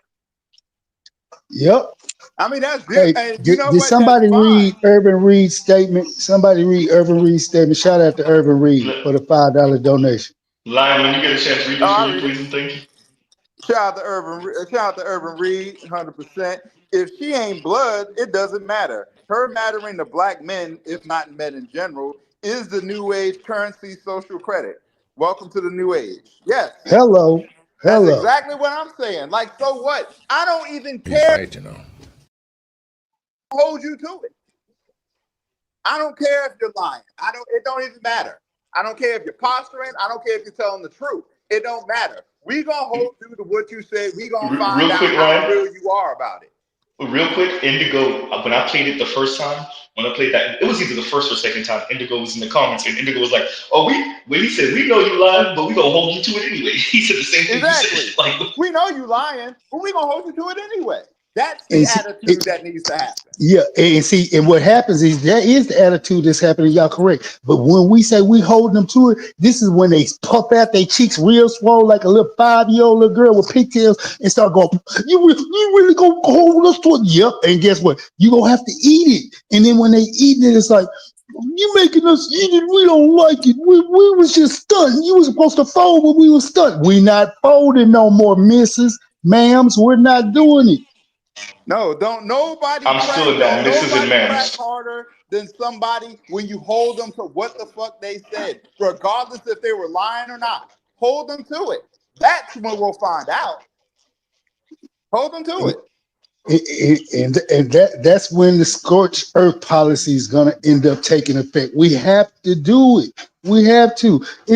It's to the point. It's a lot of dudes out here. They know what they have to do and don't want to do it because they still got that blue pill godnocracy. They was ingrained and indoctrinated in by their moms and whatnot. And every time they get out here and want to do it because they see the trend of where most men are going, they keep thinking to the back of their head, what will my mama think? How will my mama feel? But guess what? We over here side out looking at him. Bro, if you don't get on our level, if you don't get the movement in accordance to what's going on, guess what?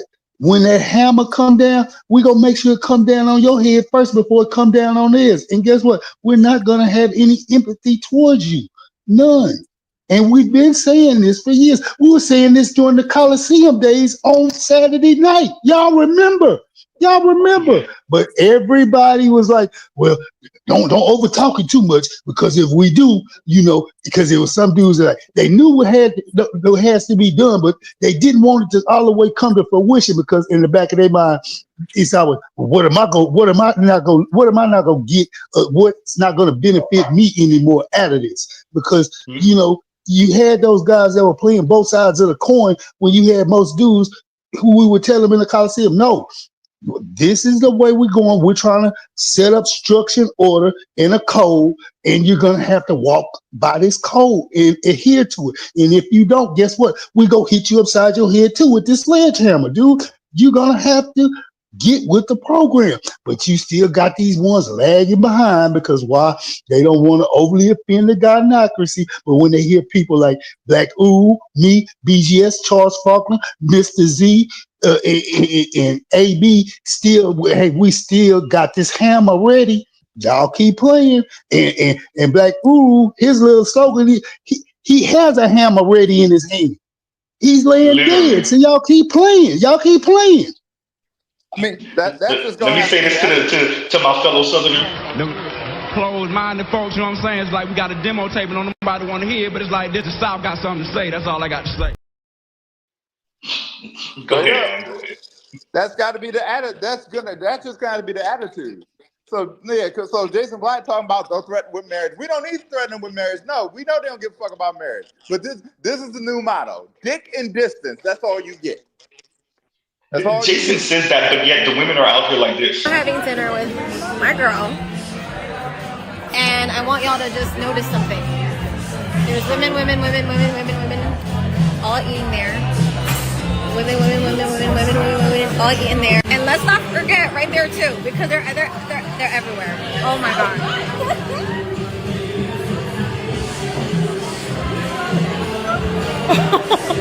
I don't normally go out, but when I do, I go out with my girls, and That look on her I'm seeing face is something, not a fake. trend. The shock on her face is real as hell. Girls are all going out with their girlfriends. There's not like one date in Good. Y'all heard it here first. Real quick. Everyone. Go ahead. Real quick, let me shout out. Let me shout out because it was sit on my channel. I'm gonna take half credit for it, even though I know who said it. Dick and distance. Yes, hashtag dick and distance. That's what he said. Go ahead. Was just about to give old boy that credit that was due when he just said a while ago, Dick and this. When you said that, it was like another epiphany cloud just popped over our heads. I mean, it's like he's right, you know. He's right, you know. Dick and distance. That's it. Go ahead, Black. Go ahead. Like, and here's the thing: we're showing in that video. Let me ask this question in response to. Can you guys hear me? Yes, we can. Go ahead. Let me ask this question in response to Jason Black. Do you think the majority of those women that got laid off in March of this year, do you think that most of them probably wish they could have husbands, right? Those black women that got laid off, you think most of them wish they had a husband right now? Because we know What most was of it? them are not married. 110,000 got laid off this year. Yeah, something like Black that. women, they are doing the same thing to us that they did to black men 40 years ago, which is pushing us out of the workforce. That's what they did to black men. And that is what caused the major divide within our community with regards to the gender wars. We saw black men the way they wanted us to see them because they didn't have the upward mobility that we had because of our jobs that we were able to get in the federal government. For one, the federal government was one of the biggest job employers for black women, and they're pushing us out left and right. We lost more jobs last month than any other demographic, and those jobs are not coming back. And if they come back, they're not going to give them to us. I don't care what degree you got. Because you can see right now, they don't care nothing about those degrees. As soon as we started getting it, they ain't mean anything anymore. I say this to say, we going to have to work with black men. Whatever grief you got with black men, get over it. It's time for us to work together. We need them and they need us, and this is just more proof of that. So now the epiphany is coming over her head. Hey, yo, let's let Black Ruru go, and then you got it in line. Go ahead. Go ahead, Ruru. Go ahead. I agree with you. Go ahead.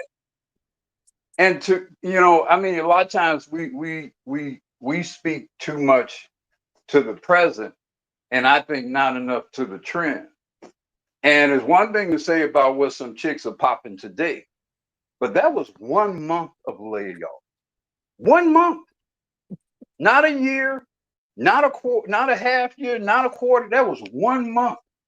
Hell, the next month, April, may even be worse. And May be even worse than that. You don't think some of those women are going to wish that they had some husband? So it's easy to talk this shit.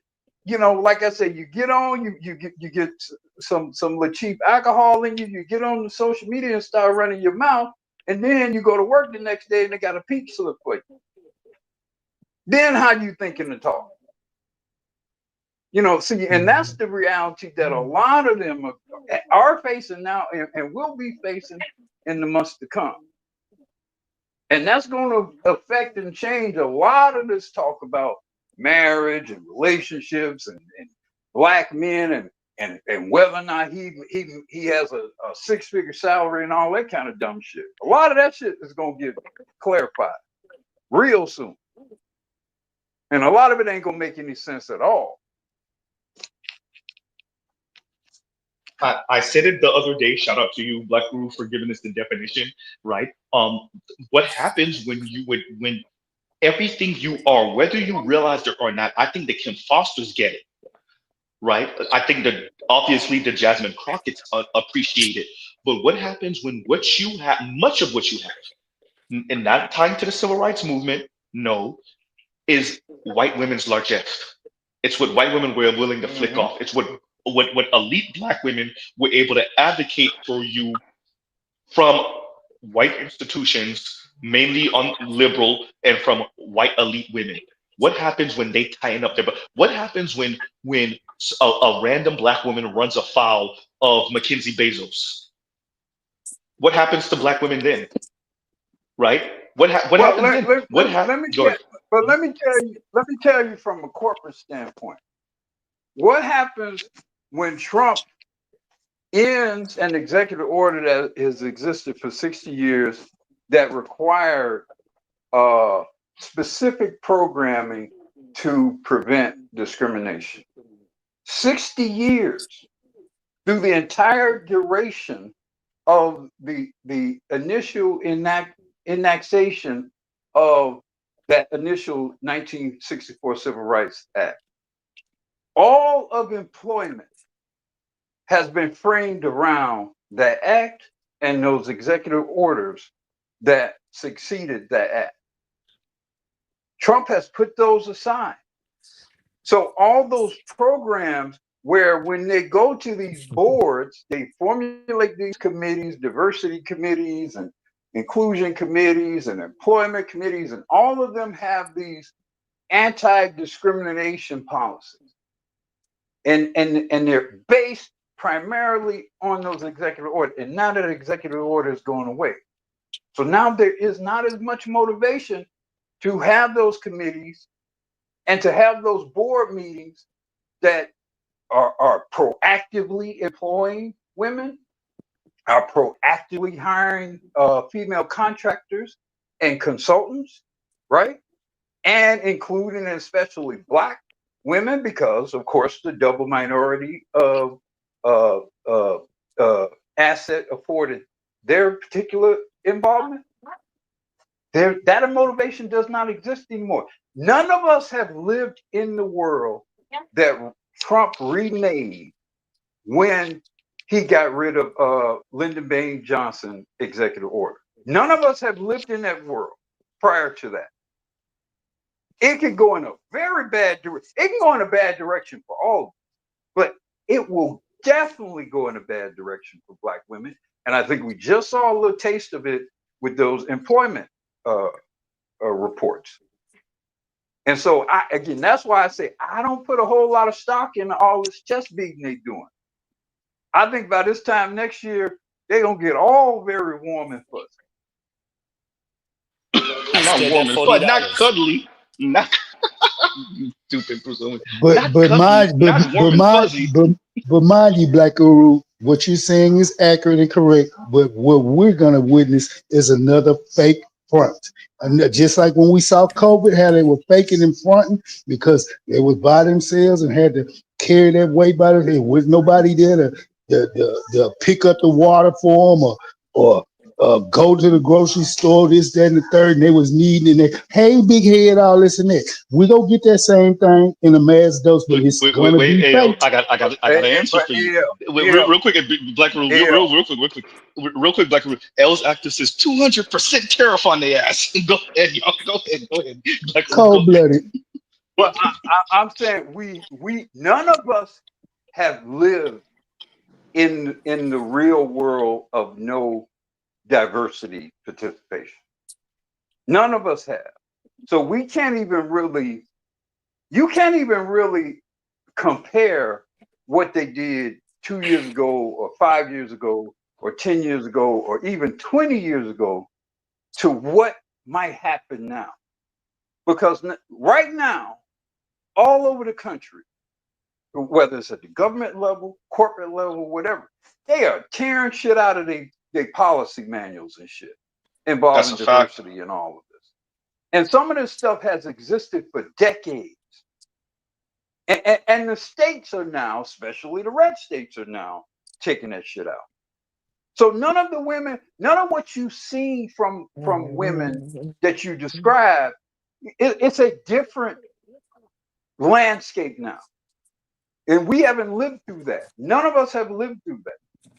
So I predict it's going to get much harsher for them very quickly, And the smarter ones are going to start trying to go glom on to some of y'all. And then it's just a matter of whether or not you could deal with them without the state encroaching upon them. Let me say this, and I'm glad you brought up the reality, Black Guru, of how many of us as Black men are going to be affected also. I stress this all the time, and this is one of my biggest issues with this back and forth between Black men and Black women, is that it's you're listening to people speak as if they're not Black to spite the other side. And I'm not gonna lie to y'all, I hear some Black men speaking like this also. That's why y'all see I frame things on my channel in a very specific way. That's why I don't dance on their misfortunes. I definitely don't dance on their grave when they get deleted by a non-Black person. Because I don't want to fall into that. I'll let them fall into that, but not me, and hopefully not the rest of us. And I'm glad that Black Guru brought up that this will not just affect them. This will not just affect white women. This will definitely affect Black men also, because you have to appreciate how resentful white men are. It's not about whether it was true or not that their country was being stolen from them. It's about they felt that way. It don't gotta be factual. We already know these are the most hypocritical people on the face of the earth. They swear they're about facts, but they're not. They're all in their feelings. White men are full of shit. They're the biggest, most full of shit people, even more than Black women. So appreciate that as Black women go through this, that doesn't mean that we won't go through that, or we will come out unscathed. That we won't get hit the way they get hit, because we weren't the mascot for the bullshit, but we will get hit too. And yeah. And let me read this real quick. And Afro Merchant says, formerly known as Afro National, says D&D, Dick and Distance, LLC tax, # support Black men media. Thank you for that. Thank you for that, Afro National. Go ahead, y'all. I know that was pretty sobering. My apologies. I agree. Y'all go ahead. And I mean, I know there's a lot of negative views about Black women and a lot of pessimistic views about Black women. I think that's a bit short-sighted, and I think is an immature approach to dealing with people. Because just as we have to deal with white people or Asian people or whatever, to the extent that there's some mutual benefit, certainly there very likely can and will be some mutual benefit dealing with Black women. And so I don't think you should default to making them your nemesis or your adversary simply based on their being Black and female. I think what you do is you try to figure out how you derive mutual benefit, and then how you enforce integrity and honesty in that arrangement, whether it's at a personal, intimate level, or business, or employment, etc. Black women can be very resourceful and very beneficial, and you can leverage them in terms of networking for business. Some of them, maybe unfortunately not a lot of them, but some of them may be great life partners, or I don't want to use that term, but wives and mothers of your children. So I wouldn't offhand just discount all Black women. And as things get tighter, as you were referring to Mr. Z earlier, motherfuckers gonna have to try to look out for each other. And that includes even looking out for Black women as they try to look out for you. So you're gonna have to try to figure out who you can deal with and go forward with. Because these white guys, first and foremost, are about their white shit. Whether you benefit from it or not benefit from it is gonna be a fucking coincidence. So I'm not pro what the hell's gonna come out of Trump that much at all. No telling what kind of shit might come out of that. So I would say slow down a little bit. And that's why I've said before, what's your plan? What's your mission? And who can you get to supplement to support that mission? And to the extent you can get her on your program, again, whether you're intimately involved with her or not, that should dictate whether or not y'all can do business together, regardless of what she is. But in Black, and I want to say, like, the one of my gigs, everything, me getting promoted, everything that I've been able to acquire over the past 7-ish years, it was an LGBTQ Black woman that hired me. It was an LGBTQ Black woman, right? and a butch one on top of that, right? So like that speaks to what I'm saying. Like there is nuance here. Our issue is their behavior. Our issue is the self the destruction, the self-destructive nature of them, and then that's spilling onto us. The temper tantrum, and that's why I purposely call it a temper tantrum, because that's what it is. It's a temper tantrum that I don't get to be her, and to hell with everything and everyone on planet Earth because of that, right? Now, for a while, they've been able to misbehave, and the society not only allowed it but encouraged it because they used them as a buffer between us and them.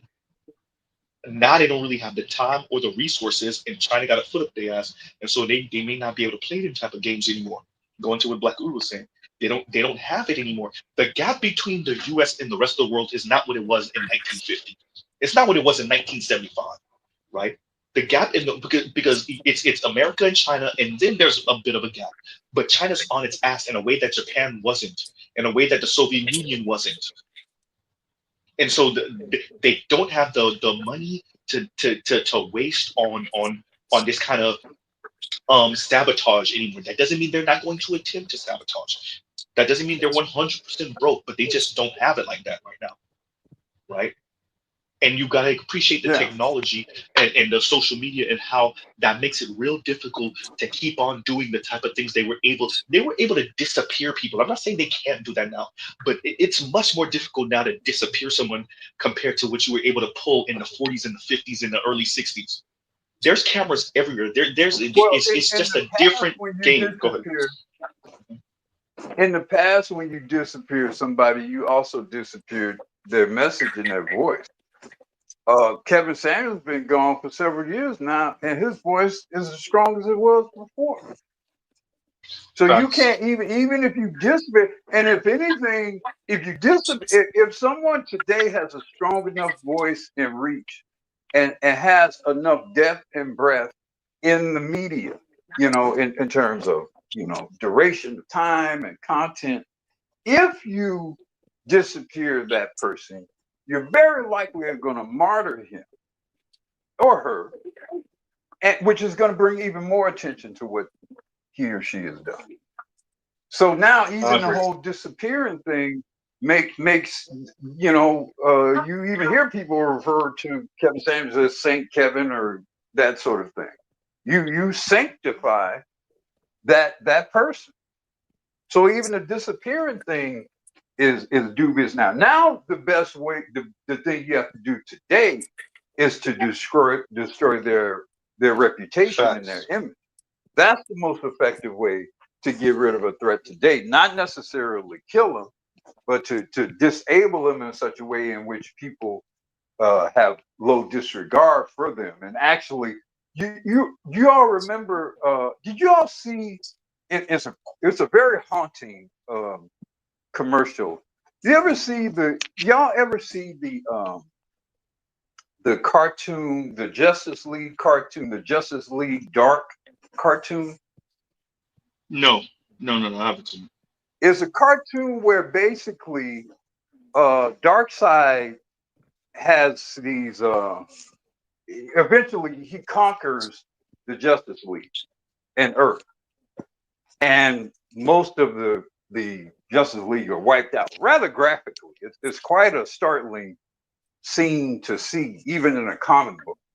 I mean, you see, your I've favorite seen stills of it, but I've never seen it. Mm-hmm. Yeah, it's quite a haunting experience, even for a cartoon. But the interesting thing that Darkseid does is he lets Kal-El live. He disempowers him. He lets him live as a living symbol of defeat. And the best way that's to psychological really warfare for destroy your black ass. men is to not necessarily to kill them, but to destroy their image, let them go about as a symbol to the rest of the world of defeat. Because then other people or other men are not necessarily inspired to do what you did, and you put themselves in the position of being done the same way. I think to some degree that's what's happening to Shannon Sharp. I think to some degree that's what's happening with Sean Combs. You know, let's prostrate these black men, these famous black men, in such a way in which we scare off any other possible men who would seek such fame, outward fame and glory. What did we say, Black Guru? We'll never be able to leave this earth clean. We won't never be able to leave it with a good reputation. They won't let us do it. And to your point about Shannon Sharp. Shannon Sharp was getting bigger and bigger and bigger. And the more he kept talking and the more he kept making people feel disgruntled, I mean, not of his own doing it, whatnot, because he was on a clearly good and noble path, but because he wanted to be about his world in the private matter with whoever he thought he wanted to be sexually active with, consensually and whatnot. And he was going about it in the most right way he knew a heterosexual man was supposed to.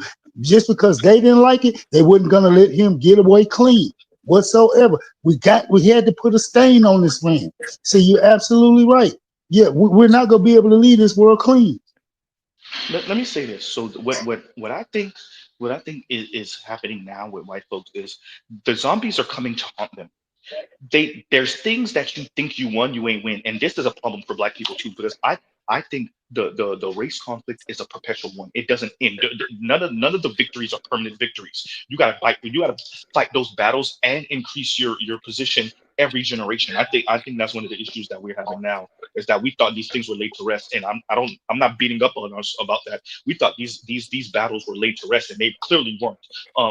But what's happening with white folks is that they're being punched in the face with the hypocrisy of their position, right? And those why you are the premier nation on planet Earth is kicking you in the ass right now, because you took it for granted. You thought it was simply talent and power and military force and a superior ideology.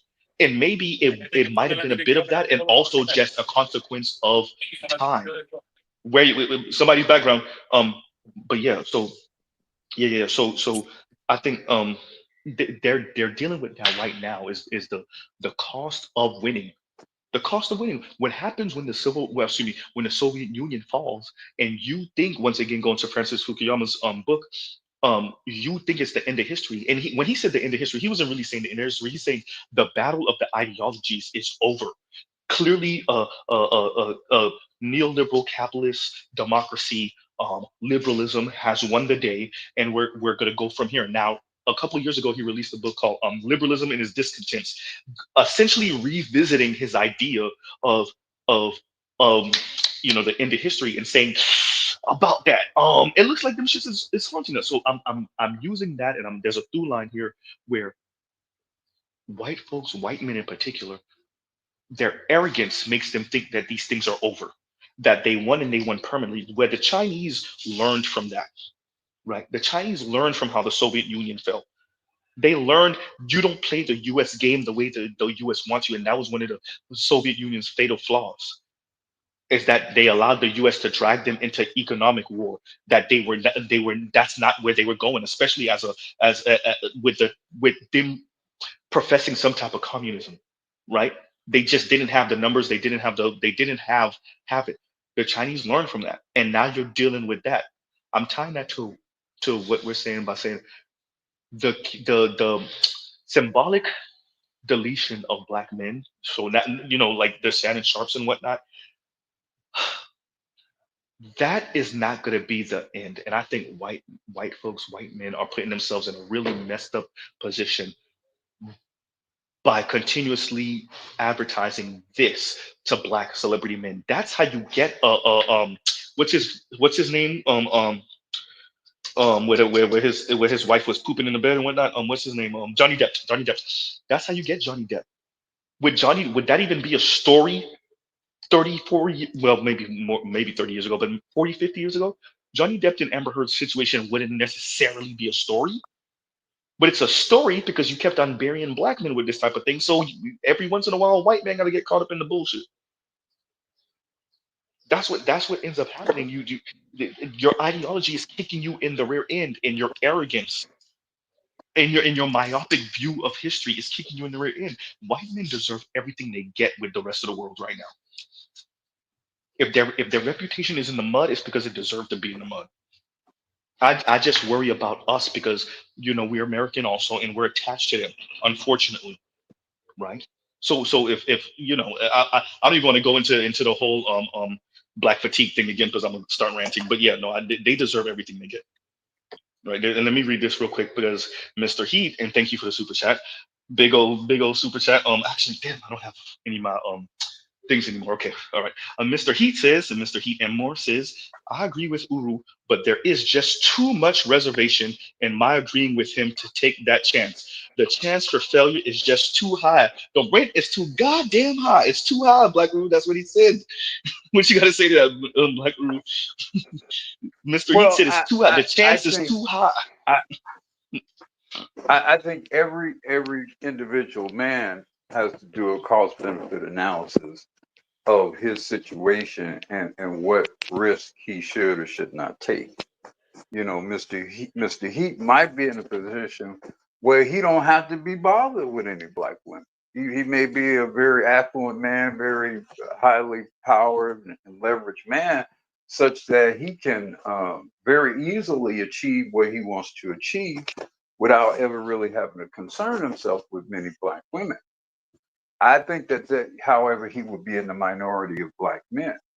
I think the vast majority of black men who live simple lives with fewer resources, maybe with fewer connections and friends and network, they have to figure out how they're going to manage themselves in a world where everything's changing, right? And again, the government, and you have a particular kind of focus, and it appears to be very white, male-oriented focus. In a world like that, where you aren't the most leveraged person, you're going to have to find allies.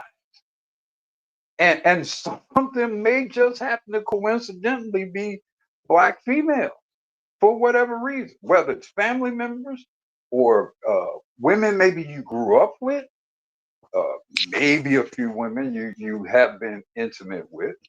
But for whatever reason, there's some synergy, there's some complement between what you have and what they have that might, at least if not in a permanent, maybe in a temporary scenario, it works to your mutual benefit to ally yourself with that woman.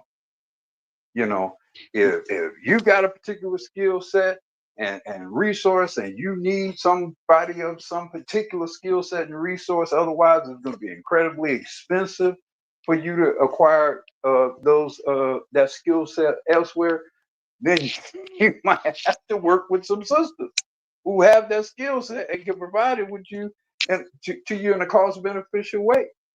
Have those connects that they can provide to you in a cost beneficial way.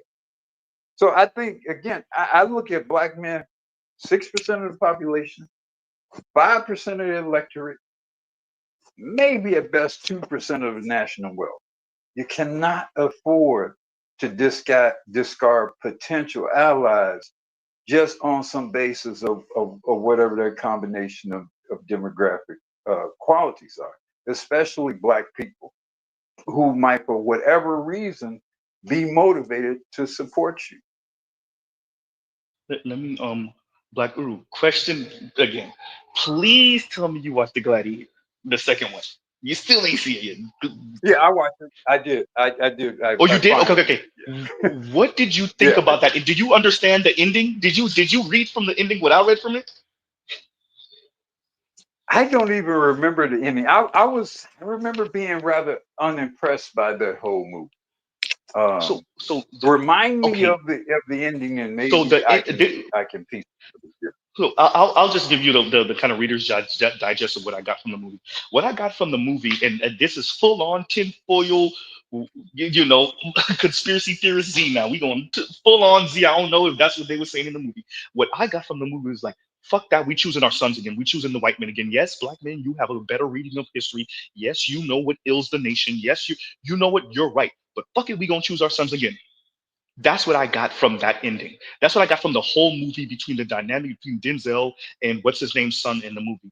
The whole movie, that's what I got from it. But it really brought it home at the end when Denzel pretty much won the fight and somehow magically lost the fight because Buddy Rowe had the armor on his chest under the water. Like,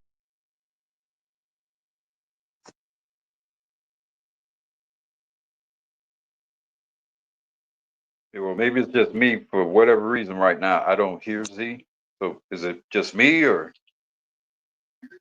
Yeah, he fell out for a second. He fell out for a second, Black Ooh, you right. Z, if No. you there, come back. Come back. Them boys got him. Yeah, well, that was an interesting interpretation of the end of the movie. I guess I was quite unimpressed with Gladiator 2 to the point in which I kind of came away wishing that they had not ever even done the movie. So yeah, maybe that's why I thought they wasted a Denzel Washington performance. In that movie. My apologies. That's I didn't go out. I What had a call. what movie was that you said you think they wasted his talent? Gladiator 2. Gladiator 2? Gladiator Oh, 2. but okay. I semi agree with you, but he did put on a good performance. He put on a Denzel Washington performance, but No, you are I'm right. saying I think they wasted it in that movie though. That's my point. I Yeah. was very it just seems like they and maybe because the They first shoehorned film him in. was so legendary, just the music, everything was just, was so wonderful that it just if they were going to do a sequel, they should have done a sequel not long after they had done the first movie, because I think to me it would have been much easier to maintain what the first movie was. But that's just my opinion. Maybe you guys saw it different. No, I agree with that. I think for me, like, the reason why I say that is because Denzel used to be a slave. Denzel had a better reading of Rome at the time than the son of what's his name. He just it perfectly aligns with your everyday black man in America. We don't come from the aristocracy of America, where we have a better reading than anyone else. We know what ails America, and the fact in the movie and it's kind of said in the movie, Denzel did everything. He played everybody the way he needed to play him. To me, he did everything. He mingled where he needed to mingle. He swerved when he needed to swerve, and he gave a perfect reading of Rome at the time. And yet, it's the essentially the leadership of Rome still went to what's his name. And that's why that's why I had such a visceral response to it in the I theater. think that was Lucius. I think his name was Lucius. Yeah, I mean, look, well, I will agree with you to this extent. Accepting your interpretation of what it means, and that's why I'm circumspect about rah-rahing behind Donald Trump, because I don't see any scenario where Donald Trump or white men in power, especially at this time, are especially motivated to do something that's going to particularly benefit black men. I don't see that scenario at all. And Trump, basically kind of has this sort of aristocratic or despotistic, nature about himself that, everyone sort of falls in line and worship of Trump.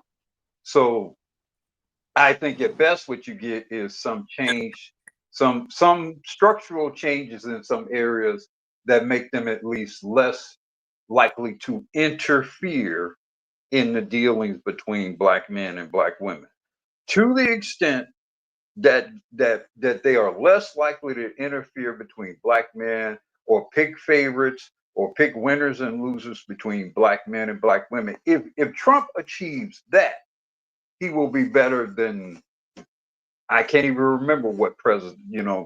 He'd be better than at least the last 10 presidents, as far as I'm concerned. I would agree with that. I would agree. I think as long as he could just move the interlopers out the way, and that includes white women. As a matter of fact, that particularly includes white women, right? Who played a very masterful game. Obviously, white men too, white leftists in particular, who played a very masterful game concerning black women, black men. But yeah, if he could move these interlopers out the way, I think he would have done more than enough, right? Yeah. Not me, yeah, but I mean, well, I was going to ask a stupid question, but I already know what it is because the initiated is a very, very, very, very small percentage compared to the uninitiated, and that freaking quote with that damn actor it was a good reminder. It was a good reminder, that quote from what's his name, Damien Idris. I'm like, whatever. So I didn't follow that, but I heard you bring it up earlier. But Damon Idris, what did he say this? What did he say? The Yeah, African actor, isn't that the one that was dating what's her face? yeah, the dude Lori that Harvey. played, yes, the same dude that played Sloppy Fleckins, the Lori Harvey, no doubt. There's a quote, and hell, it's on what's his name's page.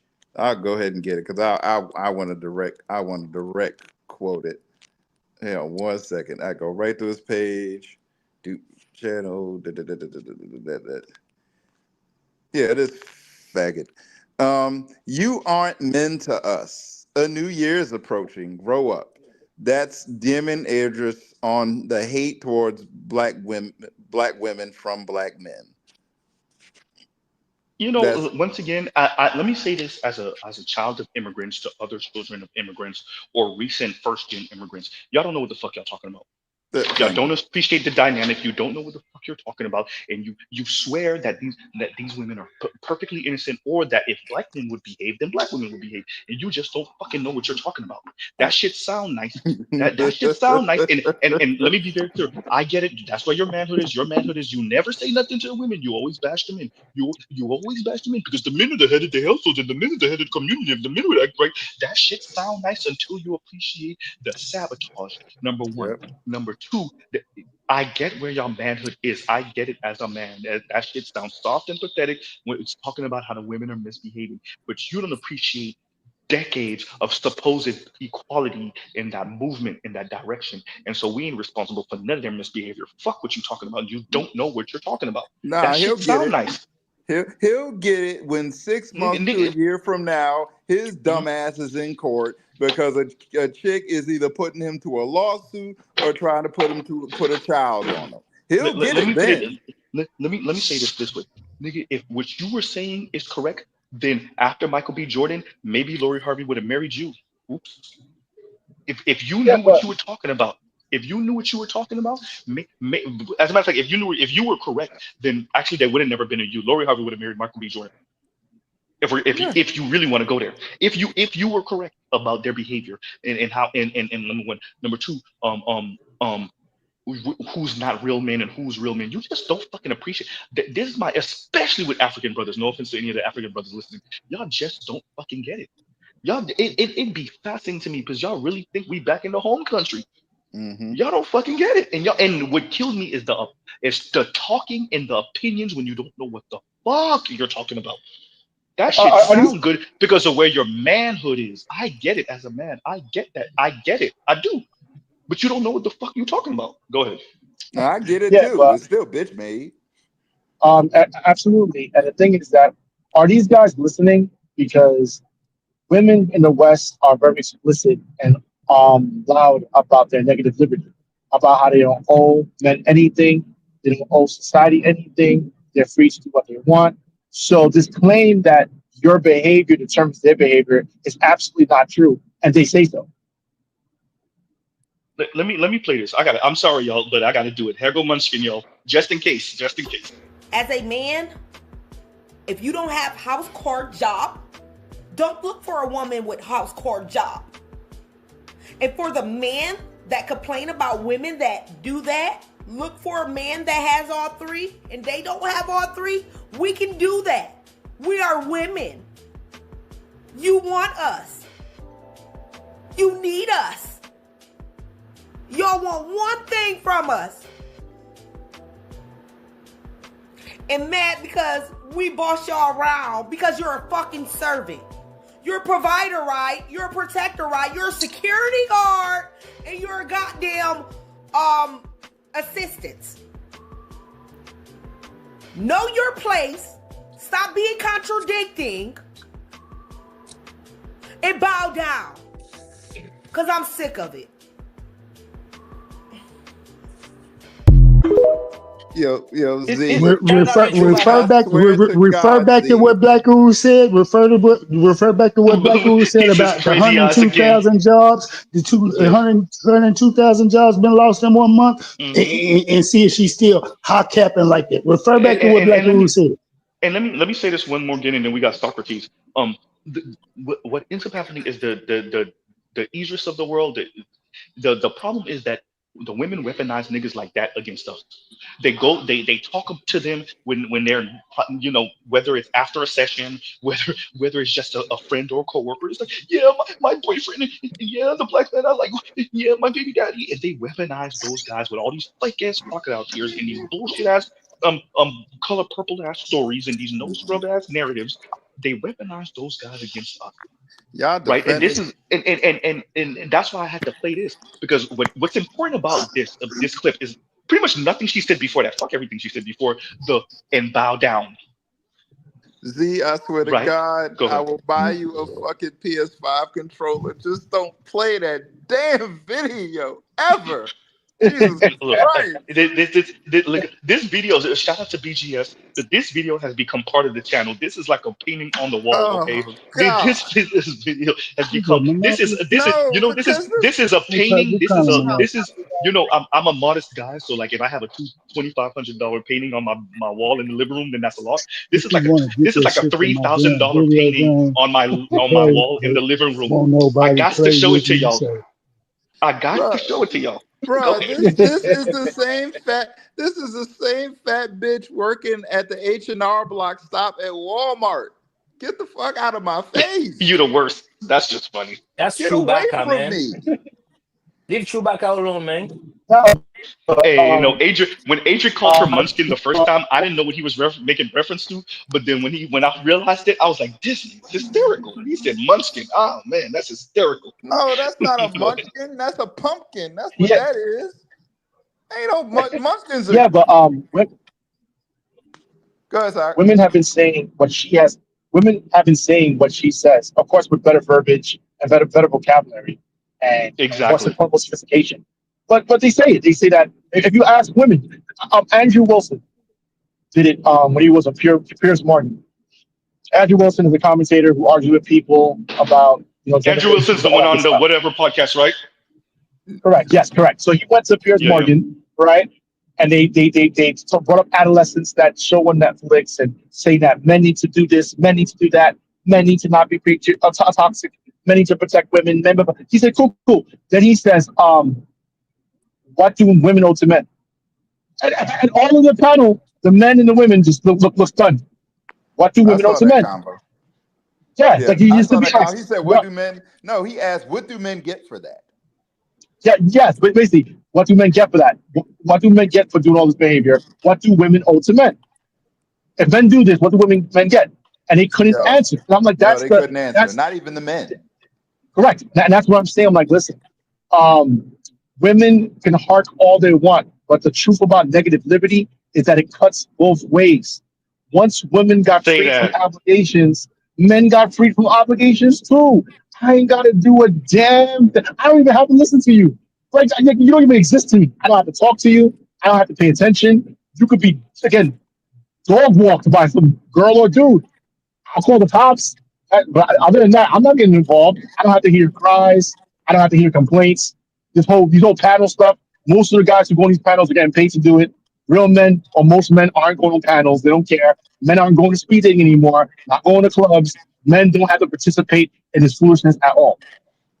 What was that marriage that they just reported last year? That major marriage That's where they. I think that's where they buy. I think that's where they buy wedding dresses from. It's like a major corporation behind I think marriage. so Oh no, about all of them David going to bankrupt. No, David Bridles. all of them go. David, Yeah, yeah, all of them going David bankrupt. Bridles. Yeah, They're all yeah, going all of them bankrupt. going David bankrupt. Bridles, Yeah, yeah, gone. Going yeah, under. Going Yeah, under. yeah. again, guys don't have to, like. There's this. I get it. It's based on the old traditional script that no longer exists, but they still hang on to it. The idea that a man's manhood is tied to how they treat women, because women are the fairer, weaker sex. I'm sorry. Egalitarianism and feminism put an end to that. You're not the weaker sex. You're my competition, actually, for jobs and scarce resources. Therefore, everything we do is up for negotiation, and I don't owe you anything. So even if we're in a relationship, I don't actually owe you fidelity. I know that sounds crazy because they think that it's assumed. No, it's not. At any moment, I can decide to opt out or do whatever. That's what we create a Lord of the Flies situation where there's Damn no sure rules. can. Well, let's go back to the theme of today's stream, the meta modernism. So what this is what I kind of beating myself up for not saying this earlier. I've said this on a different stream. Other women are going to make a U-turn. They're going to make a U-turn, and they're going to come running to men writ large, and they just going to look for a comfortable place to land. I think this is going to be one of the first times in Black women's history where they're late to the party, where they're not on the cutting edge, where they're not. And you're seeing a couple of them clearly make posts and make videos about this, but for the masses of them, I think that they're going to be so late to the party that many of us are not going to be there. Let me put it better. Not enough of us are going to be there for them to have anywhere to land, comfortable or not. They don't I'll need put it nowhere that to. way. They don't need, and Go they ahead. don't deserve. They don't deserve a cushion landing. They don't deserve one. Shouldn't have been talking And shit. right, and let me. I got to find that clip too. By the way, I got to get the Cat Williams clip. But and let me say this one more thing. The biggest recruiter for the red pill space and the Black manosphere is women. Yep. Black women in particular, I the know. biggest recruiter. And this is going to Absolutely. what KMS was saying earlier. And I got to say this just in case any woman's listening. It's not us. Your sons are not coming over here because we're recruiting. We're not recruiting. They're coming over here because of you. They're coming over here because of you. They're coming over here because of the way y'all sound. Correct. They're coming over here because their mothers and their female siblings and girl cousins and the girls in their schools, whether that's high school, whether that's even middle school, whether that's college and university. They're coming over here because they're female employers and their bosses. They're coming over here because of a divorce. It's not us. It's you. You don't have to. Go ahead. And Correct. it's to the point now. And it's to the It's point now. It's to the point now. Even with I don't give a fuck how often these women do the "I'm single and proud of it" coat. So what? It's fine. It don't even matter if they're lying. At this point, all y'all getting at the most is dick and distance. It don't even matter if you're lying or not at this point. Hey, by the way, if anybody uses this shit, me and Line are suing your pants Yeah, I off. got copyrights to Okay. that. Suing I your got pants copyrights to off. that. Right? no. Nah, but y'all go ahead and Dick and use it distance. because here's the thing. If you use it to women, here's the thing. They know exactly what you mean by that. If you use the words dick and distance, they know what you mean. They'll play stupid, but they know what that means. when you saw that video of Chris Brown going to his party and he had a bunch of women following Yeah, him. somebody send that to me again, please. I've seen it and I lost it Yeah, in my email history. Yeah, I've seen it. yeah, that plays out on college campuses across the country. It plays out in corporate America. It plays out in conferences. My whole thing is like, this is one of the things that frustrated me about adolescence. They made it seem as if it's a red pill that's radicalizing men. I'm like, nah, it's their lived experiences. They see it with it's too loud, it's too blatant to hide now. But back in the day, Well, because of the lack of social media, go ahead. no, I'm sorry, Socrates. I'm definitely gonna let you land of this. What we got to stress this. Because I got to say this.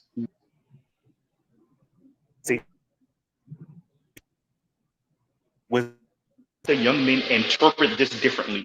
They knew that the women were going to be women. They knew that the girls were going to be girls. They appreciated this. They understood that human beings are human beings. They needed you to view this differently, not for the women to stop behaving the way they. I mean,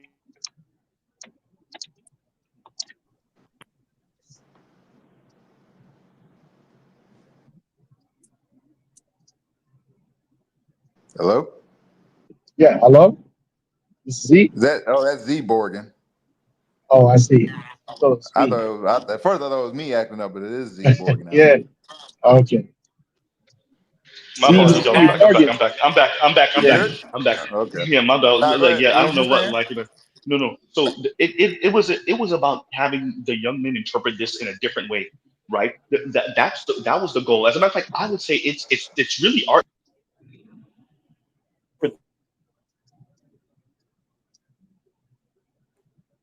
Age group was supposed to was supposed to interpret their behavior differently, and we just didn't. Yeah. I Hello, think Mr. Z. yeah, damn Z. Hello? Is he still there? Yeah, I think they got him. That damn reckless. So what I'm gonna, yeah, what I was gonna say is that so It is Cardi reckless. It B, is reckless. Go Glorilla, ahead, y'all. yeah, Cardi B, Glorilla, and all these other women write songs explicitly saying if you're broke, you don't deserve no pussy. If you're broke, you're whack. Only men are only good for money and stuff like that. So Good. how are men supposed to interpret things differently when they're explicitly being told what it is? They're being told by social media. They have women making videos talking about I got you, get Socrates, money from because men. they're Men are only punching good up. for money. That's why. Because they're punching up. Yeah, So yeah, but when you call but, them bitches but and hoes, it's different because they're punching up and you're punching down. That's how they want you to Yeah. interpret yeah, it. not everyone went to college, man. This is the thing about the terminology. Why would an average man understand what punching up means? Why would people understand intersectionality? Not everyone But understands these academic terms. they're I'm going to. going further. Even though I understand it, I don't accept it. Now what? Or I understand it too, I don't accept it. But how about the vast majority of people who didn't take liberal arts in college and don't understand any of this? These words don't mean anything to them. That's fine, and that's absolutely fine because it goes back to what I said before. Hypergamy don't care about women either. And that's they damn sure going to find out. So I want them to punch up because they're going to learn that lesson. Not everybody can go. So go ahead. So go ahead. Let them go. Most women suck at hypergamy anyway. Have fun. Have fun trying to uppercut Mike Tyson. Let me know how that worked for you. Yeah. For Have real. fun. Hey, listen. Because the more, because here's the thing, it's going to have a trickle down effect because the more men that y'all that they and that end up in court, whether a child or a lawsuit, those elite men are just gonna be like, fuck it. They're probably, you know what? They'll probably do the work for us and go ahead and have prostitution legalized. They'll do the work. They'll do the work for us because that's No, why the illness women will have to fight come. that because they want you in the pincer move. They can't release you. They can't have you having ways out. That I would argue, tinfoil hat it back on. I would argue that's why there's not a male pill. There's not a male pill, and there's not prostitution being legal because that's just way too. Why would you? Okay, if they really want elite to be the ones that get married, you put out a male pill, you make prostitution legal, and you watch the population be cut in, or the birth rate better yet be cut in half. You watch the birth rate be cut in half. They don't want that. They need you to aspire for. They need you, and I agree with Jason Black. Like more men seem to be hot and bothered to get married. They need you to aspire for that. A wife, a kind, nice, Not innocent wife, right? not And anymore. if yeah, yeah, yeah. Not anymore. And that's what Jason's wrong about. No, they're not. They're not pining for marriage. They're pining for pussy. Once the Hey, post nut clarity in their hits, mind, guaranteed pussy is marriage. true. No, no. I'm telling you right now. No, you underestimate. Just like you underestimate the men. Nope, nope, nope. Because put it like this: for every freaking terrible divorce that they see in their own real lives, that'll snap them back real quick. I agree.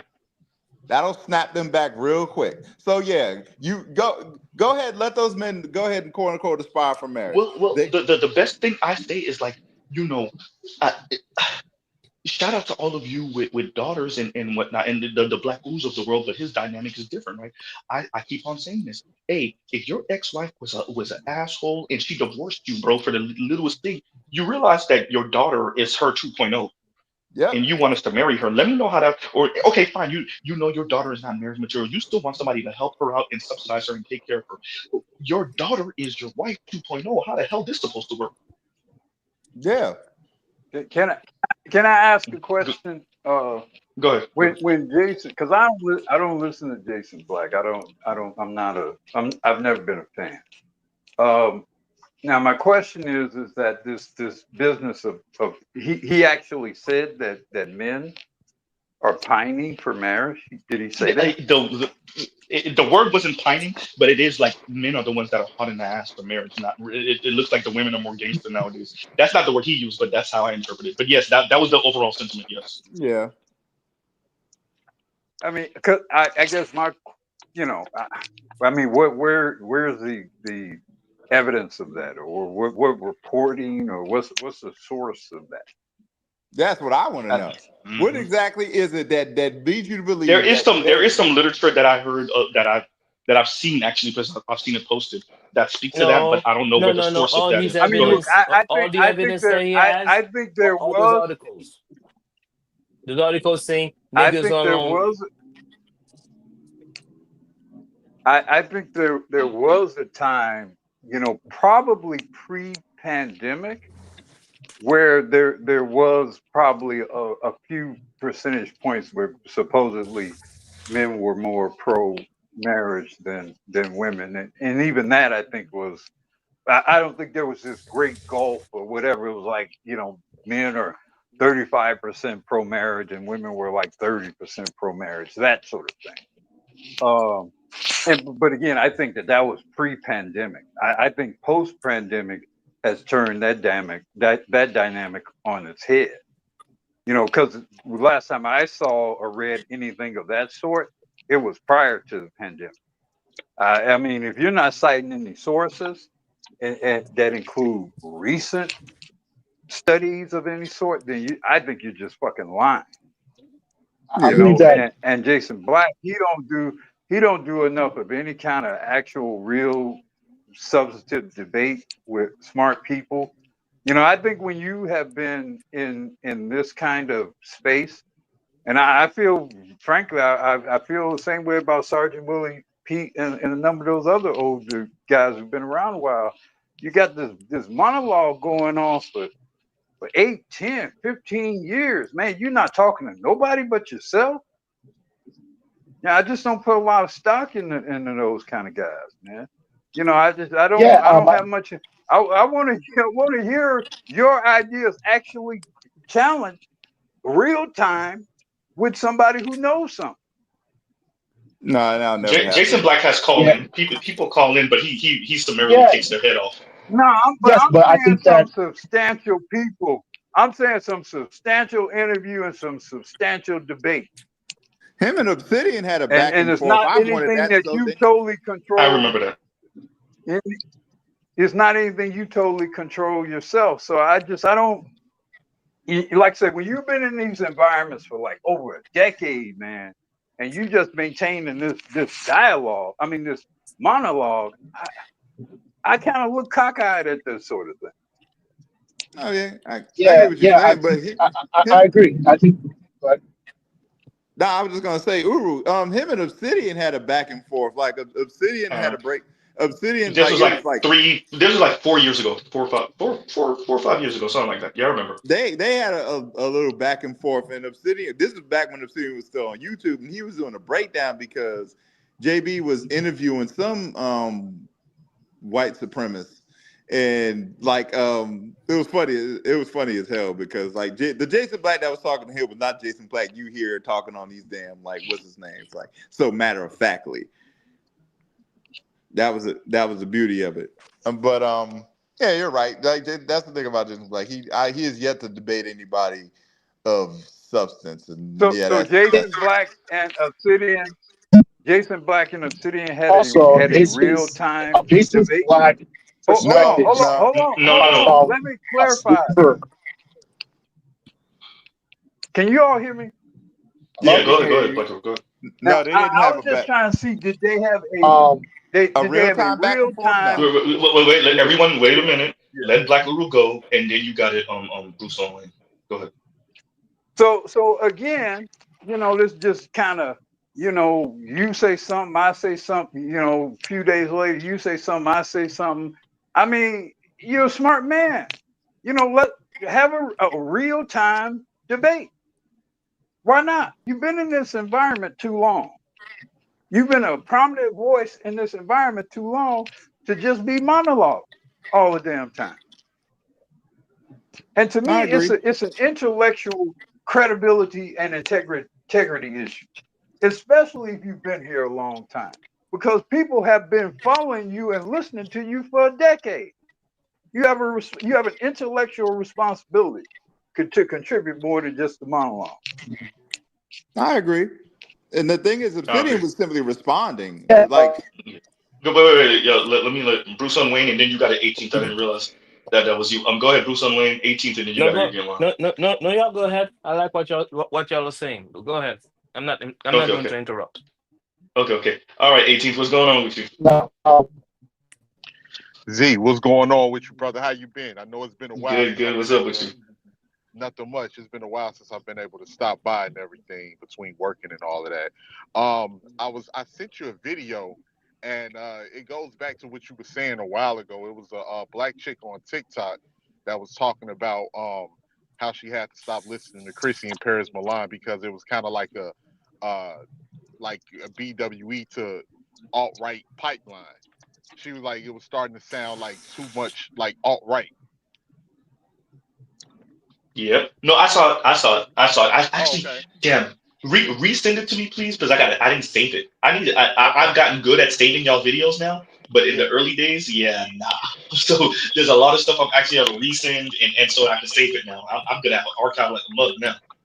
Yeah, but it's crazy how like how you've been like putting a lot of this stuff together with collages and everything for the stream, and you can just see like the things that some of these women are talking about, man. It's crazy, man. It's at this particular point, I'm interested to know what do you guys see this going in the next 10 years or so, because I'm one of the people, I don't even think a lot of these brothers need to be even sleeping with these women.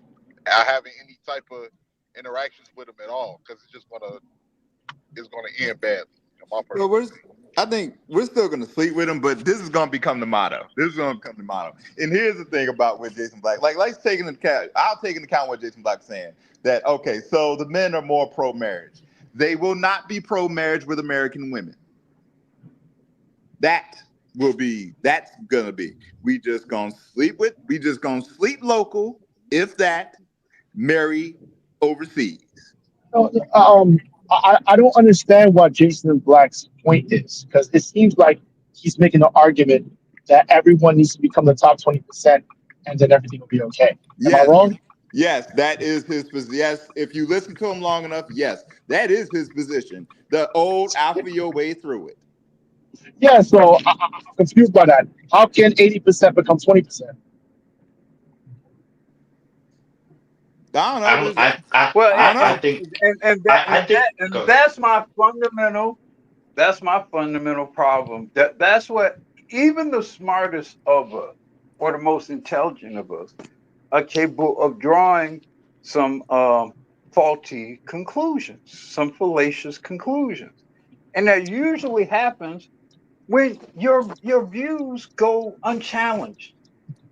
That's my fundamental problem with the monologuing that he does, that Sergeant Willie Pete does, and those guys. That's my fundamental problem, because they're intelligent men. They may be highly educated men, but their views are not challenged. Like really the credibility and the source.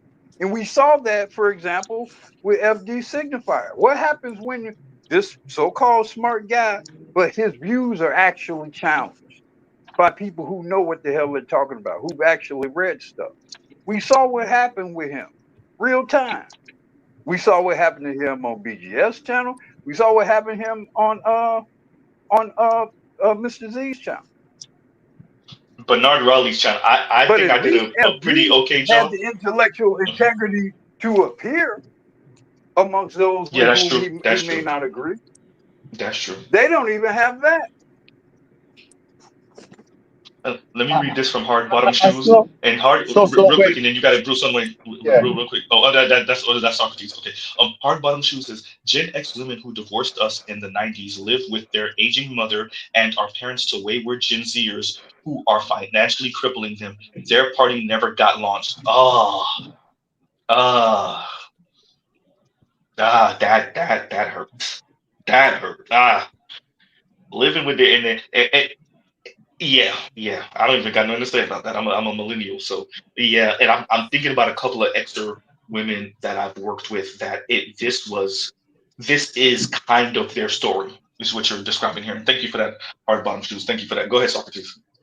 Yeah, so just to be clear, Jason's black position is that the 80% should come to 20%. Also, that all women want a Benz Jeep. They all want a Maybach. If you A can't G wagon, provide, sir. A G wagon. Go ahead. I'm messing with you. Go ahead. Yeah, that's fine about it. A G wagon, and all women want this without exception. And if you can't provide this life, it's a waste of time to date women. I guess is that his conclusion? Is that Hey, I said this a couple of years ago before Jason Black said that essentially men like him are spoiled for choice, and like in a weird way, it was kind of a humble brag where like y'all don't get it. Like essentially what he was saying was, and this was maybe a month or two ago, maybe a month and a half ago, which is like men like him, there's not enough of them, and like it gets annoying answering the phone for women. It gets and I hear him. And if y'all recall, a couple of years ago on one of my live streams, I said this. Nah, bro, advocate for polygamy to be legal, so men like you and men like Tariq Nasheed and men like Dr. Umar Johnson, et cetera, could have 7, 8, 10, 12, 13 wives. It don't mean no never mind to most of us. We know that the women are we know they blowing up your phone. But Jason Black is not even married. He doesn't want to get married. Exactly. As a matter of fact, recently, and I there's this theme on his channel, and it seems personal, but he's framing it like it's not, where it's like it's not be careful trying to get married. It's poo-pooing marriage, right? And he tried to reel that back over the past couple of streams. Oh no. But he really has. good. I've heard him. He said basically, single men is where the action is at. No, he did say that. Yeah, he did say that. Yeah, married men are done. Married men are just out of the game. They're not climbing anymore. He has this weird notion of constantly climbing. I mean, don't get me wrong. I asked with it personally. That's my personal thing. I understand it's a personal aesthetic. To make this a national or a general position is ridiculous. It's like going to the gym amongst gym bros and talking about your PRs. That makes sense amongst your gym bros. It doesn't make sense to go to the public and say, yo, why are you not squatting 405? Like, what? The average person is not doing that. The average person is not getting a G-Wagon. I don't even understand his point. At this point, all men should just either give up or get on this relentless pursuit to be in the top 5%. And if you can't do it, rich or die trying, nigga. No, seriously though. From my understanding, what Jason Black has, it has the reason why I keep on saying essentially said is because I don't remember the words exactly, but I give y'all the overall sentiment and I try to convey that as accurately as possible. It's essentially boiled down to get rich or die trying. If you ain't striving every day, every second of every day, then you get what you get. You deserve what you get. And if you get crap women and a crap lifestyle, then so be it. If you're not out there competing every second of every day is not dedicated to chasing a dollar, then you get what you get. And a couple years ago, he did say on one of his streams, "Get rich or die trying." So he really mean that. And I don't know how much I did. Real quick, I don't know how much I disagree on the surface. I'm kind of like you, Socrates, with this. I get it, but you can't maintain a society like that. Yeah, you can't. Like, that's a fascistic way of viewing the world, in a sense, right? Survival of the fittest, right? Only the most fit, the best survive, and everyone else dies. I'm like, come on, how are you gonna have a society like that? Well, here's my thing. You know what? Have that position, but you deal. But just like we say about the women, you deal with what comes with that position too. Yeah. Well, I think it's a response to a very toxic environment, and it is the tyranny of the victor. So you don't want to have the tyranny of the loser, right? If there's too many people who didn't win against you, but there's way more of them clearly, and they get to overrule you. This is true. We appreciate that. We get it, right? With nuance, the tyranny of the winner is kind of how you got here. Right? And it's not just the winner who won this game, it's the winner who was born winning because of great granddad or granddad. George W. Bush, anyone? Donald Trump, anyone? Yeah, but when that happens, the guillotine start getting sharp. Like let's not get here. Right? It's like when this happens, when people think the game is rigged, that's why I don't understand this. I don't understand people who got it talking crap to people who don't got it. Doesn't make any sense. It's like, yo, enjoy your life, enjoy your winnings. Good for you. Why are you spewing venom? The new modern way, and it's a very American way, is to couch it as motivational speak. Is to couch it as inspirational speak. I don't know how much of them think that they're talking crap to us and bragging. Do some of them appreciate that they're bragging? Clearly, but I don't know how much of it is it do they see as. And I don't think Jason Black. I'm not putting him in this category per se, but I think for a lot of folks, they don't see it themselves as bragging per se.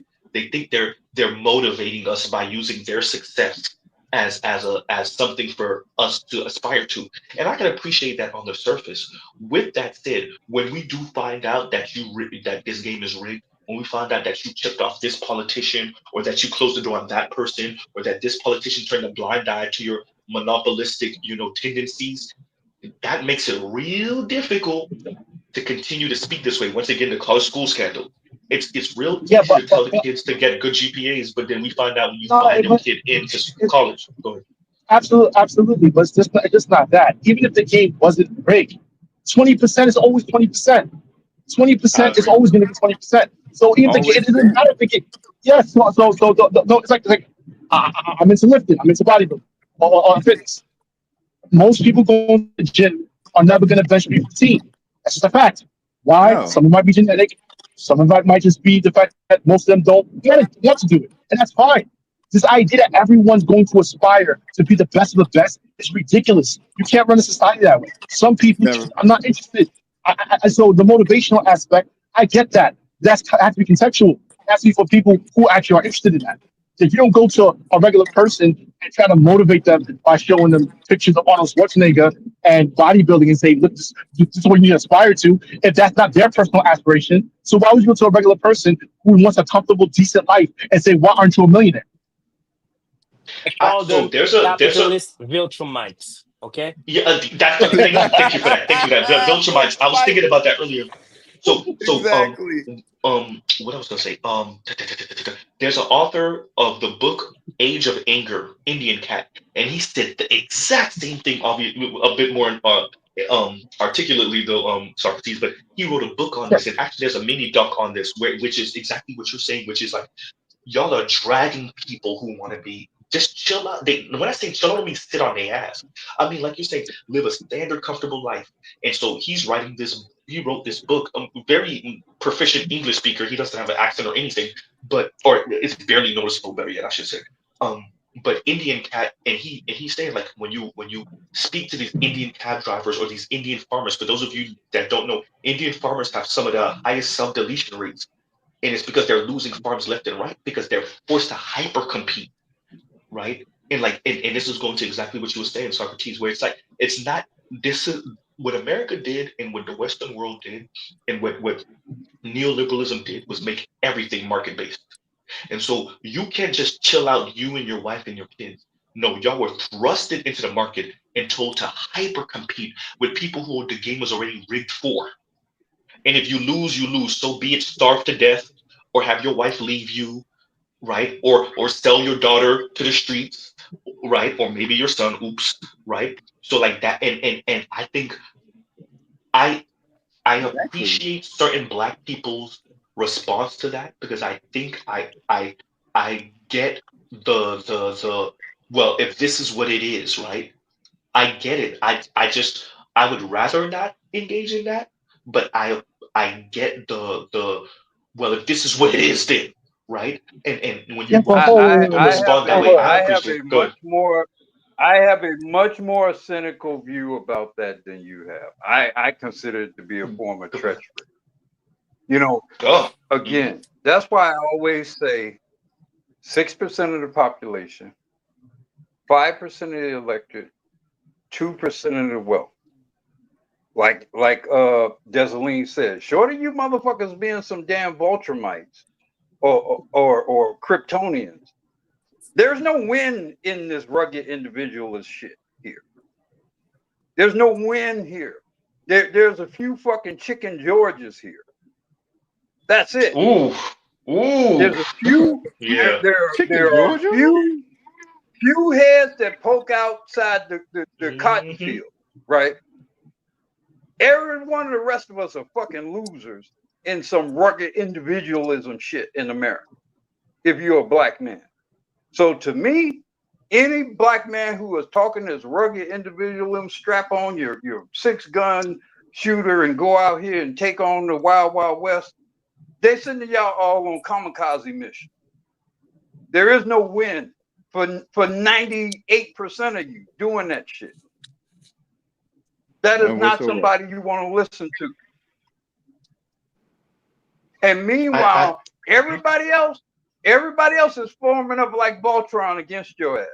The white boys, the Russians, the Chinese with the Africans, everybody else forming up group. But you gonna go out there and conquer everybody by yourself. I would say it's a fucking I don't think Jason put it mission. that way. He does speak about community. It's like minds versus the rest of the world. That's the only caveat I'll put. It's not just the individual. It's maybe like 10 of us versus the rest of the world. Yeah. Which is still, the odds are still trash. But yeah, it's still It makes no sense. It is 300. No sense. It is the battle on Thermopylae. That's exactly what he is pushing. For real. I agree with that. I agree with Yeah, that. but I love, I get the aspirationalism. I think it's great. That's fine. I have a lot of friends who are also involved in that, but we keep that for ourselves. Trying to expect everyone to conform or have this weird idea that either you're the best or you're a loser is ridiculous. Yeah, there's ridiculous. okay. I'm like, it's great There's to being aspire.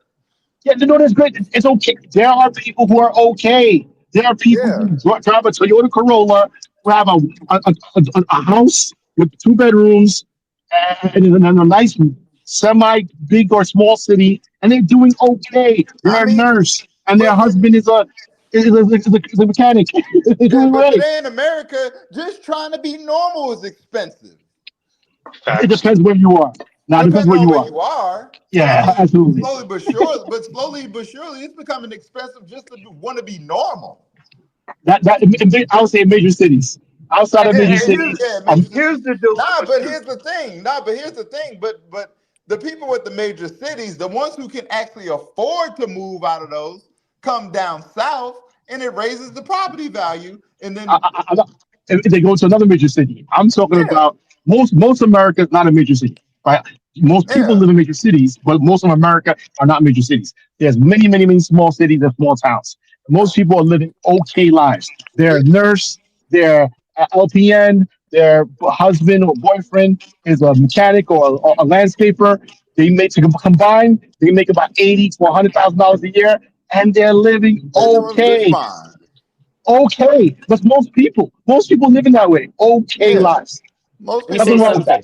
that say something. aspiration to there's nothing wrong. It's a big city. It's really a big city that has Can I say obsession something? with because Wait, so much y'all. wealth. Let's make some room from Bruce on Wayne, and then whoever is trying to speak after that. Go ahead, Bruce. Here's what I see from those guys like the what is it called the capitalist Jason Black. Beltramites.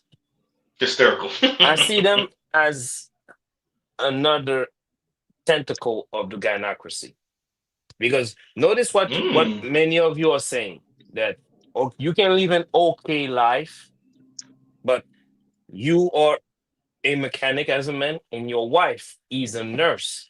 That means that your wife gonna have to put in some work. The way that these guys are putting it, your wife shouldn't lift a single finger. The only time she should lift a single finger is when it's time for her to pick up the key of the G-Wagon. Anything short than that, nigga, you're the loser. Low key, you know what? I never really thought about it that way, but yeah. But do you know how many people in America live that way? But people, only 27%, not even 20, of not even are stay-at-home wives. Yes, but even those amongst that 20%, 27%, how much of them are driving G-Wagons? None. Absolutely none. Like, come on, we talk about a lifestyle that's so rare. Like, I've been around wealthy people. There are not that many wealthy people like that. It's a lie. Most people are different versions of okay. That's what it is. No, I agree. You know what ends up in living in South Florida? This is what you realize, and when you go out of the Tri County area, you have a way out. When I say outside of the Tri County area, not Orlando, not Jacksonville, not Tampa or Tallahassee, the rest of Florida. Okay, not Naples. Stop it. That's money too, right? All the rest of Florida outside of like the major top, let's say 12-ish cities. You realize that the rest of Florida is America. Just like what Socrates is saying right now, when you live in LA, when you live in the tri-state area, New York, Connecticut, New Jersey, when you live Massachusetts, namely Boston and the surrounding areas, when you live in Chicago in the Chicagoland area, when you live in the DMV, when you when you live in Seattle in the surrounding area, these places, Houston, Dallas, Austin, these places, and the mid Minnesota, Minneapolis, Minnesota, like these places give you a false idea of money in America. The people Big you're time. around, particularly for those of us in the Tri-County area in South Florida, New York, and LA, and the Bay Area too, we see so much, but I don't think y'all really appreciate like Mr. Z on a regular working day. It's nothing for me to see a Lamborghini Aventador. It's nothing for me to see how many Lamborghini Uruses. It's not M3s. That's a joke. A $70,000 M3 or 80,000. That's nothing. That's nothing. But it skews your mind on how common those vehicles are, and they're not common in real And life you'll and never Nope. see outside. one. Yeah, The yeah. most Go ahead. Go expensive ahead. car, but and when you leave New York, you know the most expensive car you see when you leave outside, the Corvette. That's the highest, like that's the best car you'll ever see. Either that or you'll see a couple of like Tesla trucks. But from where I'm at, most of the people driving these cars are veterans. Bro, when I say I see so many, forget the Corvette. I see so many Cayennes. I see so many Taycans. I Absolutely. see so many, like you see these things so often. It's I see so many M3s. You almost think you can afford an M3. You Almost. start Yeah. thinking you can afford it. That, Like that, you But start don't you mind start thinking you can afford it until you see the price. You're like, oh shit. till you do you the know, math. no, and that's the problem. I said that the problem with our society is that big city people have an outsized influence on dominant culture, which is unfortunate. Yeah. Hollywood, the journalists, they all live in LA, New York City, etc. And a lot of them come from middle to upper middle class backgrounds, which I believe causes the insecurity for them. Because I think the most insecure person in the world is that upper middle class person. Because they see the wealth, they're not there yet. But they see it. They almost there. Yeah, they almost there. Insecure They people one ever. they one more they one more time to sell that soul. They gotta sell that soul one more So time. close Exactly. but so Right. far away. Hey, And like and so these are the let me say this real people. quick, Yeah, go ahead. Socrates. Go ahead. To you, shout out to Better You wherever you are, to like the Black Urus of the world. I always stand amazed at Black Uru and like how did he not become one of these? Like the Black Urus, the art new styles, the like the KMSs, the trails. I'm like, how the hell are y'all not these guys, right? Because This how guy. easy would it have been to essentially the people that are more than stable and above and like that talk down to, or even if it's in a framing of being inspirational, better yet, to inspire. How is it like? How do you walk that line of not letting black men off the hook while also not being one of these like hustle bros, the Dr. Thunders of the world? Like Dr. Thunder is legit successful musician, y'all. Yeah. And But the it's fact that big he's not a hustle bro is astonishing. but you Go ahead, read y'all. about Go it ahead. all the time. You see about it all the time when you read about it. A lot of men, like not even including black men, died trying to get there. And they probably saw, and even the Good men point. they saw that did make it, probably like they were just so far gone. Yeah. And also, I don't know. I think it's about perspective, right? It's like if you, why are you telling people? Our friend, and he'll talk to me about money. And the first thing I always ask him, I ask him the same question. I ask the same question to anyone who's talking about money. why do you want the money? Yeah. Right? If they can't answer that question, why are we even talking about this? Right? So if you just want money for money's sake, I don't think that's a real admirable goal. Sorry, right? I can understand you have certain goals. I also say, what are your goals? What do you plan to do with this money? What kind of lifestyle you want? And I think a lot of people are obsessed with impressing people. And I'm like, if you're gonna live a life for other people, I don't know if that's a life worth living. You should do it for you. For you. Most of the people that I know who are successful, they did successful for themselves because that's what they want personally. And this is why the aspirational talk is nonsensical to me. Just like the gym.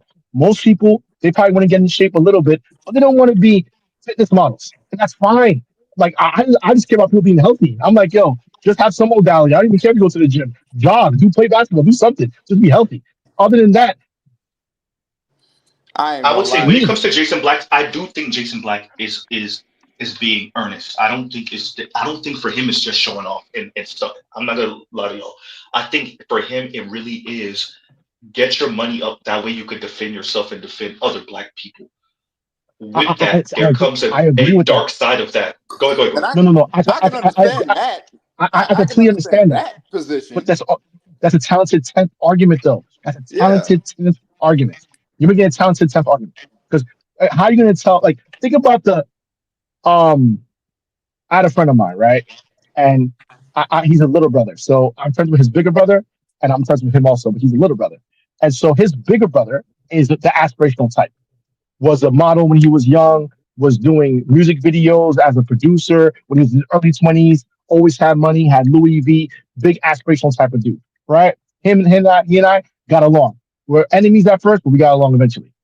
But his little brother, though, was always in his shadow because he was aspirational like that. He was just a regular dude. And so his older brother would talk down to him. Eventually, the little brother found his way, got an executive security position. He's not that arrogant about himself. So he says that he thinks crypto was going to do okay. So all he did was work overtime for 5 years straight and put all his money into crypto. And now he's about to retire. Now he's wealthier than older brother. And I'm like, yo, bro, the desperation that society's pushing on people is artificial. It's not real. At the end of the day, the truth is, nobody cares. Even if you succeed, nobody cares. Even if you have a Lambo, nobody cares. They care past that, oh, wow, nice car. And after that, no one cares. It's all hype. It's all No lie, in lies. South Florida, that's true. No, in South Florida, if you pull up in a Urus in South Florida, it'd be like yawn, and I don't mean that like disrespectful. We won't even blink at a Urus in South Florida, bro. We don't even look at a Urus. Them shits are so, and it's crazy because they're not actually that common. But we see enough of them. That's my point. We see enough of them that it desensitizes you. The Ferrari Rev, if you're lucky, you'll get somebody like Z to look because that's my thing, right? I'm a car guy. I'm an automobile enthusiast. But everyone else, the cute blonde, the blue-eyed chick, she not even gonna glance your way when she hear the Rev. She don't even know it's a Ferrari. She don't care. To my point, no Living in one South cares. Florida is crazy. I'm telling you, like living in South Florida distorts your view of money. It really does. It's Yeah. crazy. It's crazy. Coming from a Go ahead, major y'all. city, yeah, I see it. But my thing with Jason Black, I'm like, get this money to do what? Just to be a walking target? Like, because from For where real. I'm sitting For with all real. this shit going on today, like the last thing you want is status. Hey, you gonna be set. You gonna be set up by a cute ass. If you come down here lying, you gonna be set up by a cute ass Latina. Next thing you know, you gonna wake up drugged up. Yeah, Your I'm like, wallet gone. Your I Ferrari ain't rental trying to keys gone. know. No, like you gotta be careful out here. Hell, you gotta be hella careful out. You gotta be hella careful out here. And that's the thing that pisses me off with that freaking picture with that damn actor. I'm like, y'all gonna be y'all defending women and y'all ain't nothing but a target to them. They're Bro, not for trying to him force to their say that on. after Lori Harvey is fucking crazy. Yeah, you saying this after Lori Harvey, like you wrote, like you was another ride on the carousel for her. To my African brethren, I do not mean to beat up on y'all. I know Mr. ZG talking reckless all the time. Bro, y'all got. And by the way, I want y'all to understand. Don't think this is some ADOS FBA thing. Your Americanized sisters, oh yeah, they in the game too. By the way, Yes, you. Yeah, I'm talking to you. Yes, point to yourself. I'm talking to you. Your Americanized sister, and your girl cousins and your nieces. Oh yeah, they in the game too. If they're in the West, they're in the game too. Ask Els Active if I'm lying. In the UK, they in the game too. In America, they in the game too. All you Everybody's in African on brothers it. into your sister is in little do you know your younger sister is getting smashed out by a white guy at Harvard right now, Right right now, now. right, right Trying to now. get a baby out of him. Really trying to get a baby out of him. Look, no, she trying now. She know better than to pop up even to the crib with a mixed baby. She trying to get that ring in the next 5 years or that next 4 years. That's what she's That trying to ain't do. gonna happen. Cause Yeah, here's the thank you. thing. Cause say what you want about Brad, even Brad, the pretty much message from Brad. Brad is like, fuck marriage. Get the hell out of here. Hey, no, this is the thing. Elite white dudes are still going to do it. Marriage has become a status symbol. Elite white Yeah. men are still going to do it. They're still going to get married. They're still going to have their children in nuclear family. He's still going to be Yeah, cheating on the chick or they better are. yet, excuse me, exercising his options. Right. So white men are going to be elite. White men are going to be elite white men. They're going to be out here. Right. Nah, With that, but I'm talking about the Brad that lived 2 blocks down from you, that lived like next door to you. I'm talking about that. I'm talking about that. Well, he's not Brad. I'm talking to Kenneth. Kenneth down the street. He's not getting married, but even though they still want his ass too, just because he's white. But those are the guys. They say in the hell with marriage. Yeah, but Kenneth don't want a black woman. Yeah, Ken. Well, hey, I'm Listen, gonna I live in tell a you. predominantly I white don't. area. The white men aren't checking for black. Wait, what? What happened? I said, hello? Yeah, yeah, you went out for a second. Nah, you went out for a second. Can you hear me now? Yeah, we got you. I said white men are not checking for black women like that. No, not at all. But I know I know they getting their notches up, piping them. Like I mean, not that Oh, I I'm blame sure they them. are, but that's when the Long sun goes term, down. long term, hell no. Long term, absolutely not. But you know what? It don't even matter. It don't even matter. I don't care. I don't care how many. Oh, we need black men now. Nope. Nope. Nope. Nope. It's done. It's over. Unplugged. That's it. Dick in Don't distance is the motto. don't trigger me. Don't make me say it. Should I say it? Can I say it? Go I ahead. thought you were gonna I say it bet. earlier. Go ahead, say it again. Say I don't care. I don't give a damn. Qui me le dada moi. Moi son bel garçon. Moi multimillionnaire. Say I don't care. I don't give a shit. Let these That's women a real. talk all the hell they want. Let them talk all the hell they want. It don't matter if they lying or not. We gonna hold it to them. It don't matter. The only thing that matters right now is when the fuck is GTA 6 coming out? That's all we care about right now. That's all that matters. Fuck anything y'all got. Fuck Bro, anything y'all got. it's craziness. You know, and somebody read this for me when you get a chance. But yeah, no, it's craziness, yo. We know how this ends, but you know, just strap on. Whee! Put your seatbelts on. Ben had my seatbelt on. Shoot, it's cool. It ain't nothing. At this point, let them cope. Let them cope. Let more Yanny women like that cope about them being single. Whatever. It don't even matter if they're lying or not. So what? Hold them. Just gonna hold them to it. Yeah, it is. Socrates, read this for me if you don't mind. Hello? Yes, Yeah, I we can can hear hear you. you. Occam's razors to all this.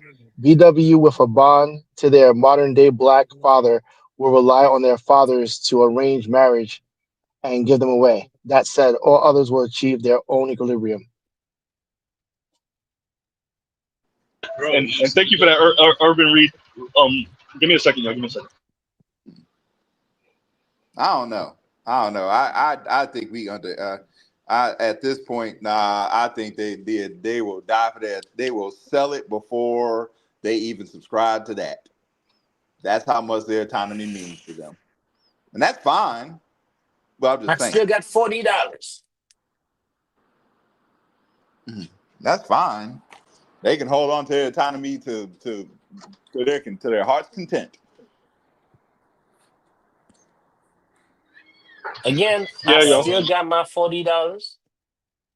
I can bargain. I got $40 in a bag of chips. I can bargain with them. Can I be heard? Y'all good. I can hear you. Okay. Nah, we waiting on you. Z. I thought you was gonna say something.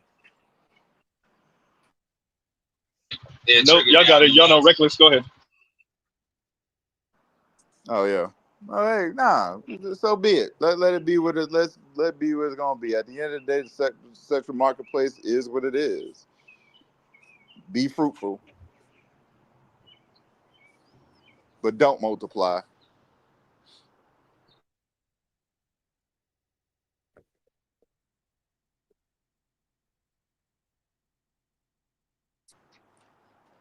Y'all don't be letting my stream be quiet.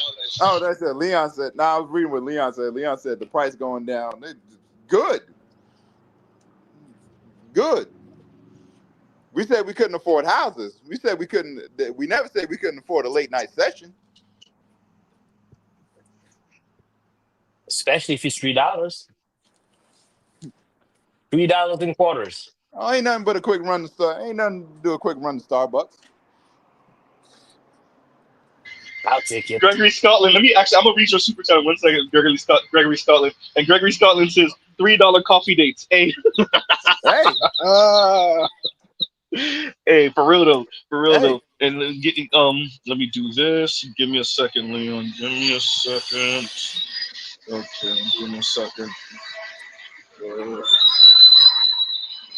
All right, y'all give me. Let me actually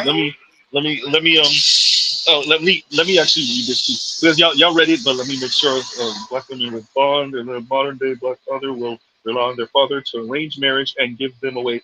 That said, all others will achieve their own equilibrium. No, I think I've seen videos of women I've seen a couple of videos of black women kind of saying they wish they would go back to those days, but I've seen white women say that also. Bro, they're lazy bums, bro. Whether they're college educated, whether they just don't want to they don't want to have the responsibility of dealing with their intimate lives because it's not guaranteed. And I think men and women deal with the fact that the relationship world is not guaranteed in different ways.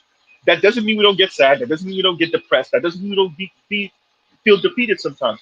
But because the way this is quote unquote gendered, oh my God, I'm sounding like one of these leftists. The way this is gendered, you have to be the one to make moves. You have to be the one to approach. You have to be the one, and you know that there's a 50-50 chance that'll be a no. The women don't appreciate that. First of all, they're not raised to engage, right? They're not, and okay, fine, cool. But then they're also not raised how to deal with rejection. And one of the most common misconceptions is that women don't deal with rejection. They deal with rejection too. Oftentimes, it's this weird rejection where they really never made a move in the first place. They never really established anything in the first place. They just felt rejected because they don't look like the type of chick that you usually go for. And then you kind of describe the women that you find attractive. And so it's not her and her look. And so she feels rejected. And that's the rejection. Right? Yeah, No, another rejection is when you're smashing and she asks, "What are we?" and you say, "We're two human beings spinning on the globe." Oh God. I mean, hey, emotional damage. Go ahead. I mean, to what you were saying, Z. I mean, like, as far as I'm not approaching, the thing that kills me about the not approaching part is it's not even all that what you were saying. It is part of that, but they'll be like, because they love using like the quote unquote men's obsession with corn.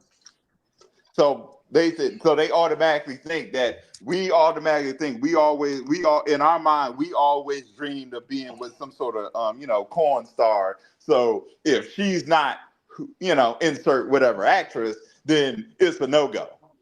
But I think that's also another coat that women use to not approach either. They use but you can't sell that when you're obsessed with lifestyle content. You can't sell that when you are obsessed with lifestyle content and you believe in knight in shining armors and Disney fairy tales, and even if it's not that, you're still looking for paymaster men who will protect, provide, and shut up. Like, you can't sell that shit. But meanwhile, you are Kim Kardashian's biggest fan or biggest hater. Yeah. And the But you're hate only affecting comes faucet. right. Well, the hate only comes from the Yeah, fact what's the deal? that of her skin color, and hair texture. And it's not because it's the hate that she took away the ass from black women. Oh goddamn! Kardashian's biggest fans are her haters. The reason why Yes. Ooh. Kardashian is so famous and so wealthy is because of the hate she's gotten from black women. Yeah, Her I wanted. fame is I didn't get a infamy. Her notification for fame some is reason. jealousy. Her fame is that she's that white bitch that can steal your black man. She's the avatar of. That's why she is so rich and famous. I agree. As a matter of fact, remember she did a there is some was that a TV show where she met one of her haters that were talking crap online about her. I remember watching this, right? Like and like you and homegirl got real humble real fast White after women, meeting Kim Kardashian. black women, black women support her through their hatred of her. They market her through their hatred or their jealousy of her, which then inflates her value amongst everybody else, including and especially merchandising with white women, because she's that white bitch that can take these black men from black women.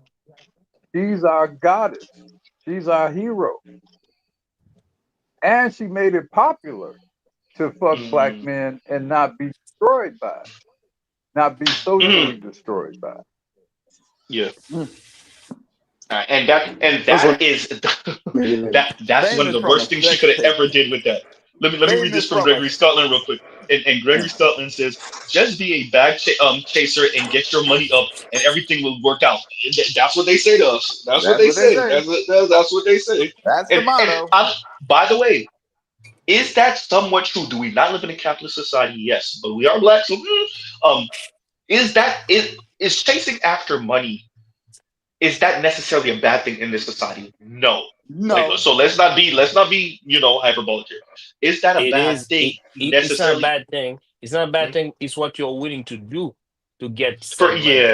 Yeah, it's yeah, your actions and your yes. actions in your But pursuit it's more that is. not just your actions though. What's even worse is your thought process, because Yeah. Mm, the way you really make wealth in this country is through collaboration and through family and Networking. building Yeah. together, building something that can employ your siblings, can employ your children, your grandchildren.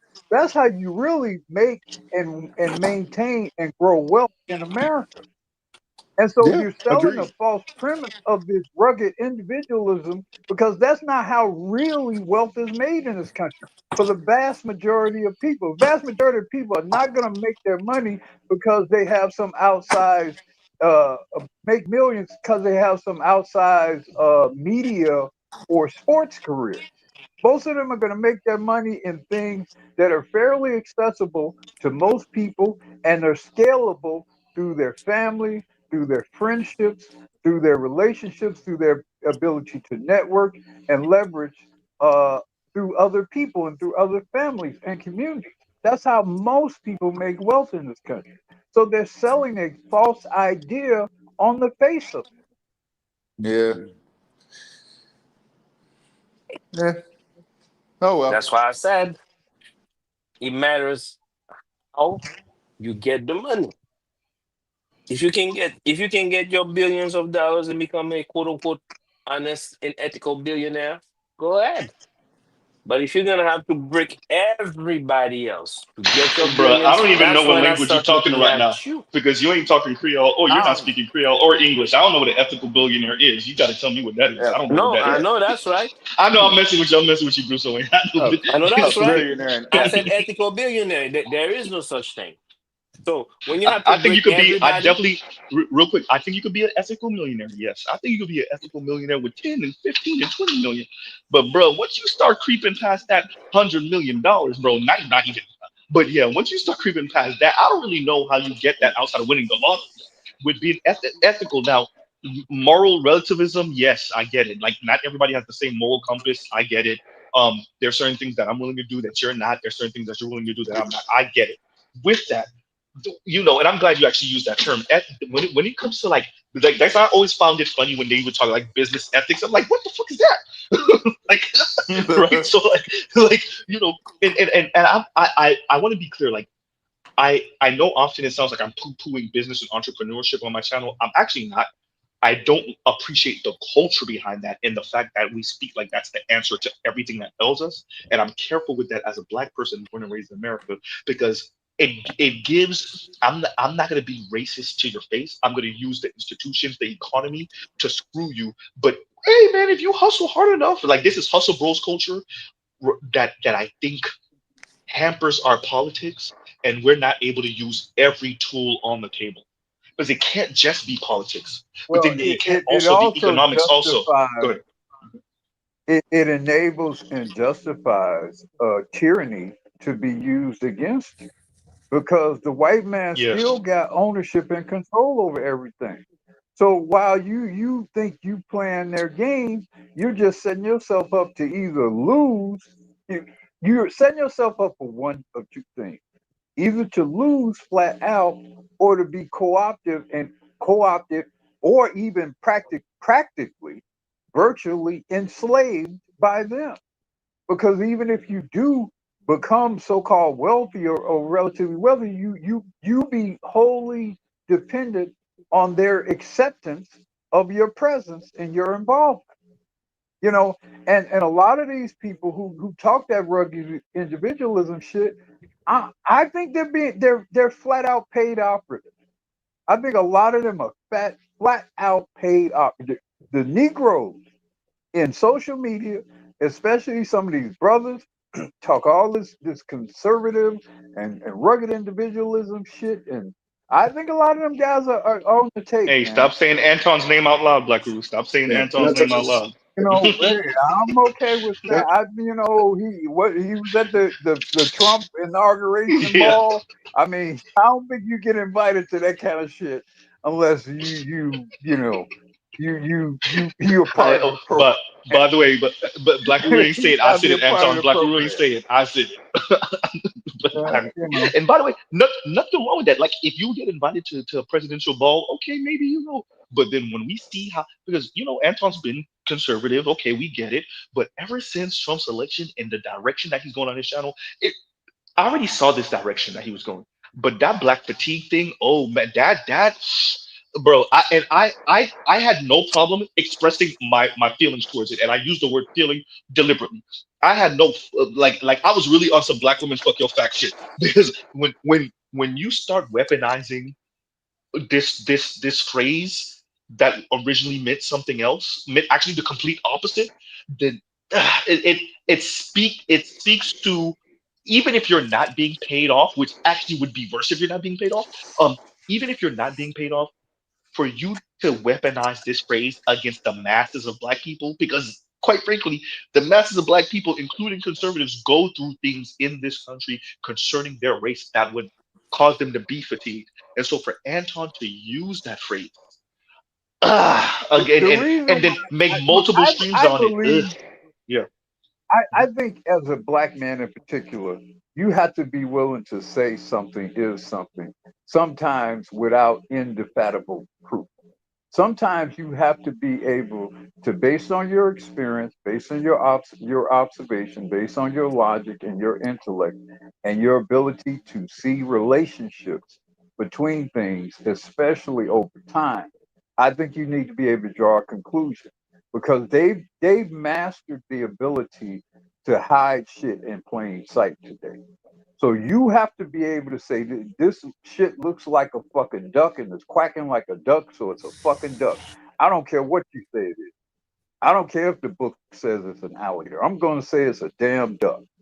And my You view sound like of that whole black thing is this: we have seen numerous examples of conservative Republicans, white conservative racist Republicans, take language and reformulate that shit into something else, whether it's progressivism, whether it's being liberal, whether it's being woke, whether it's being political correctness. So when I see a so-called conservative changing the meaning of language specifically related to something that support the interests of black people and to the exact opposite of it, that motherfucker's getting paid.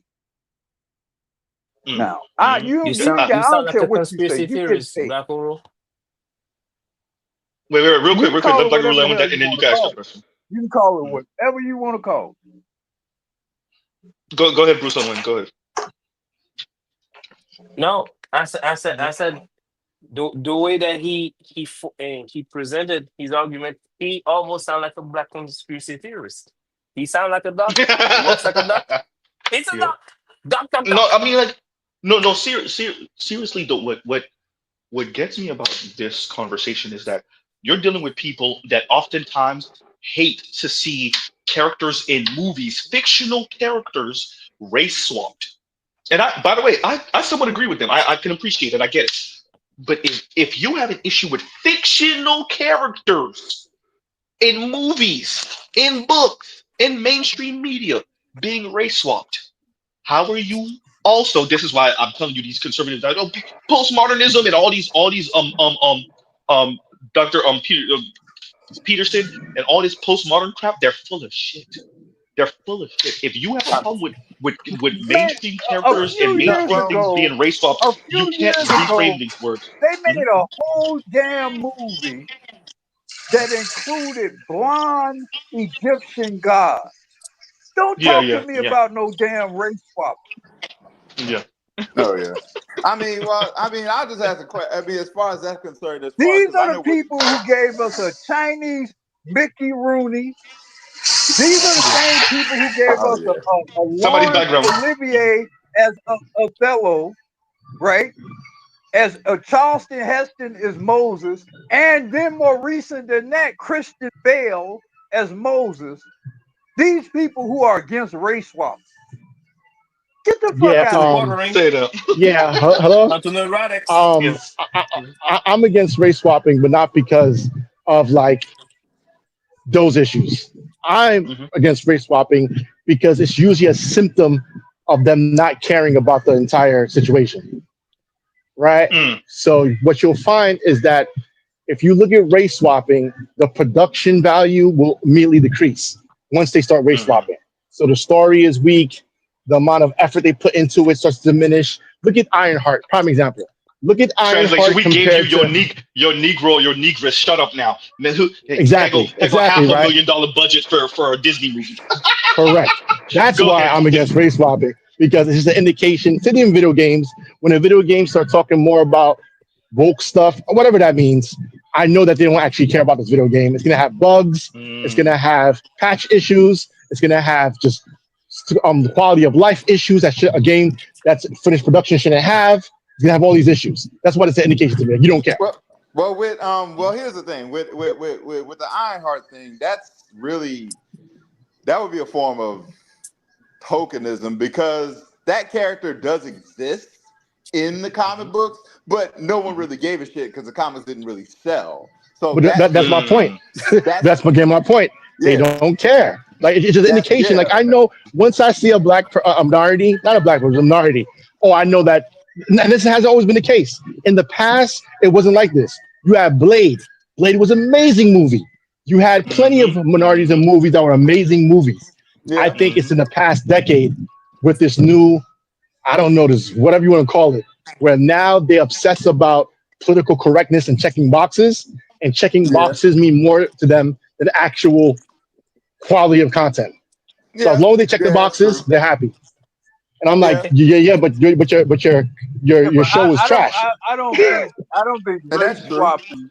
I don't think race swapping the black character. That's just they just don't give a damn about quality production and storyline, regardless of what color race you put on there. Just because they made if they made Ironheart a white girl or a white man, that don't necessarily mean it would have been any better than making it based on the actual character that was created. I agree, but I believe that they actually. They had Wait. Let Black Guru finish with that. You got it, then Socrates. They had Captain Marvel, and that was shit.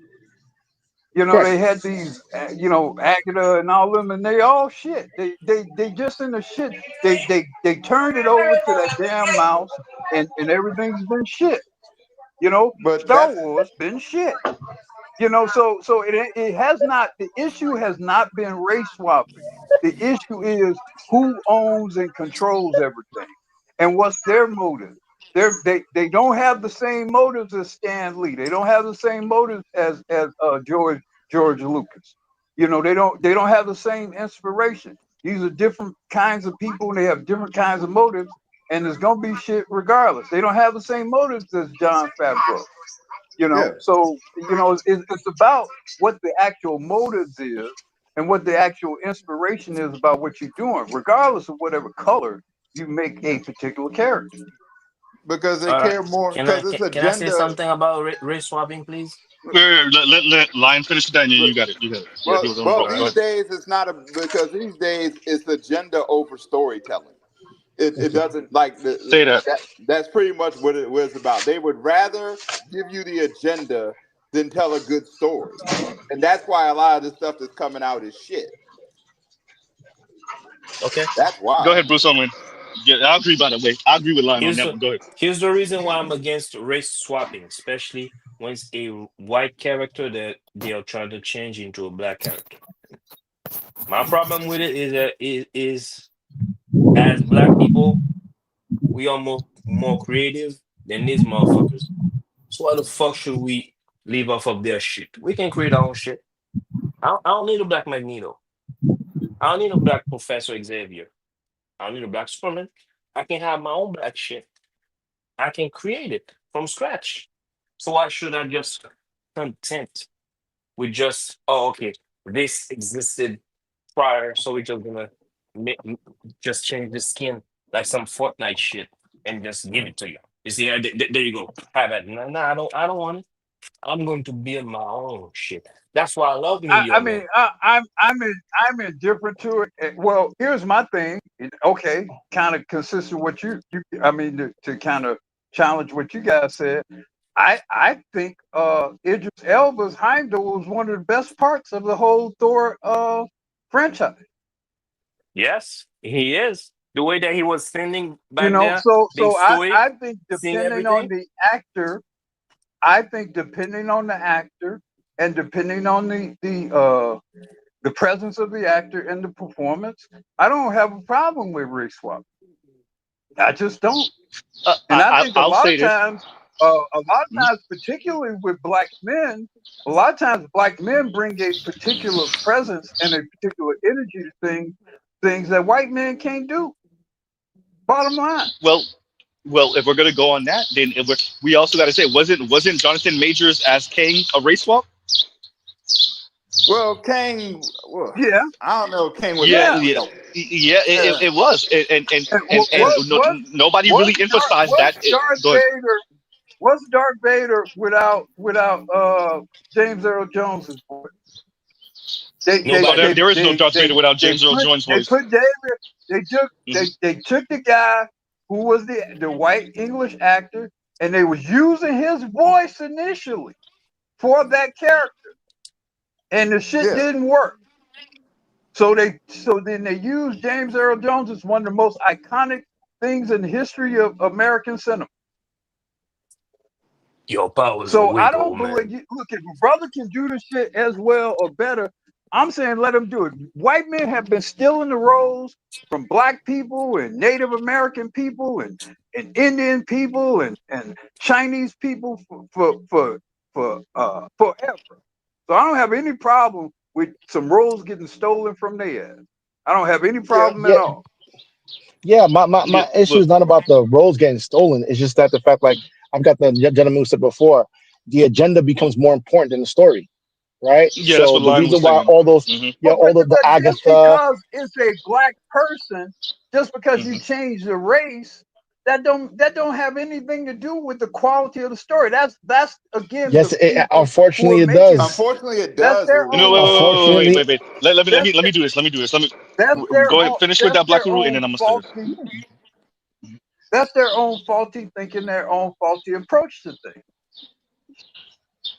I'll say that. I see where Socrates and Lion are coming from, where it's like, so they use that as an excuse. It's almost this okay, we gave you your diversity, so yeah, we can slash the budget, but isn't that what you really care about? So what I get where Black Widow is coming, where it's the quality. If the character is good and written well, then the white people are just gonna have to deal with it. But what Lion and Socrates are saying is that's not what happens often.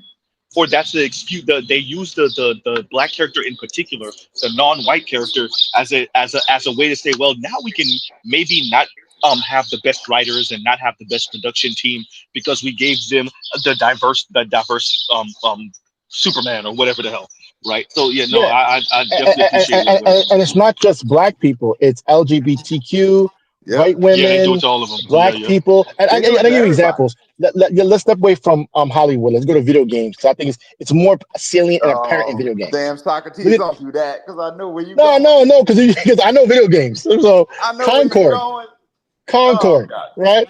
Yeah, exactly. So Concord, you know what Concord is? Concord Oh was a game God. that had 8 years in development. Okay, for Sony, they made it supposed to be a hero shooter, right? It was so horrible that they shut it down within 2 weeks. They Yep. lost $200 million. I remember Now, that. why was it horrible? It had everything. It had black characters. It had woman characters. It had LGBT characters. It had women, powered women, older women, and all this stuff, right? What it didn't have is the basics, a fun game to play. It's like, Yeah. dude, I don't care about those things as much as I care about the gameplay. And that's what it is an indication. It's not the first time. Then they had Dragon Age. Dragon Same Age. thing. Yeah, They I made saw that. Dragon Yeah, Age. And what I did they saw do? that. I saw that too. I'm non-binary, Yeah. transgenderism, all this stuff. And I do personally, I don't care if you have that stuff. Just give me a good game. You can That's have the that stuff as problem. long as it's a good game. I don't care. But That's the no, problem. that to me is an indication that you're creatively bankrupt. You're not going to try. You hired people based on quotas, not because of their talent. You don't actually care about talent. You don't actually care about creativity, and you don't care about the story. And unfortunately, black people get lumped into this. Unfortunately, Yeah. because blackness has become a political thing. It's a political symbol. Yes, Yeah, we're yes. the weapon of Let me propaganda. make sure. Wait. Let me make sure because I really want to go into what Socrates just said. It's not. And although we do have low inferiority complex having as black folks begging and pleading, that's true. With that, it's not black people who are demanding these characters often. It's these white guilt, white liberals who force these characters in, and then the fallout of these characters then gets placed on black people. Like we're at the table begging and pleading to change Superman into a black person, right? It's a black non-binary person, and Hey, that's Mr. not Z, exactly what's going on. Go ahead. I told you about the suburban black people too. The Yeah, suburban black people in those rooms too. Yeah, they yeah, are. They are. yeah. But that's the They're the problem. ones. It's They're the ones speaking propaganda. on behalf of black people. Have y'all ever It's thought? Yeah, let propaganda me. over Have y'all ever story. thought for a minute Well, let me if wait, Leo, wait. Let me read this, and then you got it, and then we got to get Tunnel Runner so that we can have live from Paradise from Tunnel Runner. Okay, so and Urban Reed says if she ain't blood, she doesn't matter. Her mattering to black men, if not I've read this earlier, but oh well, I'm already reading it. If not men in general, is the new age currency / social credit. Welcome to the new age. Exactly. I read it again. There you go. But go ahead, Leon, and then we'll get Tunnel Runner. Go ahead. okay, so a lot of the movie sites and businesses, whatever, they take funding from investors. So if you don't have the money to make a movie, and they say they want 2-3 gay people in it and a white feminist, eat it. Either take that money and do it, you're not gonna have a movie. We've seen churches say, hey, we don't want this Avengers movie. Take it out. What did they do? Take it out. I'm over here advocating for fucking white boys to be in fucking movies. Fuck them. So when black people weren't getting paid, it's cool because the movie still sold.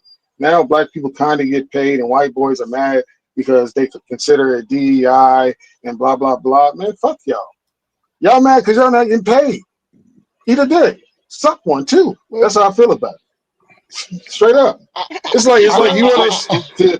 What's the Southern let me saying finish. too? It's Y'all not. want That's us how to I feel sit about it. down. That's how do them That's what rednecks it be is. saying it? God damn. It's not. That's how I feel about it. Suck a God damn, you motherfucking got real cock. close. If that's Yeah, how you they be feel saying about something it. else. Yeah, Well, no, yeah. but advocating for your people not to be in a movie, that means that's one more Negro It's not not. getting paid. You know what I'm No, saying? no, it's And not. It's not. you want to I let me agree with finish that. speaking. You've been No, no. speaking a But long time, my guy. You've been speaking a long time. Wait. go Go ahead. ahead, Leon. Go ahead. I came in 15 minutes ago for 15 minutes and say shit. So when we see that people are mad about white people not getting certain positions, or they feel like this is DI, there's no reason to have a black person here.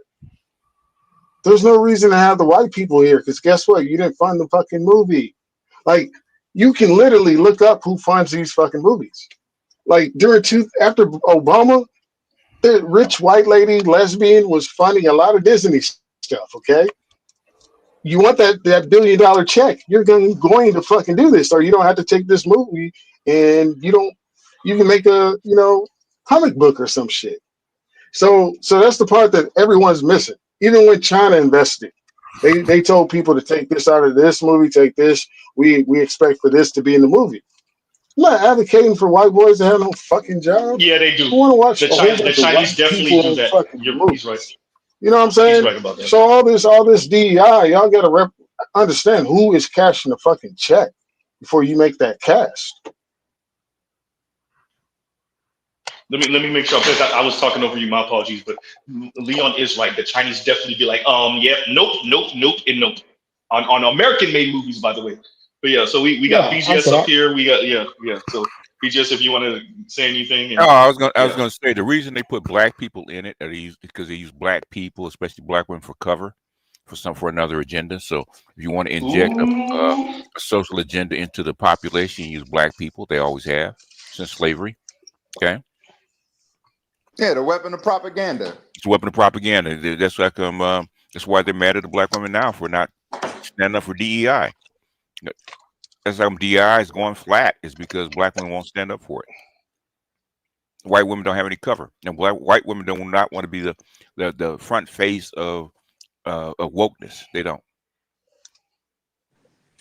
I love it. That's I love wild it. because as much as they've been talking, all the wokeness has been coming out of their mouths. They don't want to be the center of it. That's Woke actually hilarious.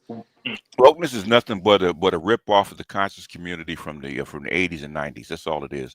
And then you have the so-called respectability, educated black folks that change that into wokeness and being what they call elite capture to be actually be stolen by white folks. Okay.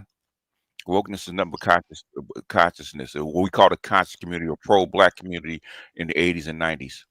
And they Well, white folks to steal it. yeah, well, white people, that's why they use the word woke, because in their mind, if it ain't white, it's woke. Well, the thing is, woke is an intersectional liberal term. It has nothing to do with black people. Yeah, it is. That's what it's become. Because woke, because trust and believe, transgender, homosexuality, all that kind of stuff it does not fly in the pro-black community. It does not at all. Period. It don't fly that way. All the kind of stuff that all the stuff that the wokeness is come to represent. Okay, the pro-black community, the ones that I came from, the hardcore pro-black community, that didn't fly at all. So the thing is, but how do you get it interjected into the white community as a minority? Okay, you have to use black people to do it, and especially black women. Black women have to be the face of transgenders and stuff like that. Yeah, but the weapon of rhetorically, propaganda. yes. Uh, Hold on. Rhetorically, woke was a term that you would have black people, especially black men, would use amongst each other. And it was mostly just about staying aware of the white man's bullshit. It wasn't no movement, it wasn't no organization. It was just sort of a phraseology like stay woke, brother, that kind of just thing. just And it like just got manipulated into mhm. this political stuff. Oh, Yeah. if you want to know where the terminology of woke came into a being, as far as the political left, Ta-Nehisi Coates did that shit in 2006. Okay, right after the conscious community collapsed after after September 11th, okay, when they went after all the people in the conscious community and everybody started to scatter. And then Ta-Nehisi Coates came back and used the talking points of the conscious community, the pro-blacks, and called it woke, which is an intersectional white feminist framework of the same thing. I know exactly where it came from because I tracked No, it. Because go ahead. but what I'm saying is, I mean, brothers were using the term woke They were like using in the term the woke, 80s. but it wasn't a movement. Yeah. Yeah, it wasn't a But it movement. wasn't a Okay, movement. It wasn't this political thing. It it wasn't no wasn't a movement. intersectional thing. But thing is, well, Ta-Nehisi Coates and his cohorts actually abrogated the term and made a movement out of it with the help of white feminists. That's true. That's true. Yeah, that's true.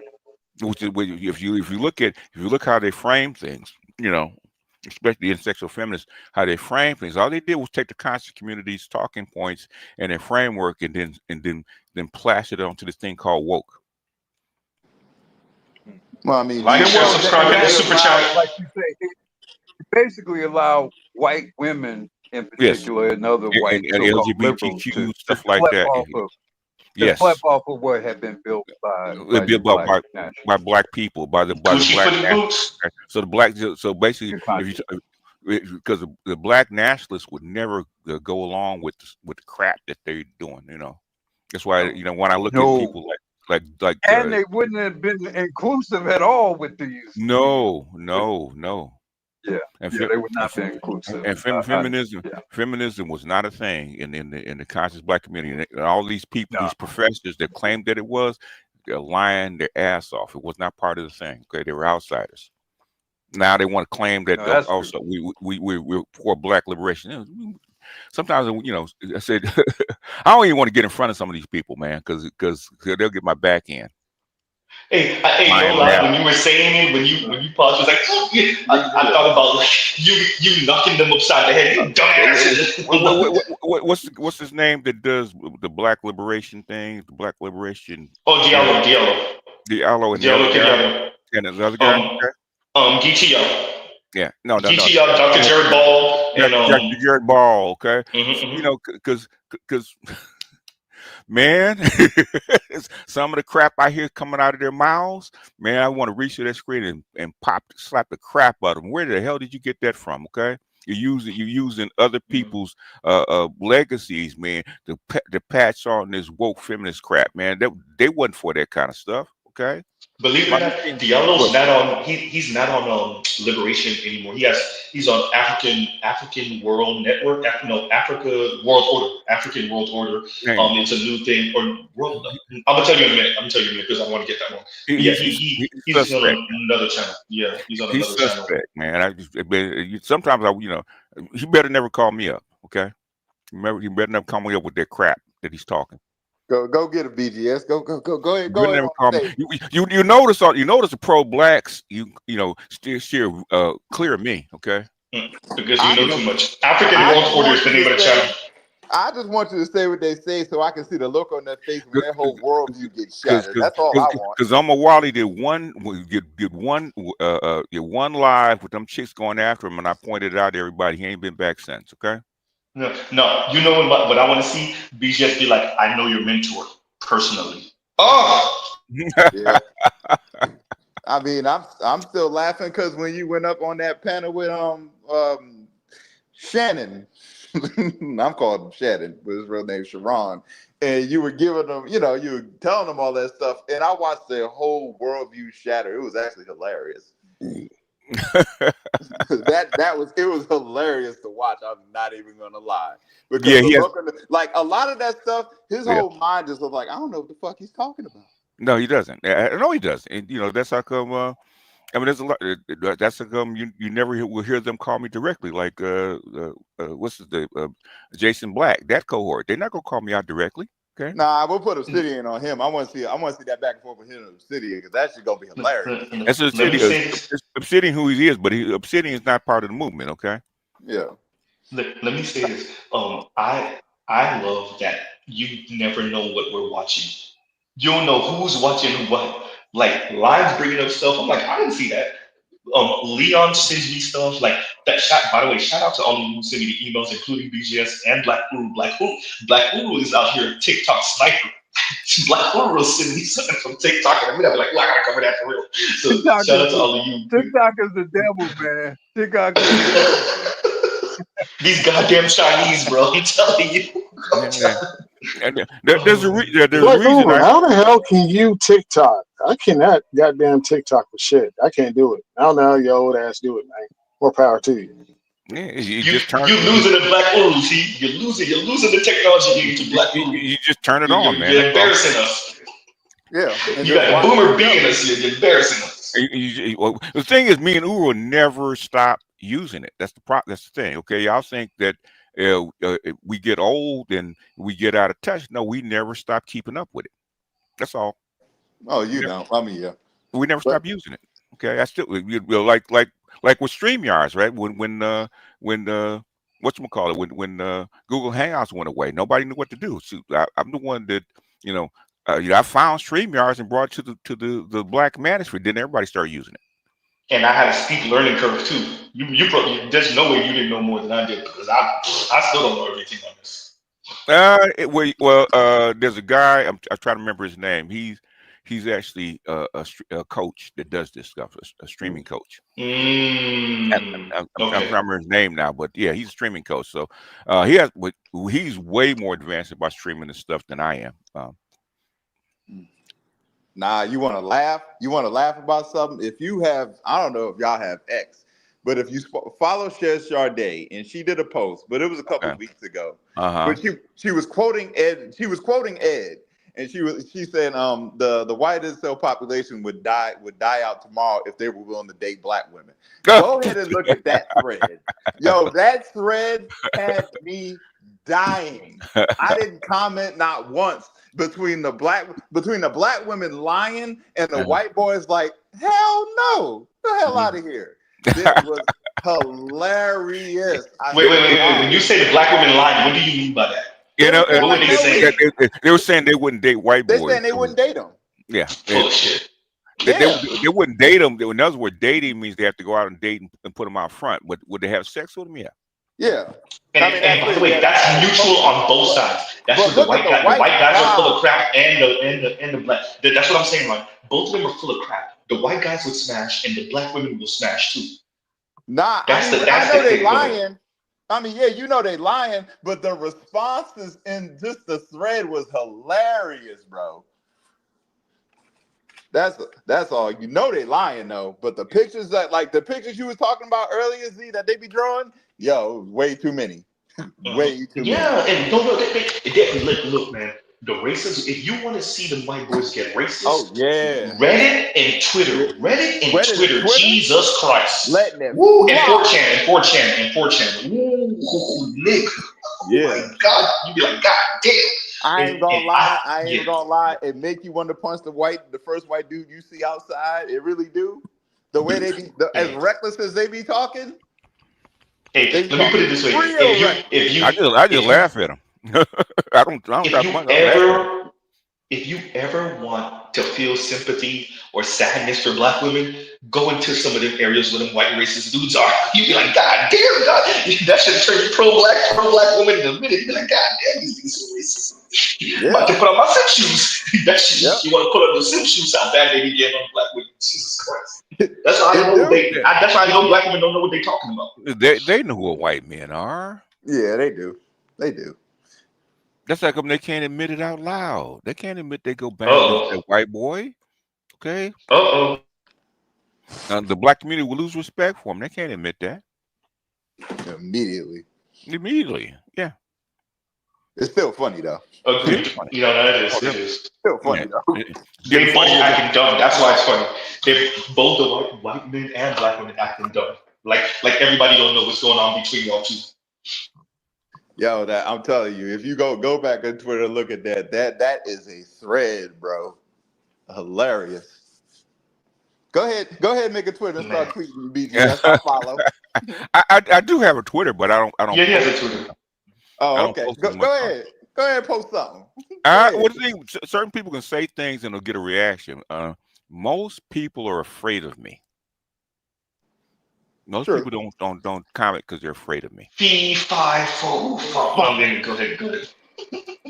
Fumo, fakey, Vikings Because out. I might pull out something that they don't know and they'll get lost. Nah, just go ahead and post Richard Reeves. Ah. Just go ahead and post Richard Reeves. I said something about Richard Reeves that got me in trouble on YouTube, associating with a certain billionaire female. Okay. And they went after my channel, man. They was trying to give me community guideline strikes and stuff like that. Wait, that wasn't public knowledge? Like, I didn't know it, but I thought that was public knowledge. Like, when you presented to us, I just thought it was public knowledge. No, it is. No, it's not. It's not really public knowledge, you know. I heard it. I heard it from the underground because I heard it that a certain professor, black professor, was pissed off about it. Because he didn't get none of that money. Because I see where you're going. Yeah, he didn't get none of that money. So he messed up. He messed up and said something. You caught it, and then you said it, and it was like, oh wait, Negro, you're not supposed to know. He wants to know about that, yeah. And you're definitely not supposed to say. No. Yeah. So yeah, I said, okay, I get it, y'all. Sometimes you gotta step over the line. Say, okay, I didn't know the line. By the way, what BGS engaged in was keeping us woke, and he wasn't supposed to do that. No.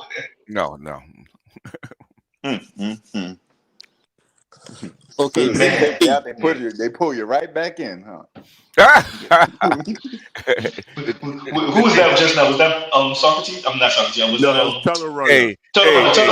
Look, I didn't block Tunnel Runner. We about to get a Tunnel Runner commercial in a minute. Go ahead, BGS, and then we'll get Tunnel Runner. Remember, this is the Hotel California, right? You can check in, but you can't check out. Okay. Yeah, can't check it. Hey, I don't look. Black Guru and BGS, we gonna need y'all here for at least the next 3 decades. I don't know how y'all gonna do it. Y'all gotta figure something out. Take magical beams. I don't know how y'all supposed to do it, but we need y'all. The rest of the boomers, we could push them off the edge of the cliff for all I care. We got the hyperbolic chamber. We got it. And then they'll be all right. But yeah, because I think the way the world is going now, it's where's it go? I mean, anybody in the know could have told you the way the world's going. I saw this 20 years ago. So this is so basically it's catching up to what I said 20 years ago. So I'm just laughing. Look, you think you'll get out of this? You think you'll get out of this? Okay, good luck, man. No. If the foundation of society is family, and we're not setting up families, it destructs our society. We're not the foundation of society is the group. Okay, it's the tribe. Okay. Yeah. A family by itself is not going to survive. It needs a community. Okay. The foundation of society is community. Okay, trust me. Well, these days, family means just the women and the children, right? No. These days, it means women and children. It always was women and the children in the black community. Yeah. Yes, it has. And the man. Go ahead. Oh, even the white feminists went on stream noticing how much communal structures have broken down over the past 30 years of feminism. They spoke about it. They're like, girls with babies, they don't have a sister, an auntie, and 20-mile proximity to them. And their communities are broken down. They're individuals. And they said they're commodified objects too. It's called a structure of this urban society. Okay, it's because you say in the South, or in the South, basically, okay,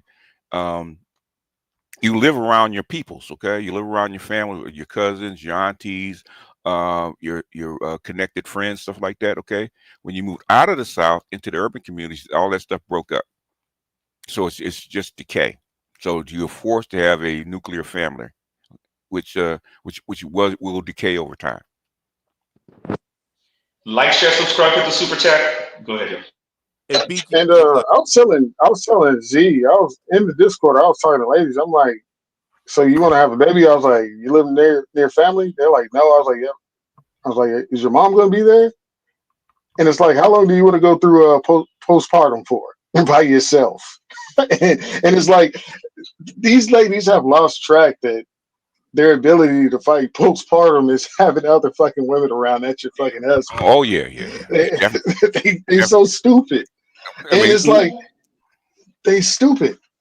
Shout out I to mean, Vince. Shout out to you, Leon, who said this is black women in particular, rugged individualism. This is what it looked like to their own detriment. Shout out to Vince. Go ahead, Leon. black women don't do rugged individualism very well. Okay, they don't.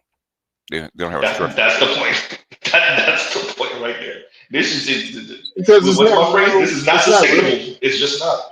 If women, if a black woman's It's not connected to a group, she'll go nuts. And BGS, if we're trying to be successful, we're trying to be successful. The reason why we want to be praised, we want to be appreciated. We're working hard to be successful so that we could further our seed, to further our people. And when we don't get that support from a woman, or when a woman takes our support, when we reach the top and she takes our support and doesn't praise us, The black doesn't actually like us, we end up, I mean, that ends up for a lot of brothers not wanting to strive that hard, not to kill themselves for no reward. Okay, tunnel runner Theo can tell you, okay, just with his group, right? How many black women to try to undermine the brothers that are in that group, okay, trying to make more money, even though it will benefit them, okay? Okay, this is a feature that's built into that's actually built into the gynocracy, okay? If it was up to Michelle Obama, Barack Obama would not have been president. He'd been a lawyer at whatever firm he was at, making his $20,000 and doing what she says. I mean, BGS, you see that all the time. You see brothers striving to make it and striving to, do things. And women are just like buying everything that they can get their hands on. I mean, buying garbage and not supporting his goals and dreams, just wanting herself to look Before you say something, BJ, let me read this from PK. Going to what Tunnel Runner is saying, and let's read this. And PK says you need to be able to understand that women's default setting is utilitarian hedonism.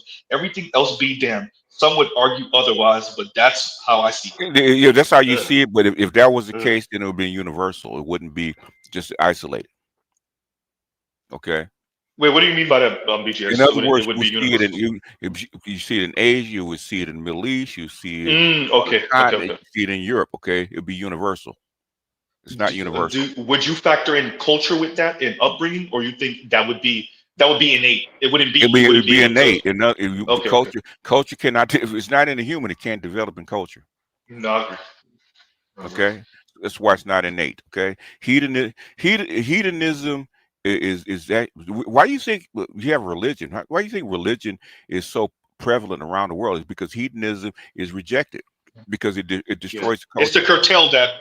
Yeah. It's to curtail that. Okay, hedonism doesn't work because hedonism means that you're selfish. Okay, that you only look out for yourself. And in a Yeah, and tribe, you can't maintain a society. you can't maintain a tribe doing. There's no.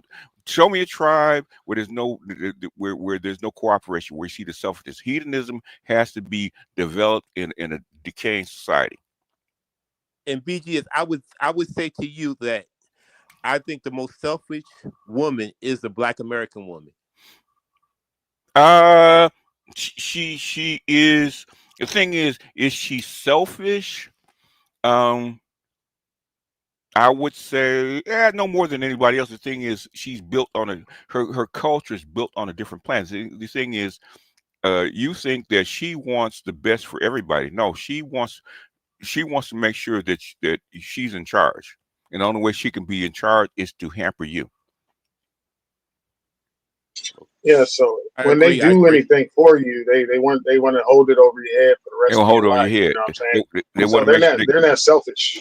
they want to make sure they get a return on investment. And basically, if you look amongst themselves, man, say their group, okay, they give each other anything.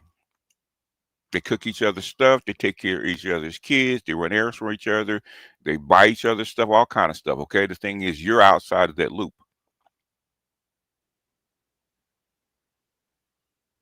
because that's what she was taught. That you're not inside that circle. So that creates the dynamic that when you go out there and flay the dragon and, you know, become the president, become, you know, world champion basketball players and make all this money and get all this fame for her, that they don't appreciate. No, you get all that fame for you. You don't get it for her, and that's what makes her mad. You can get that fame for her. But doesn't she get? She receives. That's why they mad every NFL draft, every NBA draft when those brothers choose to walk up there on that stage with the white woman and not them. Yeah. That's when they get upset. By the way, yeah, they don't get to take it. They don't get to take advantage of it. Yeah, go ahead. By the way, no, I saw your piece on your second channel, BGS, and I actually replied to you and Sarge Willie Pete about the what black women feel like we owe them and what we shouldn't be doing and essentially us owe them reparations. And I was saying like it wasn't said to because I'm a few years younger than Sarge, but it wasn't said to us overtly per se. No, that's when social media came about. But it was definitely put on our shoulders as millennials. Like you got to make up for her not being a white woman. Like you got to make her politically. So what Sarge was saying, and you've heard me say that too. And the fact that Sarge said it pretty much exactly how I said it lets you know that this was a universal. For Sarge in Philly, and I'm over here in South Florida, and we both got the same message. Which is you gotta make her a white woman, and if she's not that, that's your fault as a black man. That's just crazy. The thing is because they never saw, because they never had the fear of a white man dragging them out of their house in the middle of the night. Yeah. Yep. Yeah, they got to romanticize and fantasize about living the opulent life. Romanticize that you have power that you do not have. Okay. Yes. Hey, that's but why, Z, when you that's do why, all that's of why I put that R war in it. Said if you really want to look what an R war is, look no further than the Middle East. I think that was a perfect example, by the way. Z, when you do all of this, when you are successful and you do make it, they still will not cooperate, will not appreciate you for what you have done. Well, because it's back taxes, like Sarge said, though, Tunnel Runner, because that's what you were supposed to do. It's not like you're putting her in a better position. This is what you owe her because she still ain't white. So she never tells you, thank you. She never congratulates you. She never thanks you because this is owed taxes. This is back taxes. I know it sounds crazy, Tunnel Runner, because it is crazy. I know. Yeah. Well, why do you guys? The thing is, why do you guys feel you owe her that? Shit, I don't think I do, but I appreciate the sentiment. I know that's what how they feel. You as a oh, okay, you talking about us as a generation? Because that's just heavy though. It's heavy, BGS. It's because outside of social media and you still got to push a certain type of black woman, the Paris Milans of the world. Paris Milan said something similar to this a couple of years ago. But for the most part, nobody overtly says it the way me and Sarge says it. They kind of tiptoe so that way when you actually say the way Sarge said it, they can be like, no, I never said that. That's how you think. That's the right. So it's implied, it's suggested, it's inferred, but it's never overtly said. But the fact that Sarge said exactly pretty much what I said lets you know that that's the message. You owe them for them not being, and even Foreign Man in a Foreign Land said that. When the whole college conversation popped up a few weeks ago, even this is a one of these cornbread tube creators, right? And he even said, but the reason why black women got into the conversation the way they did is because for them, I'm not her because you're not him. And it just doesn't work the other way around, right? As men, you can never say to a woman, "I'm not him because you're not her." That's some weak shit. So everybody appreciates what this is. My answer, pretty much, my question, which is pretty much yours, is what the hell y'all gonna do about it then? If y'all know this is how a number of black women feel, if not most, then what are you gonna do about it? And quite frankly, there's brothers are coming up with all different type of answers: Passport Bros, SYSBM, Monk Mode, dealing with one Keisha and running for the hills. The brothers are coming up with a bunch of different answers, So yeah. Oh hell, the incels are important. Going reverse Uno card. They're important women. Yeah, and why incels are bringing foreign brides in. Yes, which I knew that was going to happen. The problem will get solved. I said, and L said FD said it also when he covered black men in college. Yeah, he didn't say it the way Ford said. Ford just went straight there, but yeah, he somewhat implied that also. Yeah, he did. Go ahead. I mean, they've been in the education field. They were one of those guys that were like one of the 20% of guys in college and surrounded by black women. Okay, they know. Okay, they know how they got there. It's structural. It has nothing to do with anything else. If black women actually wanted more black men in college, there would be more black men in college. They don't want it. And they do everything to prevent it happening, and then complain about it. That's why it's always Jermaine's fault. And one of the most important things that my wife does is she takes the financial pressure off of me because she doesn't demand certain things that normal women would want. Well, I shouldn't say normal women, but she doesn't. She's willing for me to, she's understanding of, the struggles, and she's appreciative of the things that I do for her. Yeah, because she understands frugality. Okay, because you have to be frugal where she comes from. Sounds dusty to me, Tunnel Runner. All that shit sounds dusty to me. I don't even know what language you talking about. We're Americans, sir. You're supposed to splurge until you die. You can't build nothing without dust. No, Right? She enjoys getting down there with the dust with me, so that's a good thing. Hey, but the Tunnel Runner got a soldier, but these women ain't looking to be soldiers. They looking to be kept and kept opulently too. Not your wife is a stay-at-home mom, but y'all got a second-hand car, and she doesn't really do too much designer shopping. No. I mean, the Latinos are taught that they have to live on their husband's wages. Okay, that's what they're taught. Okay, black women. Sounds dusty, BGS. Sounds dusty. Hey, what you do in Latin America, in developing country, you better be dusty. Dusty or dead. Those are your two choices. Hey, say that. But no, and I'm kidding when I say that, but no, I agree. I think what you're doing. You know what? I actually think this is coming to an end because I don't really actually think the economy can actually suffer this too much longer. With that appetite over the past few decades. Oh my God, and the culmination of this rhetoric on social media, which I love, because I love that it was so hyper exposed and it showed that we weren't making this up. Right. And I think that was the very important part. And it made it real difficult to argue against Kevin when Kevin wasn't just monologuing. Kevin was bringing the women on and they were saying it in their own voice. Say what you want to say about Fresh and Fit. They were bringing the women on and they were saying it in their own voice. Yeah. Right. So and that made it real. And what I love about Pop the Balloon is exactly what you were saying, BGS, about, how the women, nuclear rejection and all that other stuff. You can't really argue against that shit when you watch Pop the Balloon. Yeah. You can't. Hey, the internet will expose us all. The social media is the new town square. The internet is the new town square. And the women are showing their ass. And I love saying, like, you expect us to do what with these women? I'm just saying. Yeah, it's not our job to do something with them. Okay, if they want to fail, let them fail. You're gonna have to let them fail, just like a child. Okay, but BGS, they are saying it's your job. There you go. It is your job. It is your job, BGS. You know where I was going. Who cares what they say? When I say they, I'm not just talking about the women. Like I'm saying the society, the I would argue the technocrats too, but society's not saying it no more. You got a new sheriff in town, right? Winter's here, okay, and he don't give a crap. Why do you think they in the DEIs and start to collapse all his welfare?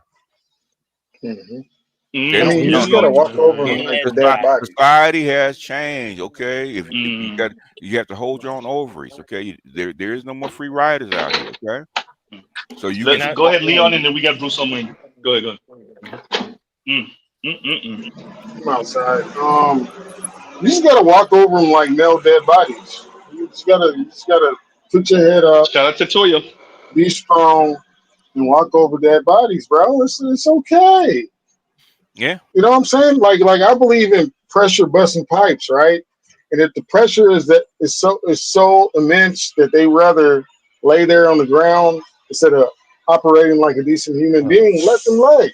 No, they're gonna be just like that chick at that gas station, looking for the $3 and quarters. Yeah, and only got $2.50. Only got $2.50. It's been a while, but I've seen it go that low. Oh man. It is crazy because the way you broke that down, and you tagged me in that one. It's crazy because I responded to the video with Sarge, but you tagged me in that one too. And I saw that video before, but I showed it to you. yeah, you did. But she wasn't ugly. She wasn't, particularly overweight No. and She's $3 head. And she was a cute Yeah. little thing. She's a cute little thing. Yeah. $3. Hey, bro. Now he about to get the ski all on her glasses. She gonna have to wipe it off when he done. And he was trying to go lower to actually so she would go away. She wouldn't go away. He was trying to get her to refuse him so she would go away. He didn't want to do it. So, but hell, if you bring down the offer, I can't refuse. I'll take you. Go ahead, get in the car, baby. What do you say? Go ahead, get in the car, shorty. Hey, BGS. Last week I was telling Z that 2 of my exes calling me up, asking me, "Do you remember the good times?" Yeah, I know. I talked to you yesterday when you said it. I said it's called a reach back. Alexa, play Michael Jackson. Do you remember the time, please? Hashtag no reach back. Hashtag no man, reach shout back. out to Accountable Commentary. No reach back. Reach back. God damn. Hey, man. You want to know I'm still in the tell same them you're preoccupied. Yeah, that's what I told him. I said, I gotta let them know that I'm married. Don't be coming up here trying to mess up. Hey, the credit albums don't exist no more. It's in storage. Okay, don't go in. Don't dig it in the crates. The crates ain't there no more. Okay. Damn. Copy. Damn. Hey. You're gonna have to be comfortable with the proverb: leave and let die. Live and let that, yeah. Yeah. Go back to the parable of the sower. Only what one quarter seeds fell on fertile land. It grew. Yeah. Hey, BGS, I told my wife, don't worry about none of these women here. Now in Colombia, you might need to worry, but don't worry about none of oh, she looked at it. She probably came and looked at them. These chicks ain't no competition. Hey, ain't nothing get rid of an erection more than just a nagging ass, annoying ass chick, or someone gonna make your life live in hell. Nothing. BGS, did I tell you my Thunderbolt bag? My West African girl. You did say something like that. Yeah, she texted me a few times. Stay away from her. Not. Oh, I'm just definitely not. I'm gonna accidentally run into her on purpose, bro. No, okay. Okay, go ahead, man. It's wrong. I'm telling you, don't do it. But I'm about to blow the whole thing up. No, all right. I'm telling you, don't do it, man. But if you want to do that, go ahead, man. Once they snap you, and you get on that Six Flags ride when they buckle you in. Let me say Once this. you buckled in, PK, you ain't getting out. Let me say this real quick, BGS. PK, if he posted again, delete him. BGS question. Go ahead. Yeah, in regards to the conscious community and the wokeness, you said it really infiltrated in 2001 or 2011. What year was it? 2006. Go type in. Listen to me. I know you don't want to listen to me half the time. No, I said perfect. I didn't say nothing. Okay. Listen to me. Okay. Type in Ta-Nehisi Coates and woke. The whatchamacallit will come up. Okay. Ta-Nehisi Coates. Because I asked this because I remember I think when Khalid was gone from 2001 of February, and I came across the so-called conscious community like 6, 7, 8 years later. I did not know it was shifting at that time. It was rebuilt on social media into something else. Okay. So people come and do you listen to SideNet or no? I don't listen to SideNet. Okay. I'm happy you said that last part. Listen to what BGS said again. He said it was rebuilt into something else. And he took a minute to say that into something else part 2. Yeah. That wasn't just automatic. Go ahead. Because most of the old school pro-black or conscious community is is still not online. Bobby Hemmett is in, but those kind of people. Well, if they're not dead, they're still not online. Trying to get them online is tough. It's like I thought Dr. Phil Valentine was online now. Dr. Phil Valentine. I thought he was online now. A little bit, but he's not. I've seen some of his stuff. You've seen some of his stuff on him. But does he have a big YouTube presence? No, I don't know. I'm not sure if he has YouTube channel. I'm not sure. I see videos. Does he have a big YouTube presence and a big Twitter presence and a big blah blah blah presence? He doesn't. No, I would say no because because they don't believe in it. Wow. Okay. I struggle with this all the time. My mentor, I struggle with her. They tiptoe into it because they're not comfortable with it. I'm one of the few. I'm one of the few because I keep up with tech. Okay. You have to. Yeah. You have to because you're information expert. So wherever you know, you had to keep up before you present to anybody else. Like we were doing justice first. Like when Blog Talk first came up, me and my partner were on Blog Talk and all this online stuff back in 2002, 2003. So Blog Talk Radio. Blog Talk Radio, yeah, amongst other things. Okay. Well, I'm hoping your mentor, right, as a male, female, may one day get the strength to come on here. I'm not sure. She is on YouTube. I just don't talk about her channel because I don't associate with mine. But I have played her, and I have talked about her in a sense, But she does have a YouTube channel. You know, it'd be interesting since with the algorithm, how YouTube is function, how it works. That usually when you listed somebody, that eventually it'll give you a snippet of someone that's similar, but it doesn't really work like that unless we're not paying attention to BJS. You think a lot of us pay attention to anybody that you're associated that it'll pop up an algorithm. We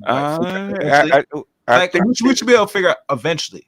I mean, the people that know that are in the community, they know her and they know that I'm part of it.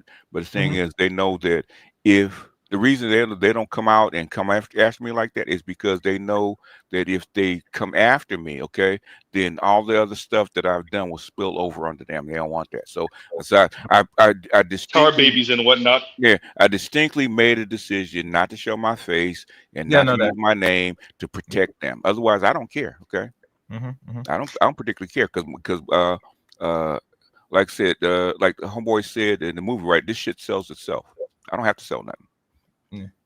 Yeah, I mean, hey, I'm glad that you real quick, Cass. I'm glad that you played that clip a couple years ago of the brother who brought up the dynamics in the pro-black community between black men and black women, the young brother, and how they tried to shush him and kind of got to shoot him off. Yes, and that's it. Everything. Yeah, that's it. Everything. Yeah, but nobody talks about it. And I've had more people pull my coattails and pull my shirt tail about don't go in on sisters, blah blah blah. I know you're right, but don't go in on sisters.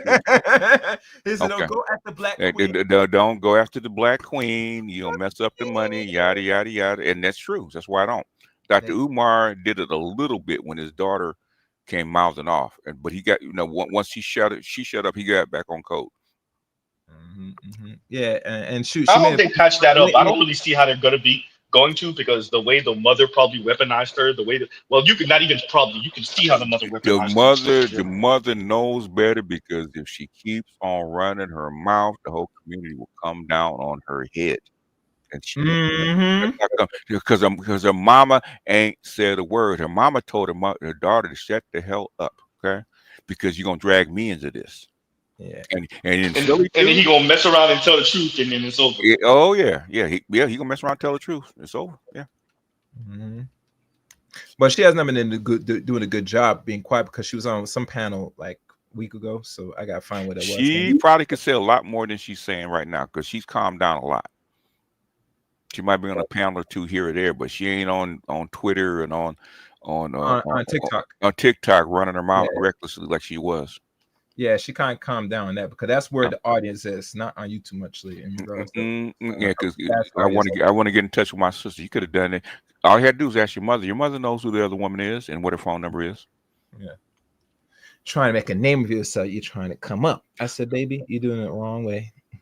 It'd be better to work with him than against him. Obviously. I never understood that. Like whether it's 50's son, whether it's Dr. Umar Johnson's daughter, like at 23, 25, 27, there's no way if my dad is that guy that I'm not trying to be connected. I'm not handing out pamphlets. I'm not selling album records. I'm not at all the meetings with him. Like he gonna have to push me away. No way. It's because they're angry at him. Okay, because the mother poisoned them, his mind, and he's angry at his father. And he's trying to get revenge. And what he said, if you set out on a mission of revenge, dig two graves.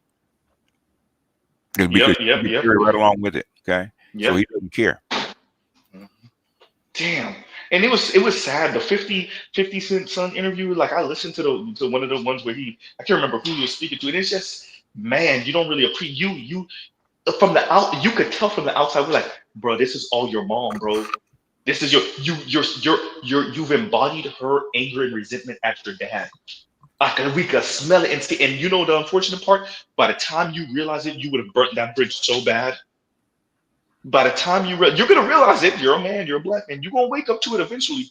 Yeah, and you're gonna be beating yourself up when you realize that how your mom weaponized you against your father. Yeah, and his daddy cut him off. Okay, all right. And that was a smart move. Yeah, well, it's gonna happen. Yeah. He said, "I'm gonna focus on my other son." Yeah. Same thing with the Bailey twins. I'm saying Beyonce moved on and said, "I'm gonna focus on all my daughter's attention. Screw these bitches." Yeah. And a lot of people don't figure that. Say, "Wait, where's Beyonce? Why is she?" Because she gave up on these two chicks. You get me? And the funny thing, they came from a father that is well do off, and they still rebellious. Ain't that a bitch? Talking about the Baileys. Yes, the Baileys. Yes. I don't know what they're angling at. Your upper middle class chicks. I can tell by the way you talk and the way you sit. Okay, you are not hood. Why are you trying to be hood? Because you're trying to be. You're a Disney kid trying to be Megan Thee Stallion. It doesn't work that way. Mm-hmm. Exactly. But the worst thing about that situation is that the women who coming after DDS, the venom they have, they are they are so. I mean, they are. I knew she need to leave, but he never gonna see. I mean, it is so. They wanted the same thing for her that they wanted for Simone Biles Owens. They wanted her to be with a white Disney guy. They wanted her to be with a white dude, and that way because these people are so sick. They want these celebrity black women that are sought after to be with white guys as a thumb in the nose for towards us, but also as a status upgrade for black women. Or be with an upscale black guy. Okay. Yeah, and they don't see DDG as an upscale black guy whatsoever. Because he's he's in a different. I was trying to tell Ed he's in a different class, and I know that the Bailey sisters look down on him. Regardless of what they say, I know they look down on him. Yeah, I think so. Because he's not of that so-called show business class for the most part. So it doesn't matter, and this is the difference between class and income. Everyone, class and love. Yeah. That's the difference. It's class and how you're viewed and stuff like that. I was just talking to my daughter about that, and because she's a blue collar guy, and we're going over that. I said, she said there's a lot of things we don't see eye to eye from. I said because you guys are different classes. She says yeah, because my friends, her friend group, okay, and stuff that they do is different from his friend group, okay. And I said, well, you picked him, so you're gonna have to figure out how to make it work. In spite of class. I said, you knew that when you picked him, that he was not of your class. So why'd you pick him? I would have said that to Haley Bailey. I think that's her name. Yeah, Haley. Yeah, it's Haley. Haley Bailey. Haley Bailey. No, you're right. You can pronounce it either way because the sister is closed. The older sister is closed. She's Haley. Yeah, and so basically, Naomi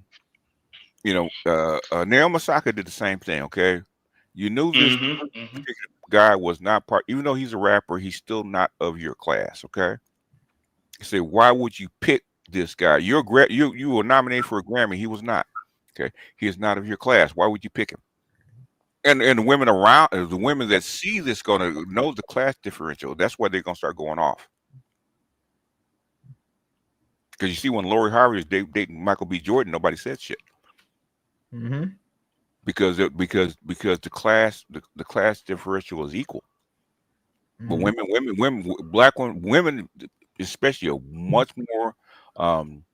much more sensitive to class than men are.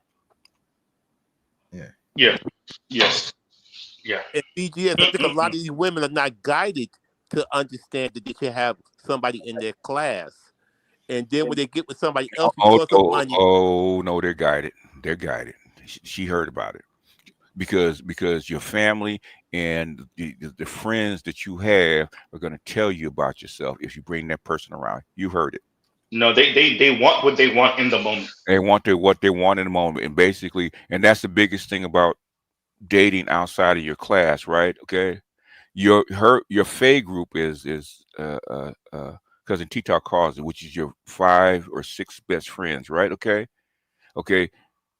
The people that you go to for information that your identity is actually built upon. Okay, if you bring him around, they don't accept him, then you're gonna have problems between him and them. There's always gonna be friction. So I have to get another group, or you're gonna have to leave that guy alone.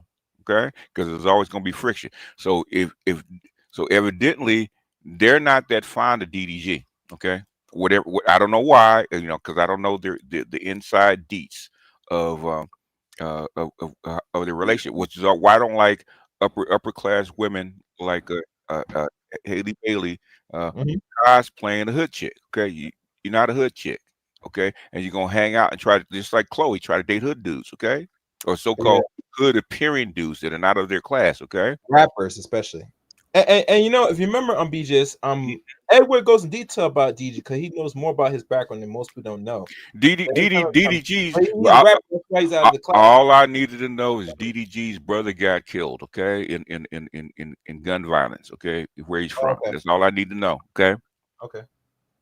How many upper class people have brothers killed in the hood by gun violence? I'm gonna have to look into that. Come on, man. You don't have to look into that. You're black. Her people would never accept him, and she couldn't deal with it. And I'm a prime example. I know exactly what BJ's is talking about. Yeah. As I was building my trucking empire and I was trying to get it together, I had somebody I was with. She was in the field of in medicine. She was administrator and making good money and whatnot. I was making good money. She cared for me, I cared for her, but because her Hasididi friends couldn't accept me as a blue collar, even though I was making my strides, I was doing what I was doing. They always looked down on me. And it was this one chick in particular who my friend, she always leaned on her advice, and she was out in front of my face, smiling, grinning. And I actually knew her husband because I coached his little brother in Little League. He knew I was an upstanding, cut from the good cough type of dude, and he always vouched for me, but he would never tell me what she was saying, and my girl would never tell me how she was always undermining me. And lo and behold, they not married to this day because she was leading an undercover deal I was going to ask too. you. That's exactly what I was going to ask you. How did her love life, relationship life turn out? And you already answered it. Yeah. See, unbeknownst to us, him, me, and the girl I was with at the time. I mean, the girl I was with, as far as the social class goes, she was, even though she was trying to run with the upper crust, she was on the kind of homely side when they was all into the makeup, fashion, this and that, and they was trying to pull her up with her, but they were still, I don't know if she's still friends with this chick to this day. I mean, I pray that she wised up and released that individual, but that individual was just a flat out undercover snake. And I felt it every time I was around. I'm like, I know you people, we know people who smile in your face and had a song say backstabbers. I literally was about to. I was unmuted. God, you beat me to it. I was unmuted. boy, and it was situations like that literally stressed me into a position where unbeknownst to me, the ex trying to come back into my life, and like I had a talk with BGS and the boys last week on Art's channel about the makeup of my stepson and what we were going through, but I didn't give him all the other aspects to why I'm like, man, I got to go back and save this boy, but not only save this boy, I mean, I'm like, this woman was driving a wedge between me and this girl, and my girl didn't know it, but I mean, I was feeling all these pressures, so it's like it was like an easy escape route for me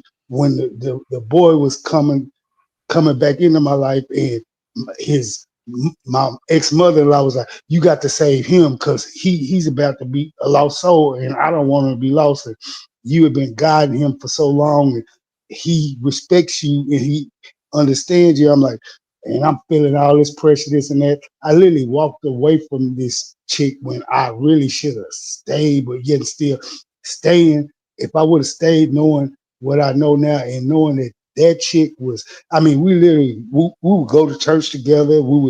They would have barbecues and outings and this and that. And all the while, I mean, I'm working out with her husband, this and that.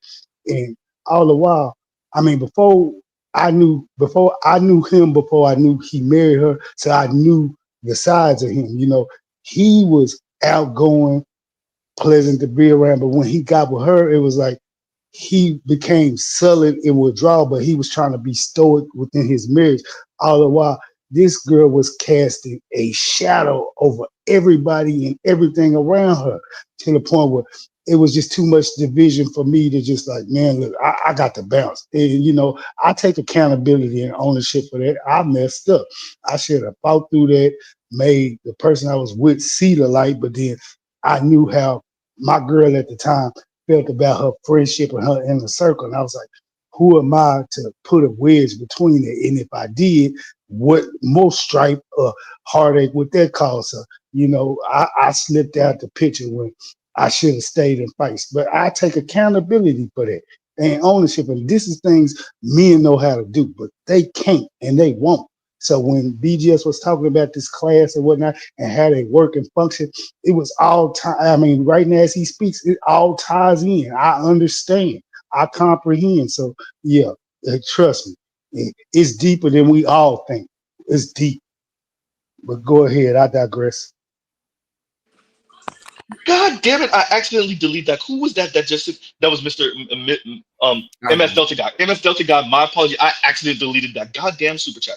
Thank you for the super chat, MS Delta guy. He said BGS tax. I deleted that. I promise you, I was trying to highlight it. God damn. Hey, PK, why don't you write your own book, man? I spent 30 years, over 30 years with this class stuff, man. Okay. Let me say this again. Thank you for the super chat, MS Delta guy. My apologies. I accidentally deleted it. I'm a hood dude that went to an upper middle class white suburban school. Okay. And where five of my classmates went into the military academy. 2 of them went to Caltech, and 4 of them went to Stanford. Okay. Alexa, play in my projects, please. Go ahead. Class is totally real. I don't know what I notice about the Gen Z and the younger millennials is the girls actively know why they're not having the parents meet their boyfriends. Yes, they actively know. They know. The boys they're kind of unattached and not get it. They didn't get it. I'm like, yo, it's literally your best weapon that you have to actually know who a girl is once you put her in front of your mom. My mom was a retired E6. Oh, yeah. Yes. Fed worker, decorated. When girls sit in front of her, they melt. They melt. They know. Yeah, they know. And you see exactly who that girl is. Yeah, but what class means, but they know that class means less to a man than it does to a woman. Utility. Men is utility more than class. Dude, you don't know about class, okay? You argue about class that I've explained it to you, okay? I've been vetted by tens of thousands of people, okay? I don't know why you argue with me about it, okay? If you why don't you write your shit down, write your theory down, and then we'll talk about it, right? Because I have. And I've proven it over and over and over again. Class, it really does operate. It's shown to operate. I'm a military brat. I know it operates. I know it. Let me do this real quick.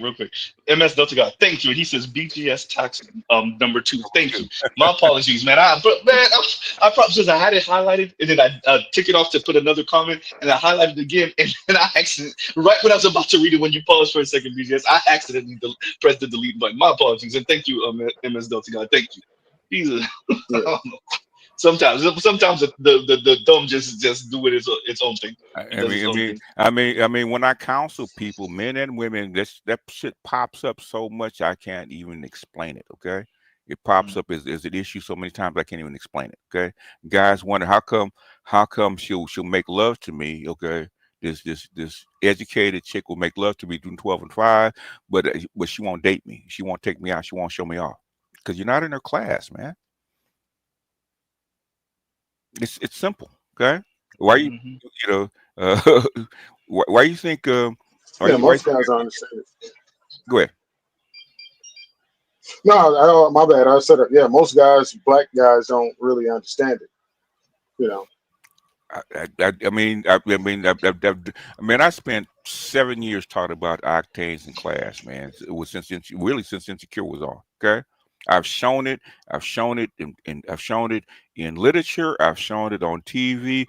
People have talked about it in real life. I don't even know what the debate is. Okay, It's a debate because people can't accept it. That's why. It's not that you didn't stay or do your due diligence and your part. Is that people don't want to accept it because love and attraction and sex and all of that gets thrown in the pot. And you can have you can have you can have like $100 million.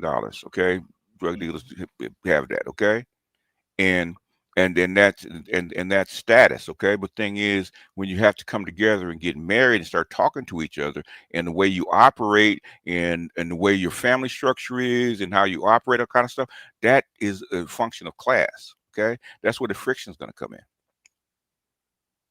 What do you talk Once about? again, Do you read? Are you well read? Are you educated? Do you read? What are we going to talk about?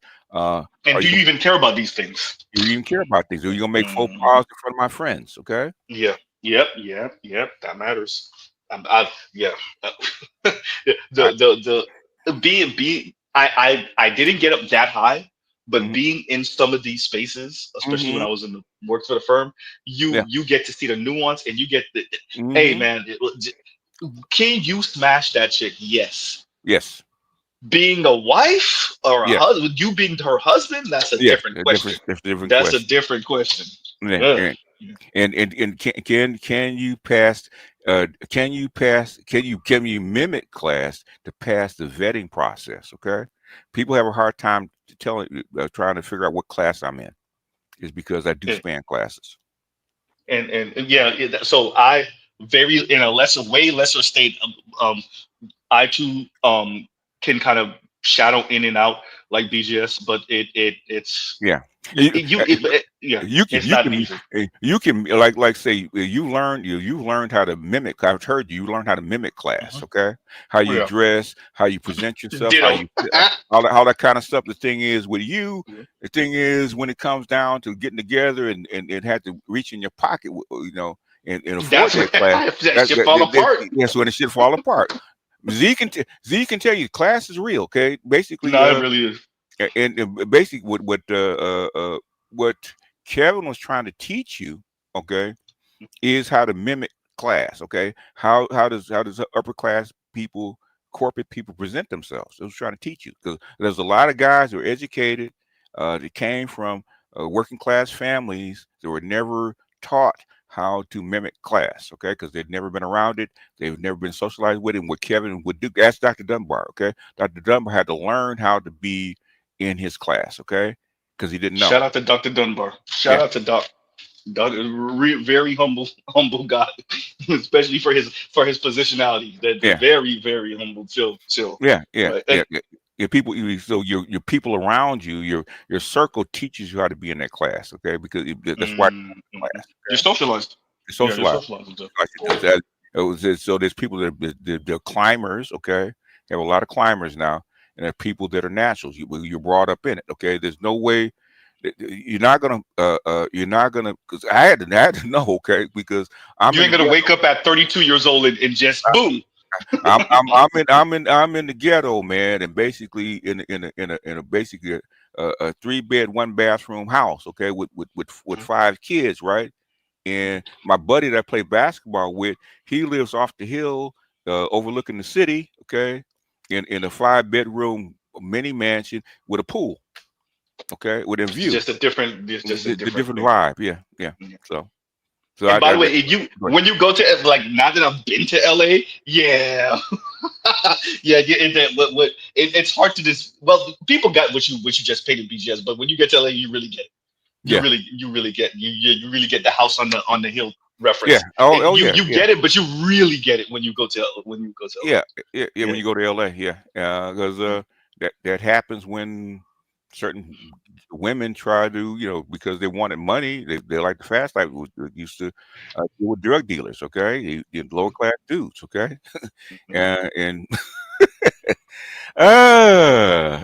they didn't get married. That's like Lori Harvey left and actually got in her proper class. Not what's the name? Lori Harvey's mother, okay. Yeah. See, she's been this as long as man as long as Pierce she's been with a man is because she's of a man of her class, because the other two weren't.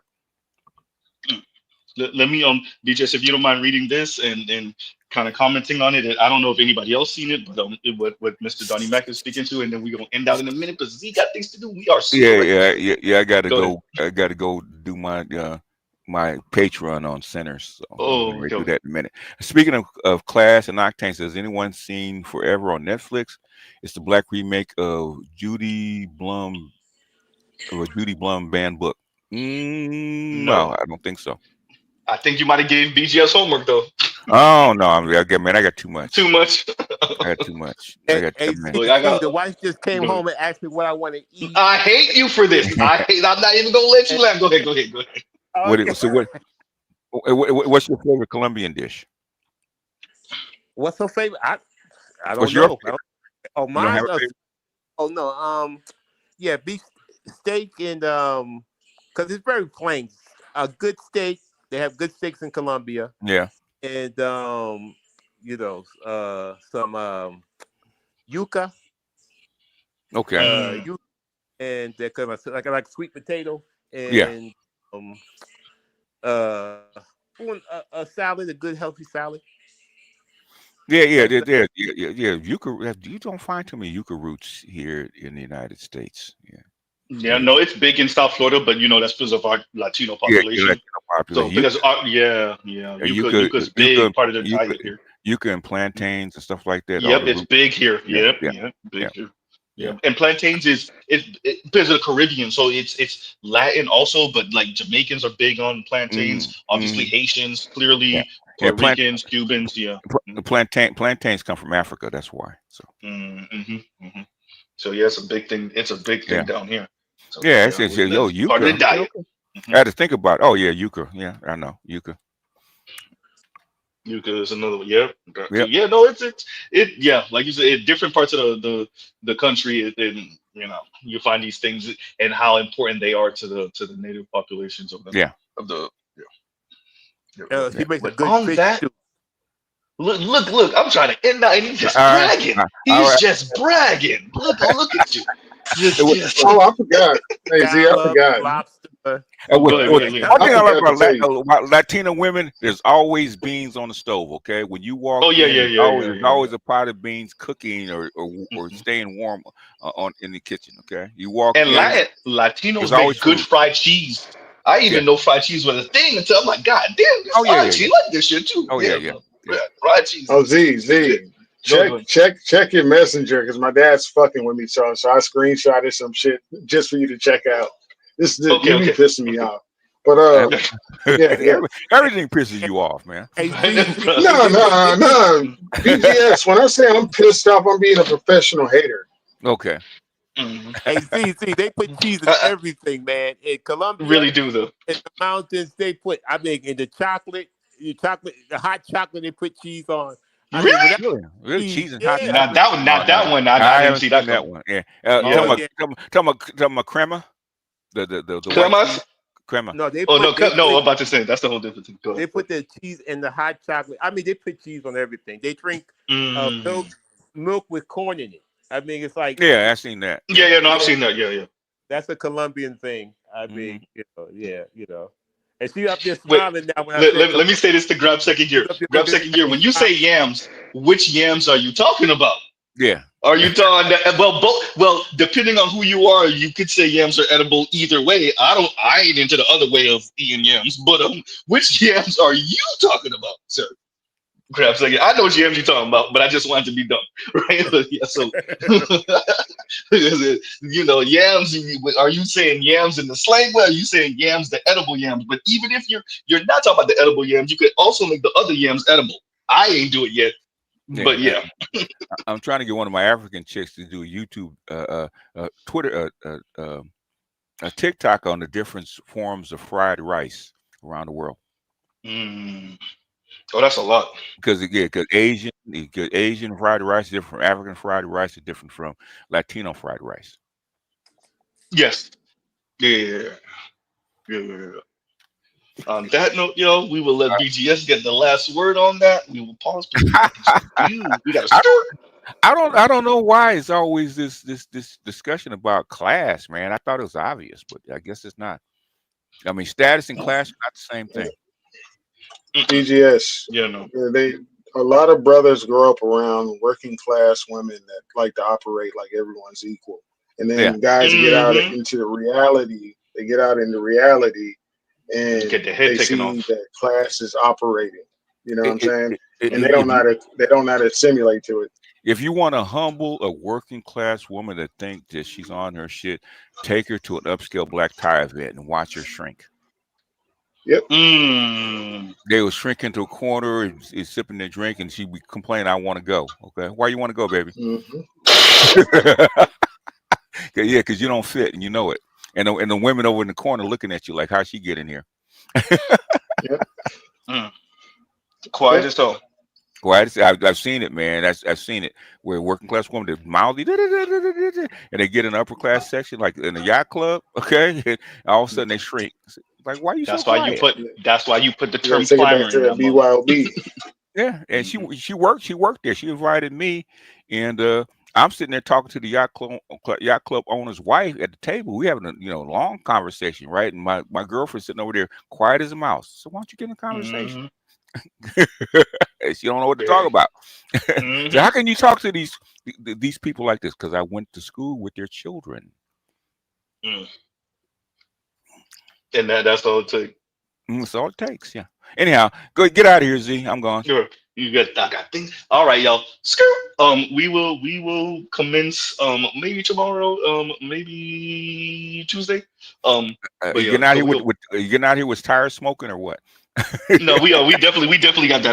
My fingers almost on the button right now.